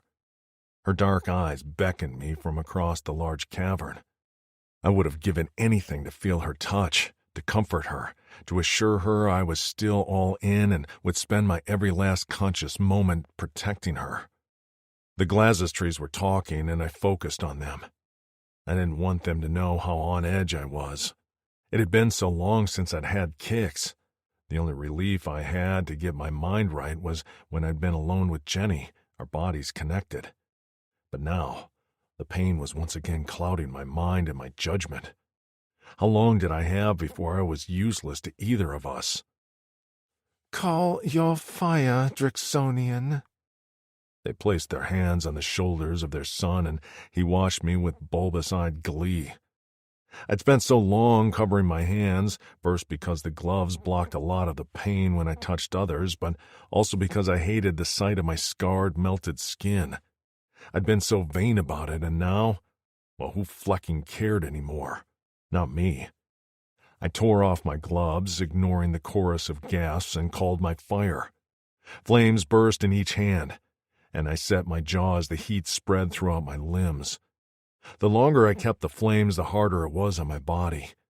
I glanced down at my fingers where the scales twisted and writhed in the flames. The crowd pressed against the platform where my box sat, each trying to get a glimpse of the other.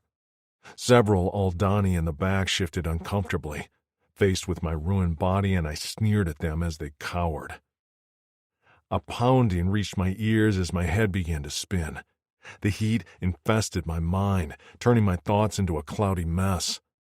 My female banged on the side of her box, tears streaming down her face. I watched as if in slow motion as her mouth opened, but I couldn't hear her words. I could only watch her distraught face until she lifted her hand on top of her head and made a gesture with her splayed fingers. My name. She was signing my name.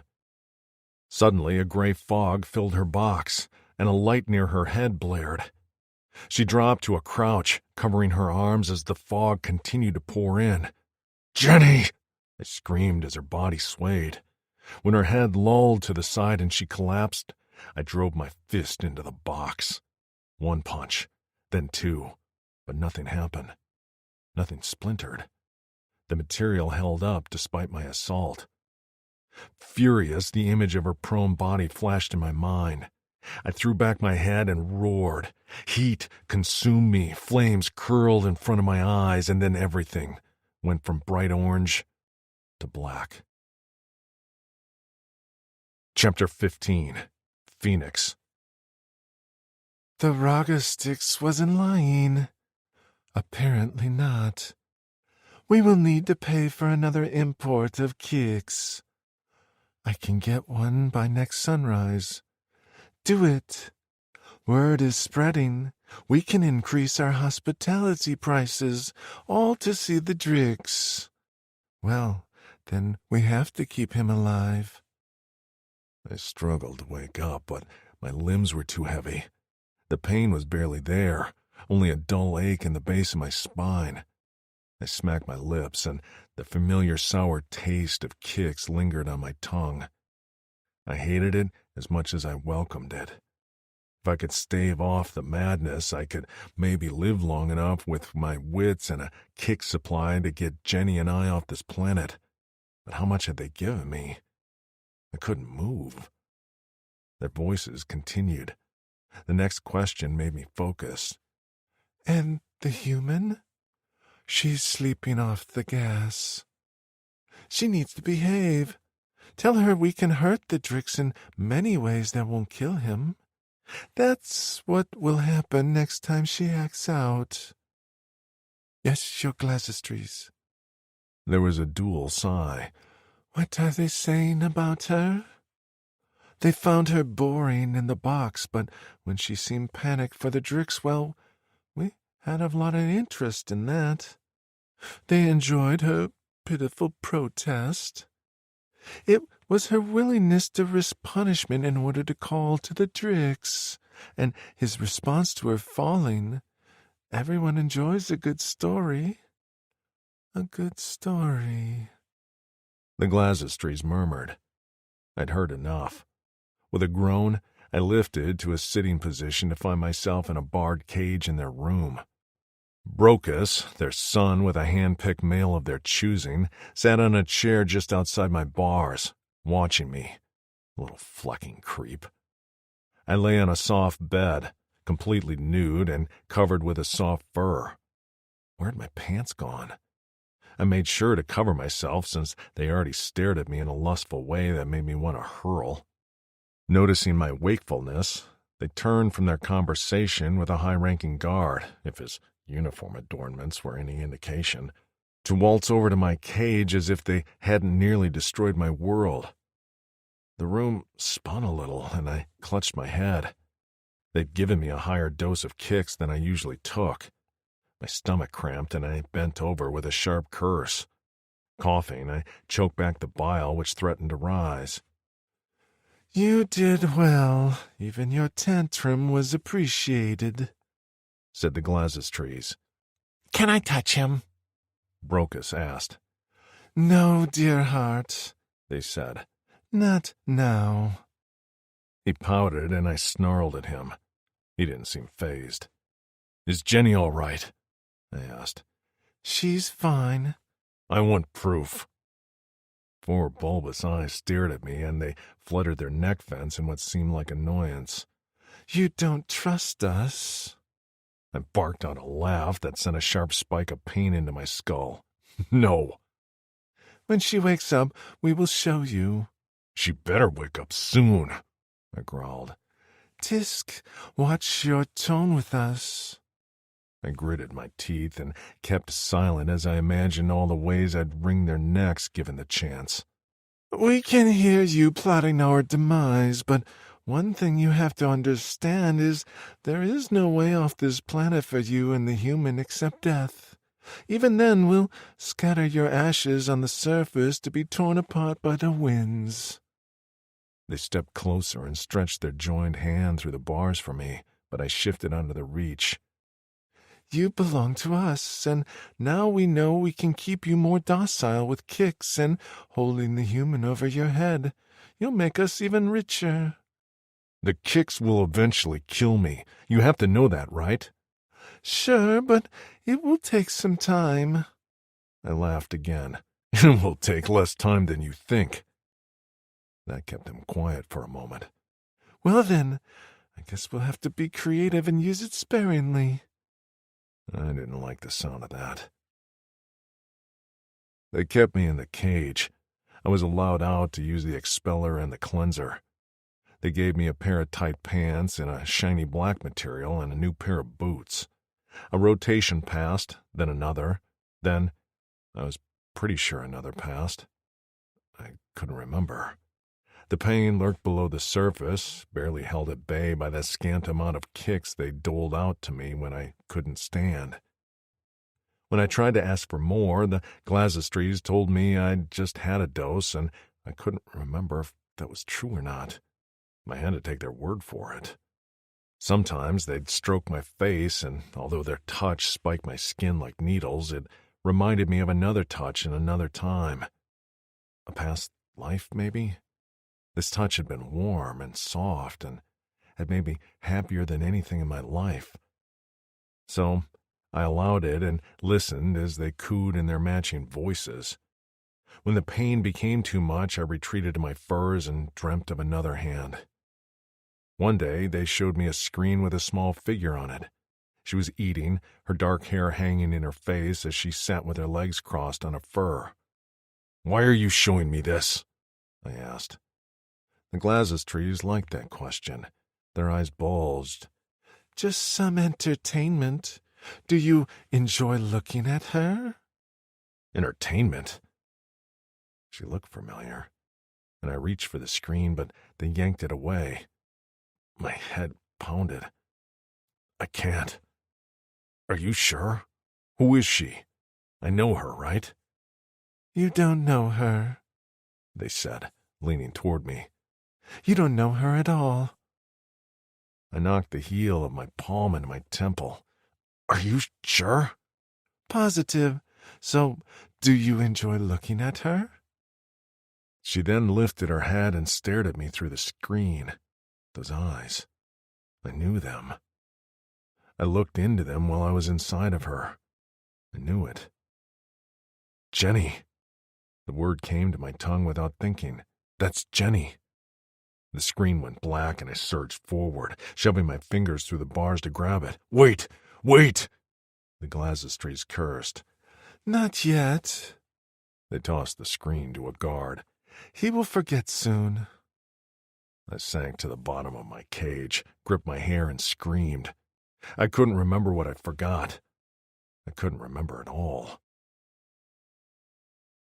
Jenny. My head throbbed, and my stomach churned with what felt like a hangover from hell. Whatever gas they'd filled that box with had taken forever to wear off. When I came to, the guards informed me I'd lost 3 rotations. 3. Beside my head on my bed, I found a small orb, and at least that made me smile. Hera must have retrieved one for me, so I'd have some pretty light when I woke up. They gave me a sweet drink that calmed my stomach, and after that, I wolfed down a whole tray of food until I felt like my belly would burst. I'd badgered the guards about FENIX, but they refused to tell me anything about him, other than he was alive. I'd panicked because they made him use his fire too long. I could tell by the strain on his face and the way his body had shook. I'd only wanted it all to stop and hadn't considered they'd punish me for banging on the wall. It didn't really matter, though. I'd do it again even if I'd known. After I passed out, I didn't know what happened. Sometimes when I closed my eyes, I heard a dull roar, and my name screamed in a heated anguish. 2 more rotations passed, and I began to grow even more fretful. What was happening to FENIX? How much pain was he in? Did he know I was alive? I lay on my bed, picking at the edge of the fur as I stared at the ceiling. The orb had faded, leaving my cell dark and depressing. I practiced talking until my throat ached, but I felt confident my voice was stronger now. A shuffle sounded outside my cell. Hopeful, I ran to the bars to find a small round face peering at me from the outside walkway. Hera. I reached for the orb she stuffed through the bars. Fluffing it like a pillow, I smiled at the soft light. Thank you, friend, for leaving me an orb while I was sleeping. I'm so glad you woke. I visited as often as I could, and made sure you were breathing. What happened after I passed out? Her face fell, and she glanced down. What? I gripped the bars with shaky hands. Is FENIX okay? I'm not sure, she said softly. He saw you pass out, and he screamed your name. Then, she shook her head. I wouldn't believe it if I didn't see it with my own eyes. But his entire body went up in flames, and then he collapsed. No, I whispered. He'll be in so much pain. I heard he's the Glacister's personal pet. They keep him in their private room. I also heard a cargo ship came the next day with a supply of kicks. I sighed as I sank down onto my knees. Shit. He'll be so defeated. He hates taking it. But it's better than being in pain. I bit my lip, remembering how he told me Kix was killing him. How long could he hold on? Were they dosing him right? So much was out of my control, and I hated it. Hera. I dropped my head into my hands. I'm so worried about him. Tears streamed through my fingers as I sobbed. A paw stroked my hair, and Hera's voice cut through my hysterics. I know, she whispered. When my planet was overtaken by the Plikins, my whole clan was separated, sold to different areas in the galaxy. My friends, my family, I think about them every day. Are they alive? Are they in pain? Would they be better off dead? I swiped at my eyes as I gazed at her kind face. I'm sorry. I didn't even ask what you've been through. I can't imagine. I have some consolation that my family is safe back on Earth.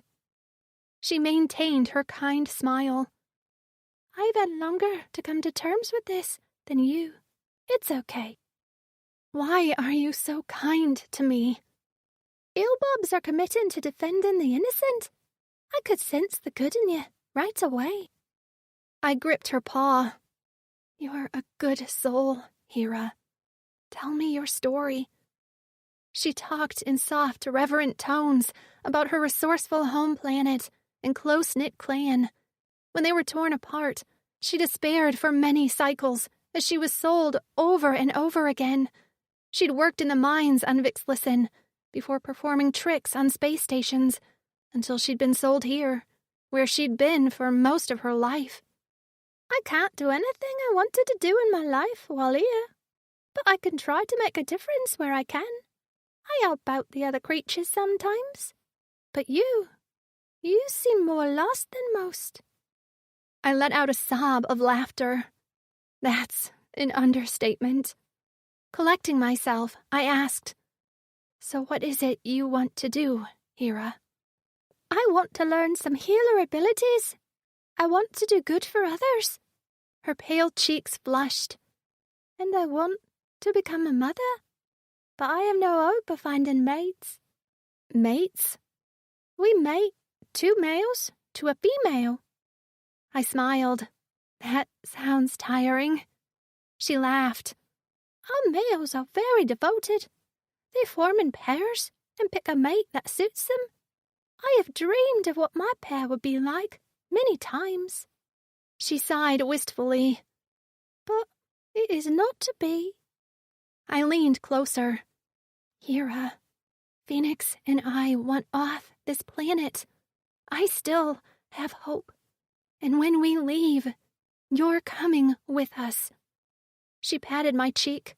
I could tell she didn't believe me. Okay, human Jenny. I mean it. I know you do. Her eyes watered, and she blinked away the tears. I know you mean it. Where's the Hellbob? Shouted a guard, whose voice sounded way too close for comfort. Hera slapped her paw over her mouth to muffle her panicked squeak. She plastered herself against the bars of my cell as if trying to squeeze through, but her body was too big for the narrow spaces. I frantically gazed around my cell, racking my brain for a way to distract the guards or hide Hera. "Where is that little shit?" The guards murmured. "Brocus wants to see her." "I hate that little brat," Hera muttered. "What does he make you do?" I whispered in alarm. "I have to dance for him. It could be worse." Her large eyes darted around. "What am I going to do? They're outside my cell, and I can't get back without them seeing me." Right now, she was hidden in the alcove of my cell in front of the bars, but as soon as they reached my cell, they'd see her. A small crevice in the alcove caught my eye. It wasn't large enough for her whole body, but it would provide some degree of cover. I shoved her into it. "Hide yourself as much as possible. Don't move. Don't make a sound." She nodded and conformed her body into the crevice. Her eyes shone. "Shut your eyes, Hera. Damn, those are luminous." Closing her eyes, she went completely still, just as the guard's footsteps drew closer. Pitching my voice as loud as I could, which strained my vocal cords nearly to their limit, I called out, "I need some supplies, please." "What?" The footsteps kept coming. Panicking, I spotted a sharp, pointy rock on the wall. With a deep breath, I slammed my forearm into it. Pain shot up my arm. Hera made a small gasping sound. "Human?" "Please hurry now. I cut myself, and I'm bleeding. Please go now." "Shit," said a deep voice. "The Glazistries need you alive. Let me—" "I know how to treat this. I just need some ointment and wraps. Go get it now, please." A curse, followed by pounding footsteps, gradually faded as the guard took off to help treat my self-inflicted injury. Hera peered around the corner and exhaled as the sound of the lift rattled the cavern. With her paw on her chest, she bent over and panted. "Thank you." "No need to thank me. Friends help friends." I grinned at her. "Now get back to your cell before they catch you." Her eyes dipped to my wound. "Will you be okay?" "It's fine. Just a cut." Actually, the thing was bleeding like crazy, but I'd live. "Now go." With a wave of her clawed paw, she took off out of sight. I leaned my back against the wall with slowly exhaled breath and slid to the floor, cradling my arm in my lap. As I waited for the guard to return, I marveled that it had taken me being transported to a new galaxy to find love and friendship. Chapter 16. FENIX. I was home. The blue leaf in front of me rippled as a breeze blew past. I listened for the sound of briggers chirping and smiled when I heard the low murmur of chattering. I shifted my weight, and green dirt squeezed out from under the sole of my boots. I inhaled, eager to smell the fresh grass, but the smell was noticeably absent. Maybe I'd eaten something that caused my head to clog with mucus. It wouldn't have been the first time. A rock beside me had a perfect ledge for sitting. When I flexed my back, I detected a slight pain at the base of my spine. It was dulled, though, but it felt covered over. Maybe I'd taken a pain relief drink the healer had given me. Why couldn't I remember anything? I sat down, my knees cracking, and I rubbed them. When I smacked my lips, a lingering sour taste lurked on my tongue and made me frown. I poked at the blue grass, but it didn't bend like normal. Where was I? I tried to reason back to how I got here, but it was all blank. I rubbed my forehead. Why couldn't I remember? Miko was probably looking for me. I sighed as I reached up to rub the leaf. When I pulled my hand away, my gloved fingers were stained blue. The leaf's surface where I rubbed was a dark gray. What the fluck? I muttered. Suddenly, the sounds in the forest changed. Briggers weren't chirping. These were voices. I peered in the distance and saw a number of curious faces peering at me. "What?" I shouted, rising to my feet. My head swam. "What do you want?" Their voices continued, warping into one sound that echoed in my head like a chant, over and over again. "Fire! Fire! Fire! Fire!" Then I saw one face pressed through a clear film. Something about the eyes scratched at the back of my mind like an itch. The long dark hair hung over the being's shoulders. Slowly, she lifted one hand on top of her head as her eyes leaked a clear liquid. I didn't understand her language, so I turned away. "Fire! Fire! Fire! Fire!" I knew what to do now. I tore off my gloves, called my fire, and let the heat consume me. Jenny. When the platform returned me to my room, I collapsed on the floor in a flood of despair. Tears flowed down my cheeks, soaking my shirt. FENIX hadn't recognized me, but that hadn't been the worst part. It had been the utterly blank look in his eyes. That hadn't been him. Not at all. What had they done to him?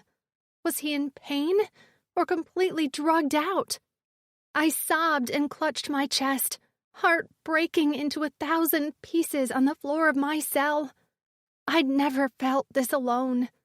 Before, knowing FENIX was here somewhere, looking out for me, had been a comfort I relied on. But now, it was just me. I would still do everything I could to protect him, but what could I do when he didn't recognize me? I hated the Glazistries. I hated those blue bitches so much. Using all of us to outfit themselves in jewels and entertain their shit of a kid. I screamed and pounded my fists on the floor until my voice went hoarse, until I couldn't manage more than a weak whisper. I wouldn't talk again until I got my FENIX back. What did it matter anyway? Eventually, I collapsed onto the floor, exhausted from crying and screaming. My stomach ached, and I cradled it as I rocked back and forth, staring at the small orb in my cell. It was new, placed there by Hira that morning, before we'd been taken to the exhibit level. I hadn't realized how badly it hurt to have hope ripped from your chest. My heart pumped sluggishly until I fell asleep alone in the middle of my cell, laying in a puddle of my own tears. A clatter woke me up. I opened my eyes to find a guard walking away and a tray of food on the floor in front of me. Despite my queasy stomach, I crawled to the tray and picked at a few pieces, forcing myself to swallow. I had time to feel sorry for myself, and now I had to snap out of my pity party and do something. If FENIX wasn't able to come up with a plan, then it was up to me. I was convinced I could get him to recognize me, but I had to get closer. I had to touch him, and in order to do that, I had to get out of this damn cell. Hira had said the Glazistries were keeping him in their private room. I lifted my gaze to the ceiling. How did I get there? Long moments later, the sound of guards calling out to Hira drew my attention. "The prince wants to see you." She replied to them quietly, and I realized she would be going to visit him. Was his room near the Glazistries? If only I could see FENIX. "He said to bring another one." A guard said. "Who?" The other guard asked. "He said surprise him." This was just the break I was looking for. I tried to yell out, but my voice failed me. I picked up the tray and rattled it down the bars, up and down, until the guards stomped over, one holding Hira by her collar. She stared at me with massive eyes. I looked right at the guards and pointed at myself. They assessed me. "You want to go with this one to see the prince?" I nodded. Did I seem too eager? Finally, the guard shrugged. Put on the clothes in the chest. Let us know when you're ready. I balked at the idea of changing, but as they turned their backs, I sucked it up and raced over to the chest. I tore off my clothes and pulled the dress over my head. The material was way too thin for my liking, but it covered up the important bits. Kinda. When I was finished, I banged on the bars again. Just like that, I was out of my cell and riding a lift on the way to another level, hopefully to see FENIX. Fingers slipped into mine, and I glanced down to see Hera giving a reassuring smile as she squeezed my hand. This small hillbob, who hadn't been given much kindness in her life, was comforting me. I patted her hand and gave her a nod that I was okay. "Brocus isn't so bad," she said. That was the prince's name, and I'd only seen him through the glass walls of my box. Despite never having met him, I didn't have a good impression of him. I wrinkled my nose in disgust at the idea that he called us to his room to entertain him. Sure, his mothers had likely trained him not to see us as people with feelings, but anyone could look at Hera and see she was a sentient being. The lift finally slowed to a halt, and once the doors opened, the guards led us down a hallway. I studied my surroundings carefully, hoping for any sort of sign of FENIX, but this level was full of art, statues, and a vulgar display of wealth. By the time we reached a large set of ornate doors, I was steaming mad. But hope lit my blood. This had to be the Glassistry's chambers. Eager to get inside and catch a glimpse of FENIX, I surged ahead and placed my hand on the handle. The guard grabbed me and roughly tugged me in another direction. I yanked myself out of his grip as he shoved me toward a small door to the right. This is the prince's chambers. "Come on," Hera said gently. As the door opened, I looked back longingly at where I suspected FENIX was being held. How could I get in there? Were these two rooms connected somehow? We stepped inside of Brocus's chambers, and I nearly gasped at the spacious room. Numerous screens were hung on the wall, displaying all kinds of entertainment, from something that looked like a nature show to another where two aliens were beating the crap out of each other in front of a cheering crowd, like MMA matches back on Earth. Trays of half-eaten food covered a large table, and I winced at the waste. The prince lounged in the corner on a fluffy pile of furs and pillows. He wore a set of what looked like pajamas, but they were the fanciest pair I'd ever seen, threaded with silver and accented with jeweled buttons.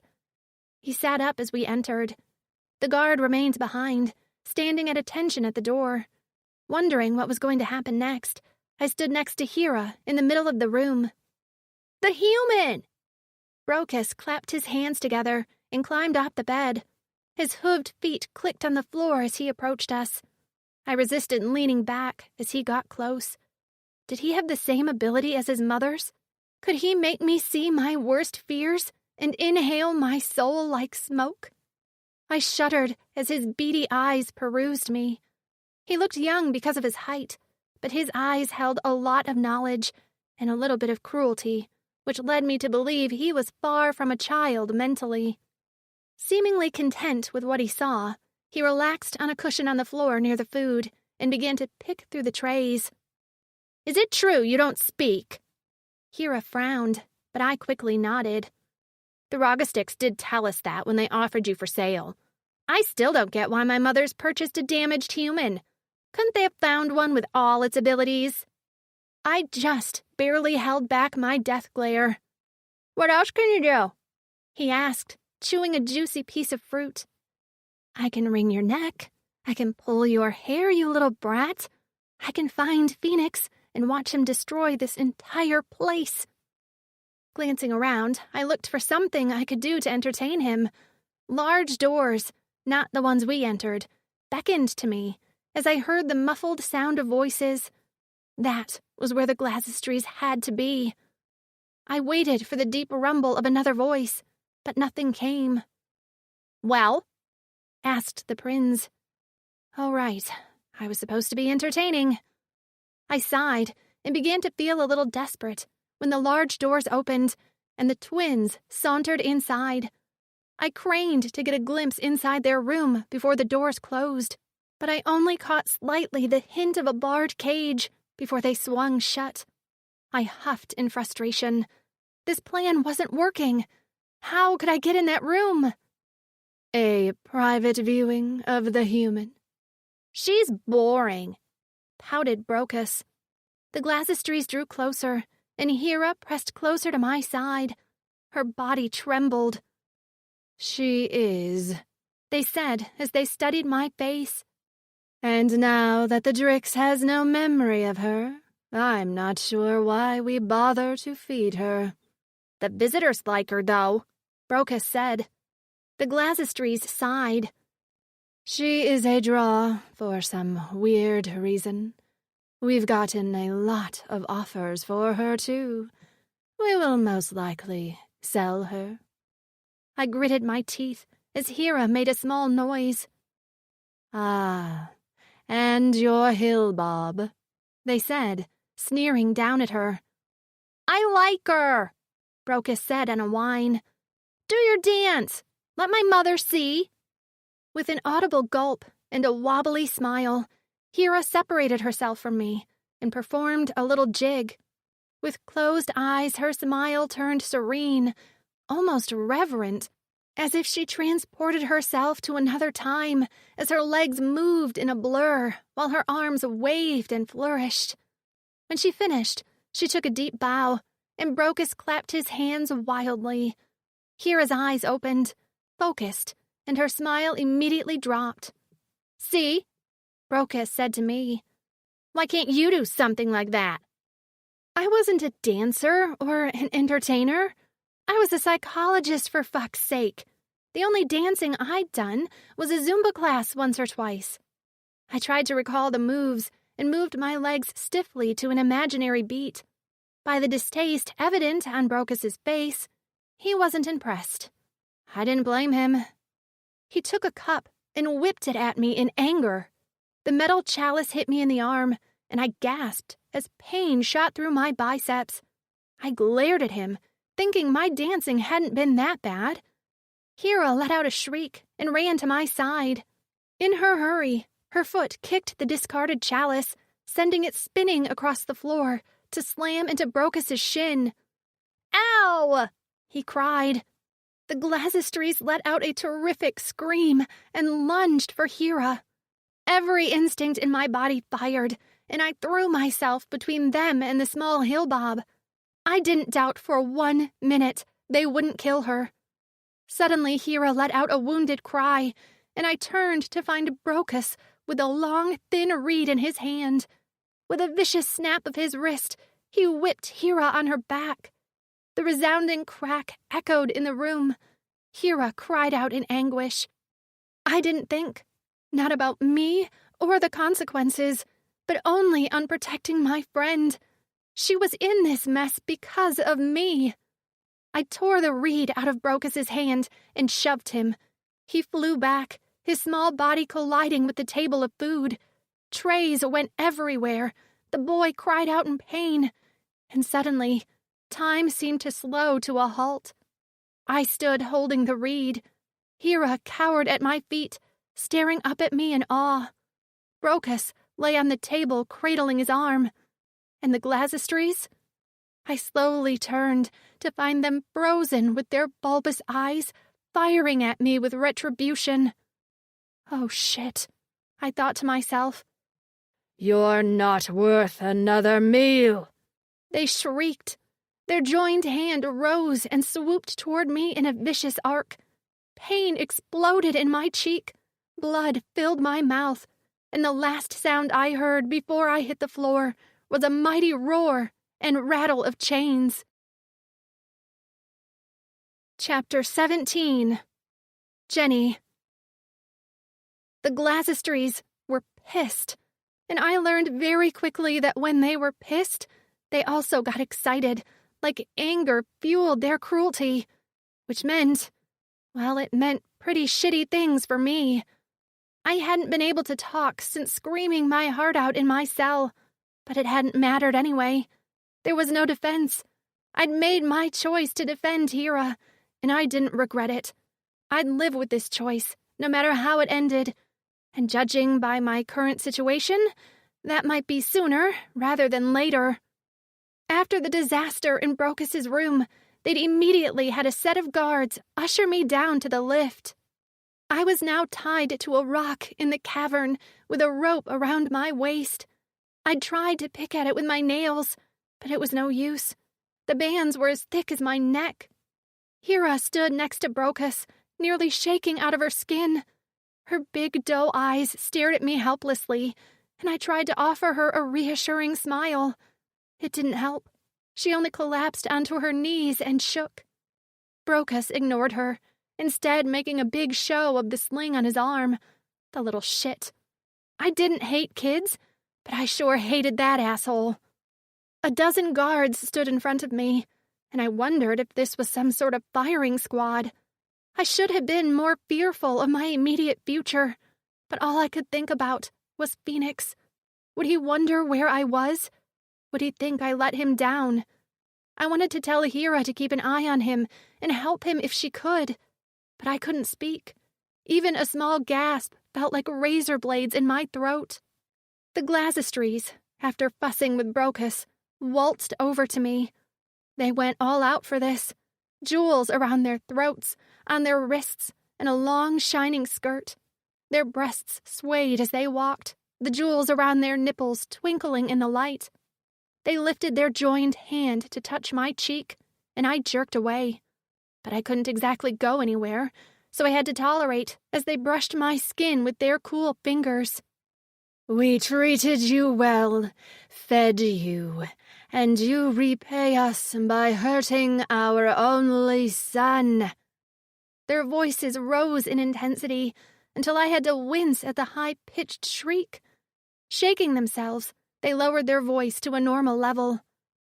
You aren't worth our time, and now that the Drix doesn't remember you anymore, well... They smiled, and their neck slits fluttered. We'll have him do the honors. His last memory of you will be killing you. What a way to fracture what is left of his mind, don't you think? My stomach plummeted into my feet as the door to the lift opened. FENIX stood on the platform, flanked by 2 guards. His posture wasn't right. He didn't hold his head high, and when he walked, it was with unsure, shuffled steps. Seeing him like that shredded the last of my heart and hope. No, this couldn't happen. I didn't care about what happened to me anymore, but if FENIX ever came to his senses and knew he was responsible for my death, this was cruel, even for the Glazistries. I opened my mouth to talk, and the only sound was a gasping breath. Shaking, tears forming in my eyes, I tried to shout to FENIX, to curse the Glazistries, but he only continued toward me, chains around his wrists and ankles, as he stared ahead with deadened, dull eyes. "FENIX," I whispered with a sob, remembering the way he'd looked at me with those bright indigo eyes when he'd shared the pain of his life, and how all he ever wanted was to just be free and work to rebuild his home planet. My vision blurred as the tears cascaded down my cheeks. I shook my head, hair catching on my wet skin. I heaved against the ropes, muscles straining. Hera began to shout, but a guard pointed a spear at her neck until she fell silent. But her eyes spun wildly as she clicked her digger claws together in fear. And still, FENIX came. Close, closer, until he stood about 10 feet away. His gloves were off, and he rhythmically flexed his fists, which caused the tight skin to pull and shift on his forearms. He'd hated being without his gloves, and they'd all but stripped him. He wore no shoes, only a pair of loose pants that hung low on his hips. His physique was as impressive as ever, so I knew they were feeding him. I tried to meet his eyes, but his gaze remained fixed on a spot over my head. I tugged and strained on the ropes, waving my arms wildly in the air, but he completely ignored me. In my head, I screamed. I screamed and despaired as the Glassistries walked over to him. With their joined hand, they reached out. I caught the slightest tenseness in his body at their touch, but his eyes didn't flicker, not even once. "This property hurt us," the Glassistries hissed, with a delicate flutter and rattle of their bejeweled wrists. "Call your fire and eliminate her." They were going to burn me alive? Panic overwhelmed me, further paralyzing my vocal cords as my breath came hot and fast. I flailed more, but the ropes were tight across my chest. Phoenix's eyes flickered once at my face before he dropped his gaze to his hands. With a flex of his fists, flames burst to life on his palms. "Phoenix!" I screamed in my head. Scuffling to the side drew my attention for a split second. Hera struggled with a guard. He held a hand over her mouth, but she clawed at him. With a flare of her nostrils, she opened up her mouth and bit down on his fingers, hard. He yelped, and in the split second his hand left her mouth, she screamed one word. "Jenny!" "Shut her up," the Glassistries hissed, but I wasn't paying attention to her. The fire in Phoenix's palms darkened for a split second, and his shoulders bunched. He rolled his neck from one side to the other. "Burn her," the Glassistries urged at his side. "Burn the enemy." A ball formed in the center of Phoenix's palms, just like the ones I'd seen when he fought the ogresses. I refused to close my eyes, but I braced for the first hot lick of pain to singe my skin. I hoped I passed out from smoke inhalation before I felt too much pain. Was there a worse way to die? I wasn't sure. Sorry, teenage girls of Salem. This must have sucked. Big time. Phoenix met my gaze over the flames, and I searched for 1 ounce of the soul I knew. Seeing nothing, I let out a soundless sob before mouthing, "Please," as I lifted my hand to the top of my head. Splaying my fingers, I moved my lips to say the last word I thought I'd ever say. "Phoenix." He drew back his hand to throw his fire, when suddenly he stopped. Frozen, flames licking at his skin. Something flickered in his eyes. A muscle in his cheek twitched. He blinked, and then his hands slowly dropped to his sides. "Burn her now, Drixonian!" shrieked the Glassistries. Slowly he turned to face them, and I held my breath just as the corner of his mouth lifted into a wicked sneer. "Never!" he rasped as my heart pounded like a steam engine in my chest. "But I'll burn down this entire place, starting with you." Their bulbous eyes went wide, and they backed up hurriedly, their hooves clomping the ground. But they didn't get far. Phoenix let loose. With a roar, fire burst from his palms in a solid stream like a flamethrower. Screams lit up the cavern as he raised the guards, who scrambled to form a wall in front of their royalty. Hera, free from the guard who had been holding her, ran to my side and began to chew through my ropes with her sharp teeth. I stared in awe as Phoenix fought a one-sided battle. The entire cavern was filled with flames and smoke. An alarm went off, and the cell doors burst open, most likely an emergency mechanism in the case of fire. Which, well, this was such a case. Guards on fire ran shrieking toward the lift before collapsing in blackened husks. A protective group huddled around the Glassistries, moving as quickly as they could toward the lift. But they were no match for Phoenix. Not like this. With a scream of pain and frustration, Phoenix formed a massive fireball between his two palms before tossing it at them overhead. It hit the group like an explosion. The last I ever saw of the Glassistries and their royal son was a few soot-stained hands reaching for fresh air before they disappeared into the pile of bodies. Creatures crept out of their cells as FENIX slowly let the fire die in his palms. His body swayed, and he stumbled just as Hera chewed through the last thread of rope holding me in place. I rushed to his side, barely catching him before he hit the ground. He reeked of smoke, and his hands were a melted mess. I brushed my fingers on his pale cheeks and finally uttered one little whisper of a word. "FENIX." Sorry, he mumbled. couldn't remember. Not until you said my name. I never said it, but I'd signed it, and that got through to him. He craned his neck behind me, and I looked in the direction of his gaze. On the dock, at the far side of the cavern, the Plycan cargo ship remained. He struggled in my arms. Gotta get off this planet. He stumbled to his feet, leaning heavily on me. Let's go. I had questions, but not the voice to ask them, so I grabbed Hera's hand, and the three of us made our way, slowly, toward the ship.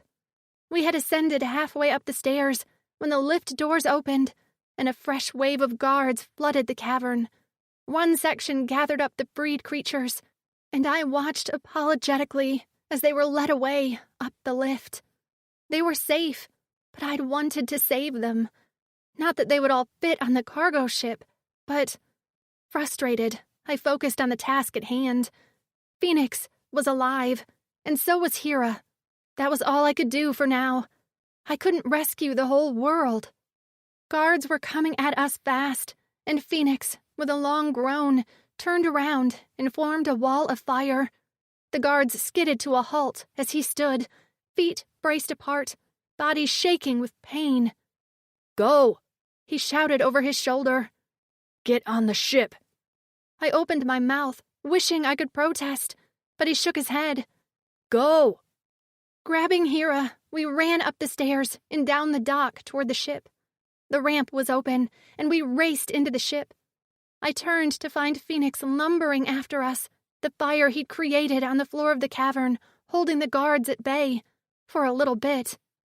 My wrists burned, and I glanced down, concerned I'd touched something hot. But instead I found a pair of black marks etched on my wrists like a bracelet.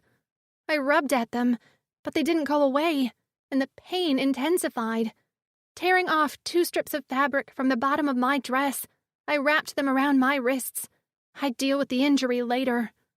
As he staggered into the ship, he slammed his hand on a lever to close the ramp. I could hear shouts in the distance over the crackle of fire. Cockpit, he mumbled through gritted teeth. Take me there. Between Hera and I, we were able to get him to the cockpit in a chair. I stood by helplessly as his hands, nearly useless from the prolonged fire use moments ago, fumbled with the controls. But soon I heard the engine roar to life, the thrusters engaged, and despite the sounds of laser fire pinging off the cargo ship, we flew free from the dock into the encased tunnel. Hera and I gazed out at the surface of the planet, where winds whipped and rains pounded the ground, but we were in a contained, modulated tunnel. It wasn't until we left the atmosphere with a shudder and black space surrounded us that my knees gave out. My head pounded, and I sucked in a sharp breath at the throbbing. It was probably from the smoke. Oh yeah, and the near-death experience at the hands of an alien I'd fallen in love with. At least my wrists had stopped hurting. Hera curled up in the co-pilot chair, large eyes staring out the front window in disbelief. With a groan, FENIX slumped in his chair. His hazy eyes tried to focus on me, but his pupils were blown. Can't remember. Had a plan. I cradled his face and pressed a kiss to his forehead. He made a rumbling sound in his chest before letting out a shaky sigh. Don't stop touching me, Jenny. Please. I swallowed around the lump in my throat and forced out one more word. Never. Chapter 18. FENIX. My memory was fuzzy. I tried to recall how I'd gotten in this cargo ship. Why was I on a bed of furs? Also, where was the pain? I rolled over, finding a sleeping Jenny next to me with her body plastered against mine.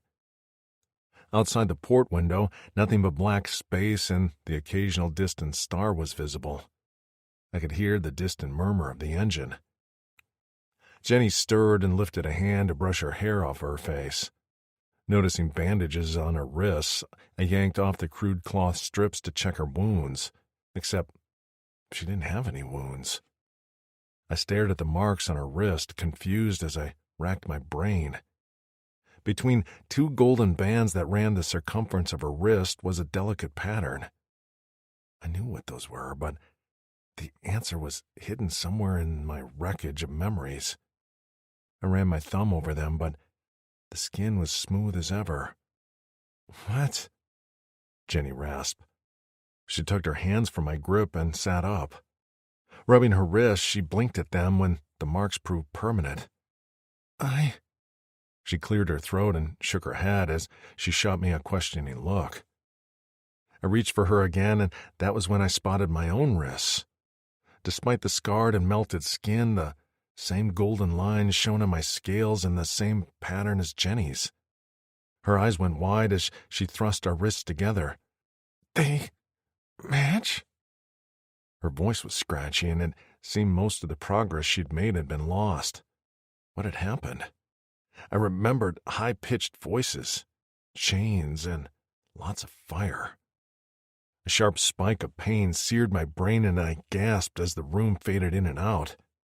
Hands reached for me, warm, soft hands that chased away the pain as quickly as it came. Suddenly the memories flooded back.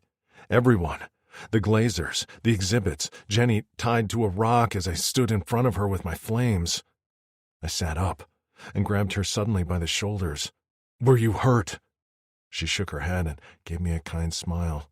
"No, I almost... Flack, you didn't," she said. "Wouldn't have blamed you if you did." I grabbed a canteen of Quaw off the table beside her bed.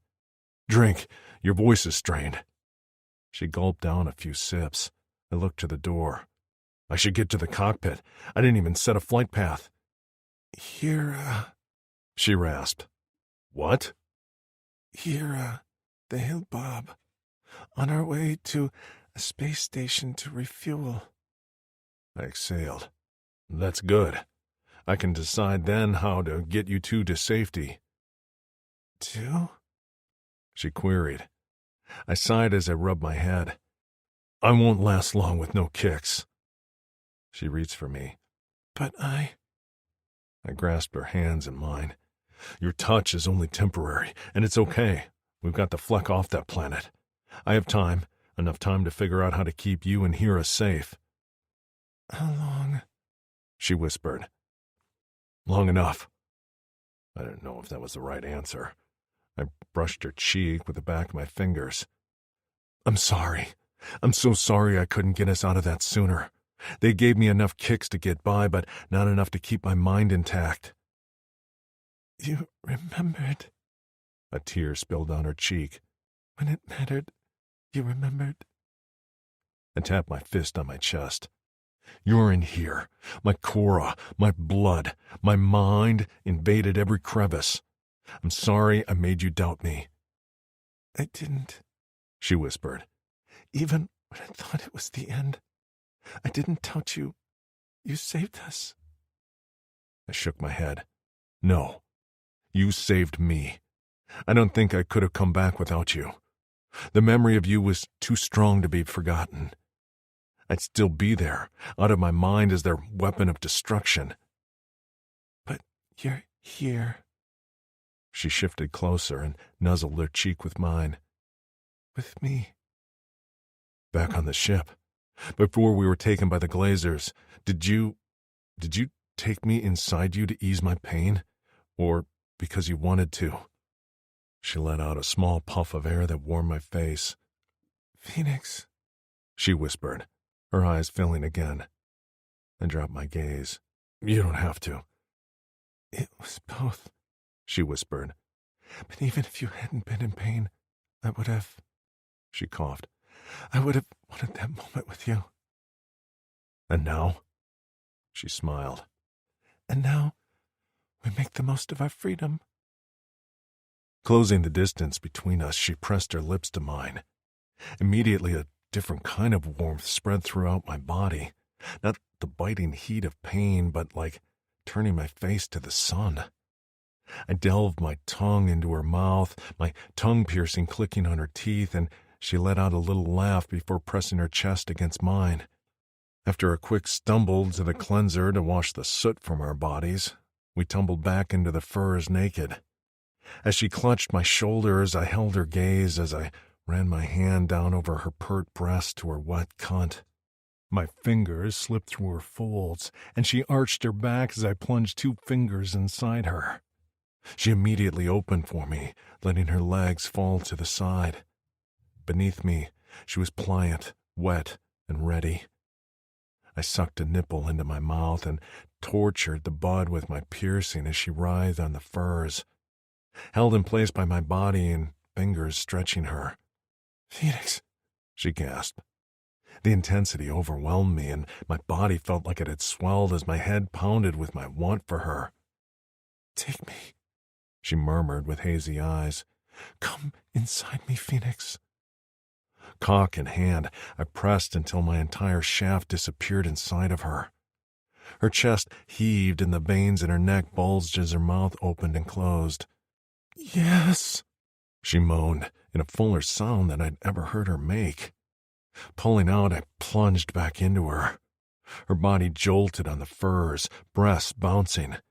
I did it again and again, the warmth now seeping into my blood, my bones, replacing the constant heat that lurked like a shadow. My hips worked, slamming into her while the room filled with the sounds of our mating. Small cries left her lips and her temples grew damp. My subcock latched onto her clit and her eyes went wide.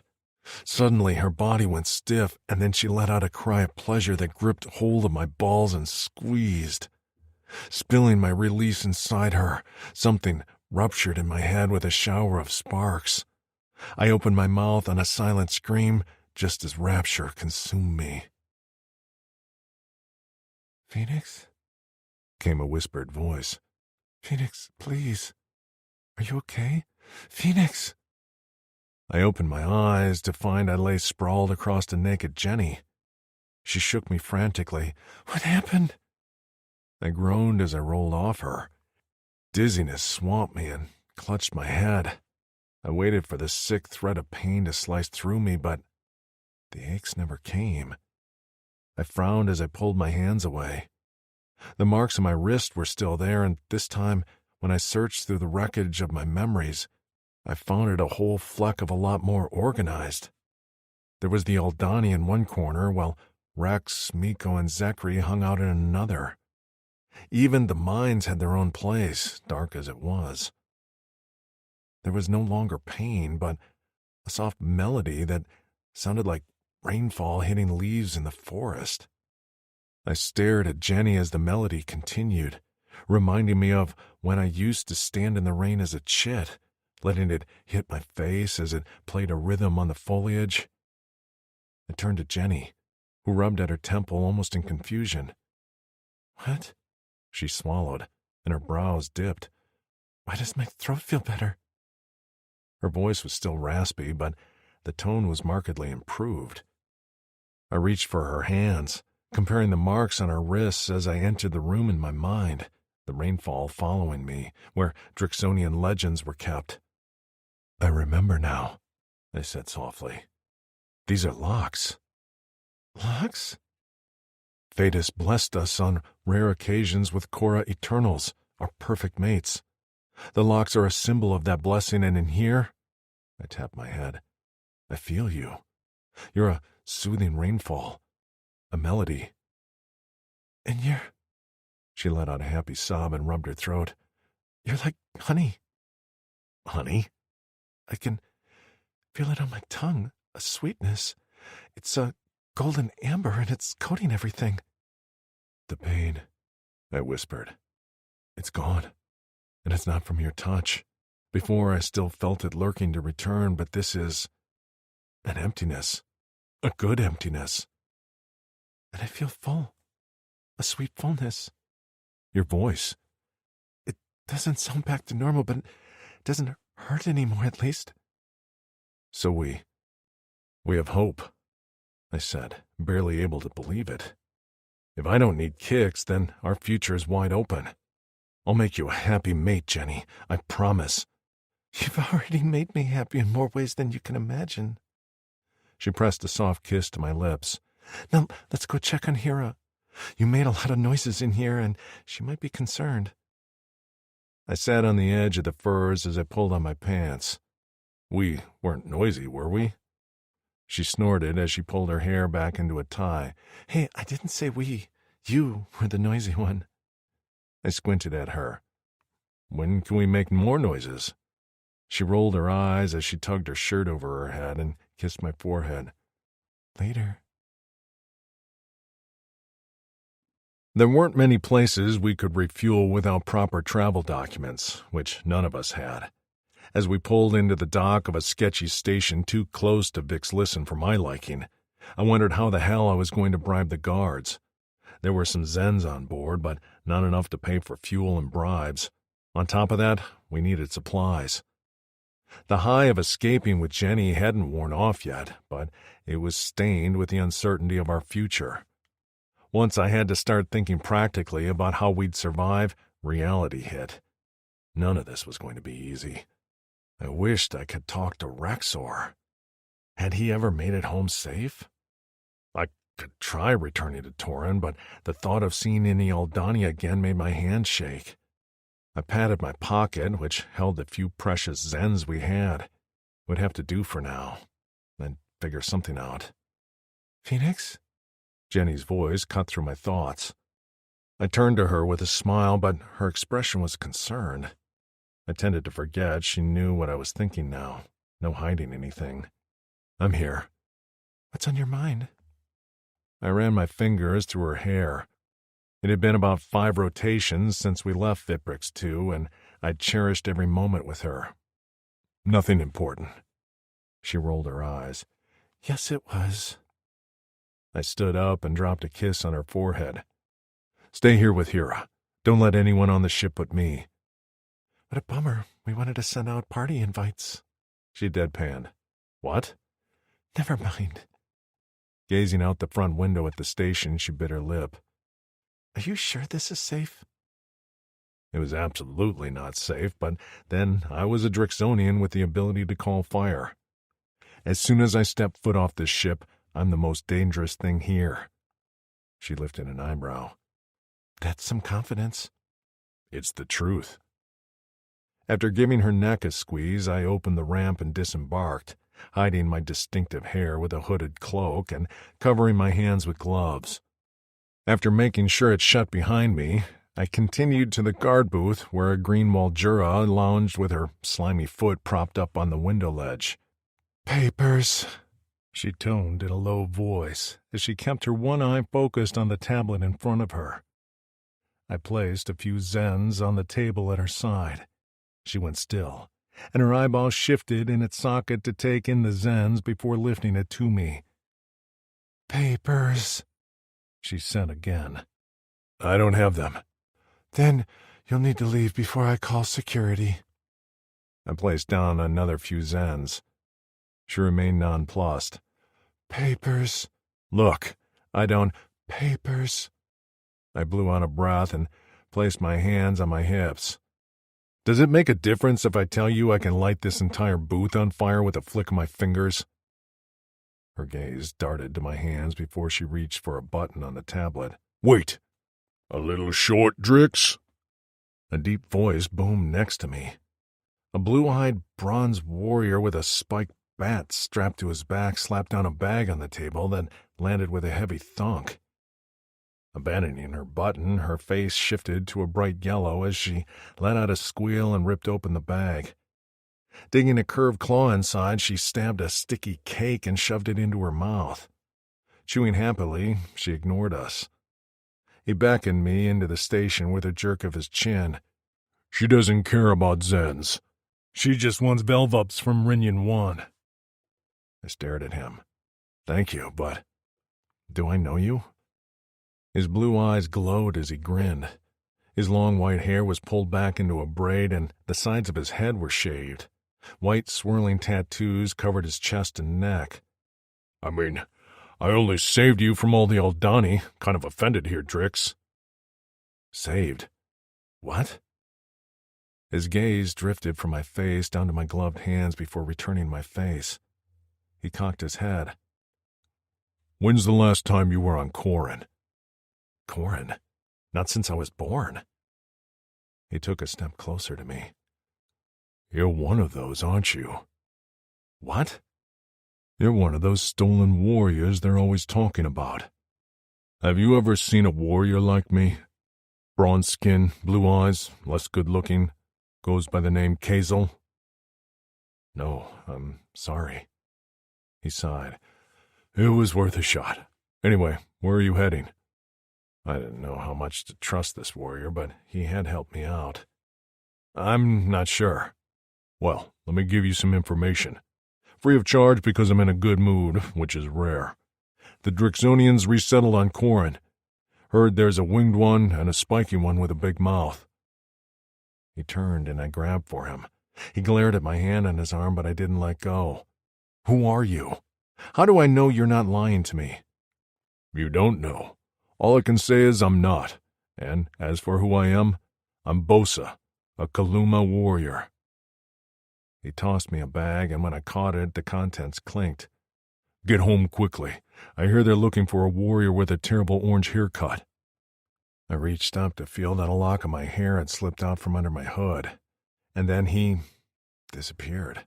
1 minute he was in front of me, and the next minute he was gone. I heard retreating footsteps, but he was nowhere to be seen. Had I imagined him? When I opened the bag in my hand, a handful of Zens spilled out into my palm. That flucker, I muttered. Laughing to myself, I hurried to buy supplies. Jenny, Hira, and I were going to eat good, and then, we were going home. Chapter 19. Jenny. I love your hair. Where did you get that dress? Are you hungry? She probably needs a drink. Doesn't she look like she needs a drink? Where's Zavi? Ladies, get in your places. We have a greeting system now, remember? Hira, who had been hiding in the cargo ship until we knew the area was safe, emerged from her hiding spot and marched down the ramp, her little stomps admittedly kind of cute. The human women fell silent, and the one in front, a petite brunette named Frankie, gasped. Hira stopped in front of me with her arms crossed over her chest. You're overwhelming her, and she has trouble speaking because she got a virus on Vic's listen. She needs to get clean, eat, and sleep, in that order. She ended her diatribe on a short nod. The small group of human women were so silent that all I could hear was heavy breathing and a slight breeze ruffling the trees of Corin. We'd arrived on this planet to a small group of Drixonian warriors, none of whom FENIX recognized, and taken to this small village. Frankie, the mate of the leader of the village, said the rest of the warriors were on their way after getting word FENIX had arrived. He stood at my back, shifting his weight from foot to foot and scanning the area, most likely eager to see Rexor and Miko. We'd been greeted at the village by a group of women who were very friendly, maybe even too much. Right now, I was being ignored in favor of Hira. The women stared so long at the female Hilbob that I began to grow nervous. I placed my hand protectively on Hira's shoulder and drew her closer to me. What's wrong? FENIX asked, his arm coming around my shoulders until we stood like a little family. She's... Frankie's mouth opened and closed like a fish. A Hilbob, said a dark-skinned woman with long braids. A woman with a short black bob and tattoos let out a long, low whistle. They're going to shit themselves. A green-eyed redhead stood frozen, her lower lip quivering as she stared at Hera like she held the meaning of life. "This is the best day ever," she whispered. "What?" I asked, just as a low hum filled the air. "They're coming!" Frankie screeched, clapping her hands together. "Oh man, this is going to be the best one yet." "I don't..." FENIX began, just as a group of Drixonians on motorcycle-like vehicles that hovered above the ground sped into the village. A large Drixonian with long white hair leaped off his bike before it came to a stop. He raced toward FENIX, who turned to face his friend. The white-haired Drixonian, who I knew as Rexor, based on FENIX's description, came to a stop, a foot away from FENIX. His fingers twitched toward FENIX, but he kept his hands to himself. "Brother," he whispered. "You're home." A large smile split FENIX's face. "I'm home." He clasped Rexor around the back of his neck and brought their foreheads together. Rexor jerked in his hold, seemingly uncertain. "You don't have to. I don't hurt anymore." FENIX spoke in a low whisper. Rexor blinked rapidly. "You don't?" FENIX pulled back a fraction and held up the wrist of his free hand to show off his locks. He then let Rexor go, just as another Drixonian, this one with machetes lining his forearms and back, skidded to a halt at Rexor's side. "FENIX!" He let out a happy gasp. "Fleck, brother, you made it." "Hey there, Miko. Miss me?" "Not a bit." FENIX grinned and tugged me to his side. "This is Jenny, my Cora Eternal." Rexor turned a kind smile to me. "Nice to meet you." "Nice to meet you too," I said. "How do you put up with him all the time?" Miko grinned. "This planet had been peaceful, but I guess that's changing now." Rexor shoved him. "Look who's talking." "Who's here?" A scratchy voice called out from behind a pack of Drixonian warriors. "Wait your turn, York." "There are no turns. Come on, I want to see how orange his hair is." "Quit being rude." "How is that rude? It just is." Two figures emerged from between a pair of Drixonian warriors. My knees wobbled. My head felt faint, and in front of me, Hera let out a whimper that cut me to the core. Two male hillbobs, one bald and the other with long gray hair, came to an abrupt stop as they spotted Hera. From somewhere behind me, I heard a muffled sob. Tears pricked my eyes as Hera took one tentative step forward. "Crife?" she managed in a shaky voice. "York?" York stumbled and fell to one knee as his large eyes filled. Crife stared dumbfounded before lurching to Hera and wrapping her in his short arms. She clung to him with her digging claws, while York managed to get to his feet. He fell against them, so they were now a murmuring, sobbing bundle of 3 hillbobs. It was a homecoming that touched me to my core. We might not have been able to save everyone on that damn planet, but we made a difference in these 3 lives, and that was more than I could have hoped for. FENIX's hand slipped into mine, and I smiled up at him. "You did good, Jenny," he said. "Yeah, I guess we did," I whispered. "I guess we did." FENIX. We learned later that York, Crife, and Hera had been childhood friends. For the next few rotations, they were inseparable. Rian, Miko's mate, couldn't stop crying whenever she looked at them. Her and Miko had met York and Crife in the pit on Vixlisten, and the Hillbobs were responsible for saving their lives. Hera had been there for Jenny when she'd had no one, not even me. There was a lot of bravery packed in the small Hillbobs' bodies. With the absence of pain, I'd been able to dream again. I'd missed the hover bikes, and Daz, Rexor's brother and leader of the village, immediately put me on the mechanical crew. By day, I worked on the bikes and did any other odd jobs that needed completed to restore the city of Granite. By night, I spent my night in Jenny's arms and her body. Her voice was getting stronger, and she made friends with the women, especially Daisy, Rexor's maid, and Rian. Rian and Daisy both said they approve of me, she said one night as we lay in the soft furs. Did you need their approval? I pressed a kiss to her stomach. She gave a soft laugh. No, but they were both very fond of you. Rian said you helped her understand Miko. No one really understands Miko, I muttered. Oh, I like him. He's an annoying flucker. She laughed again. I loved the sound now that it was less scratchy. All right, whatever you say. She sighed and ran her fingers through my hair. Were you born with black hair? Yes, it changed when the Aldani experimented on me. Rexor's too? Yes. She continued, fussing with the orange strands. I'm happy, FENIX. I smiled against her skin. I'm happy too.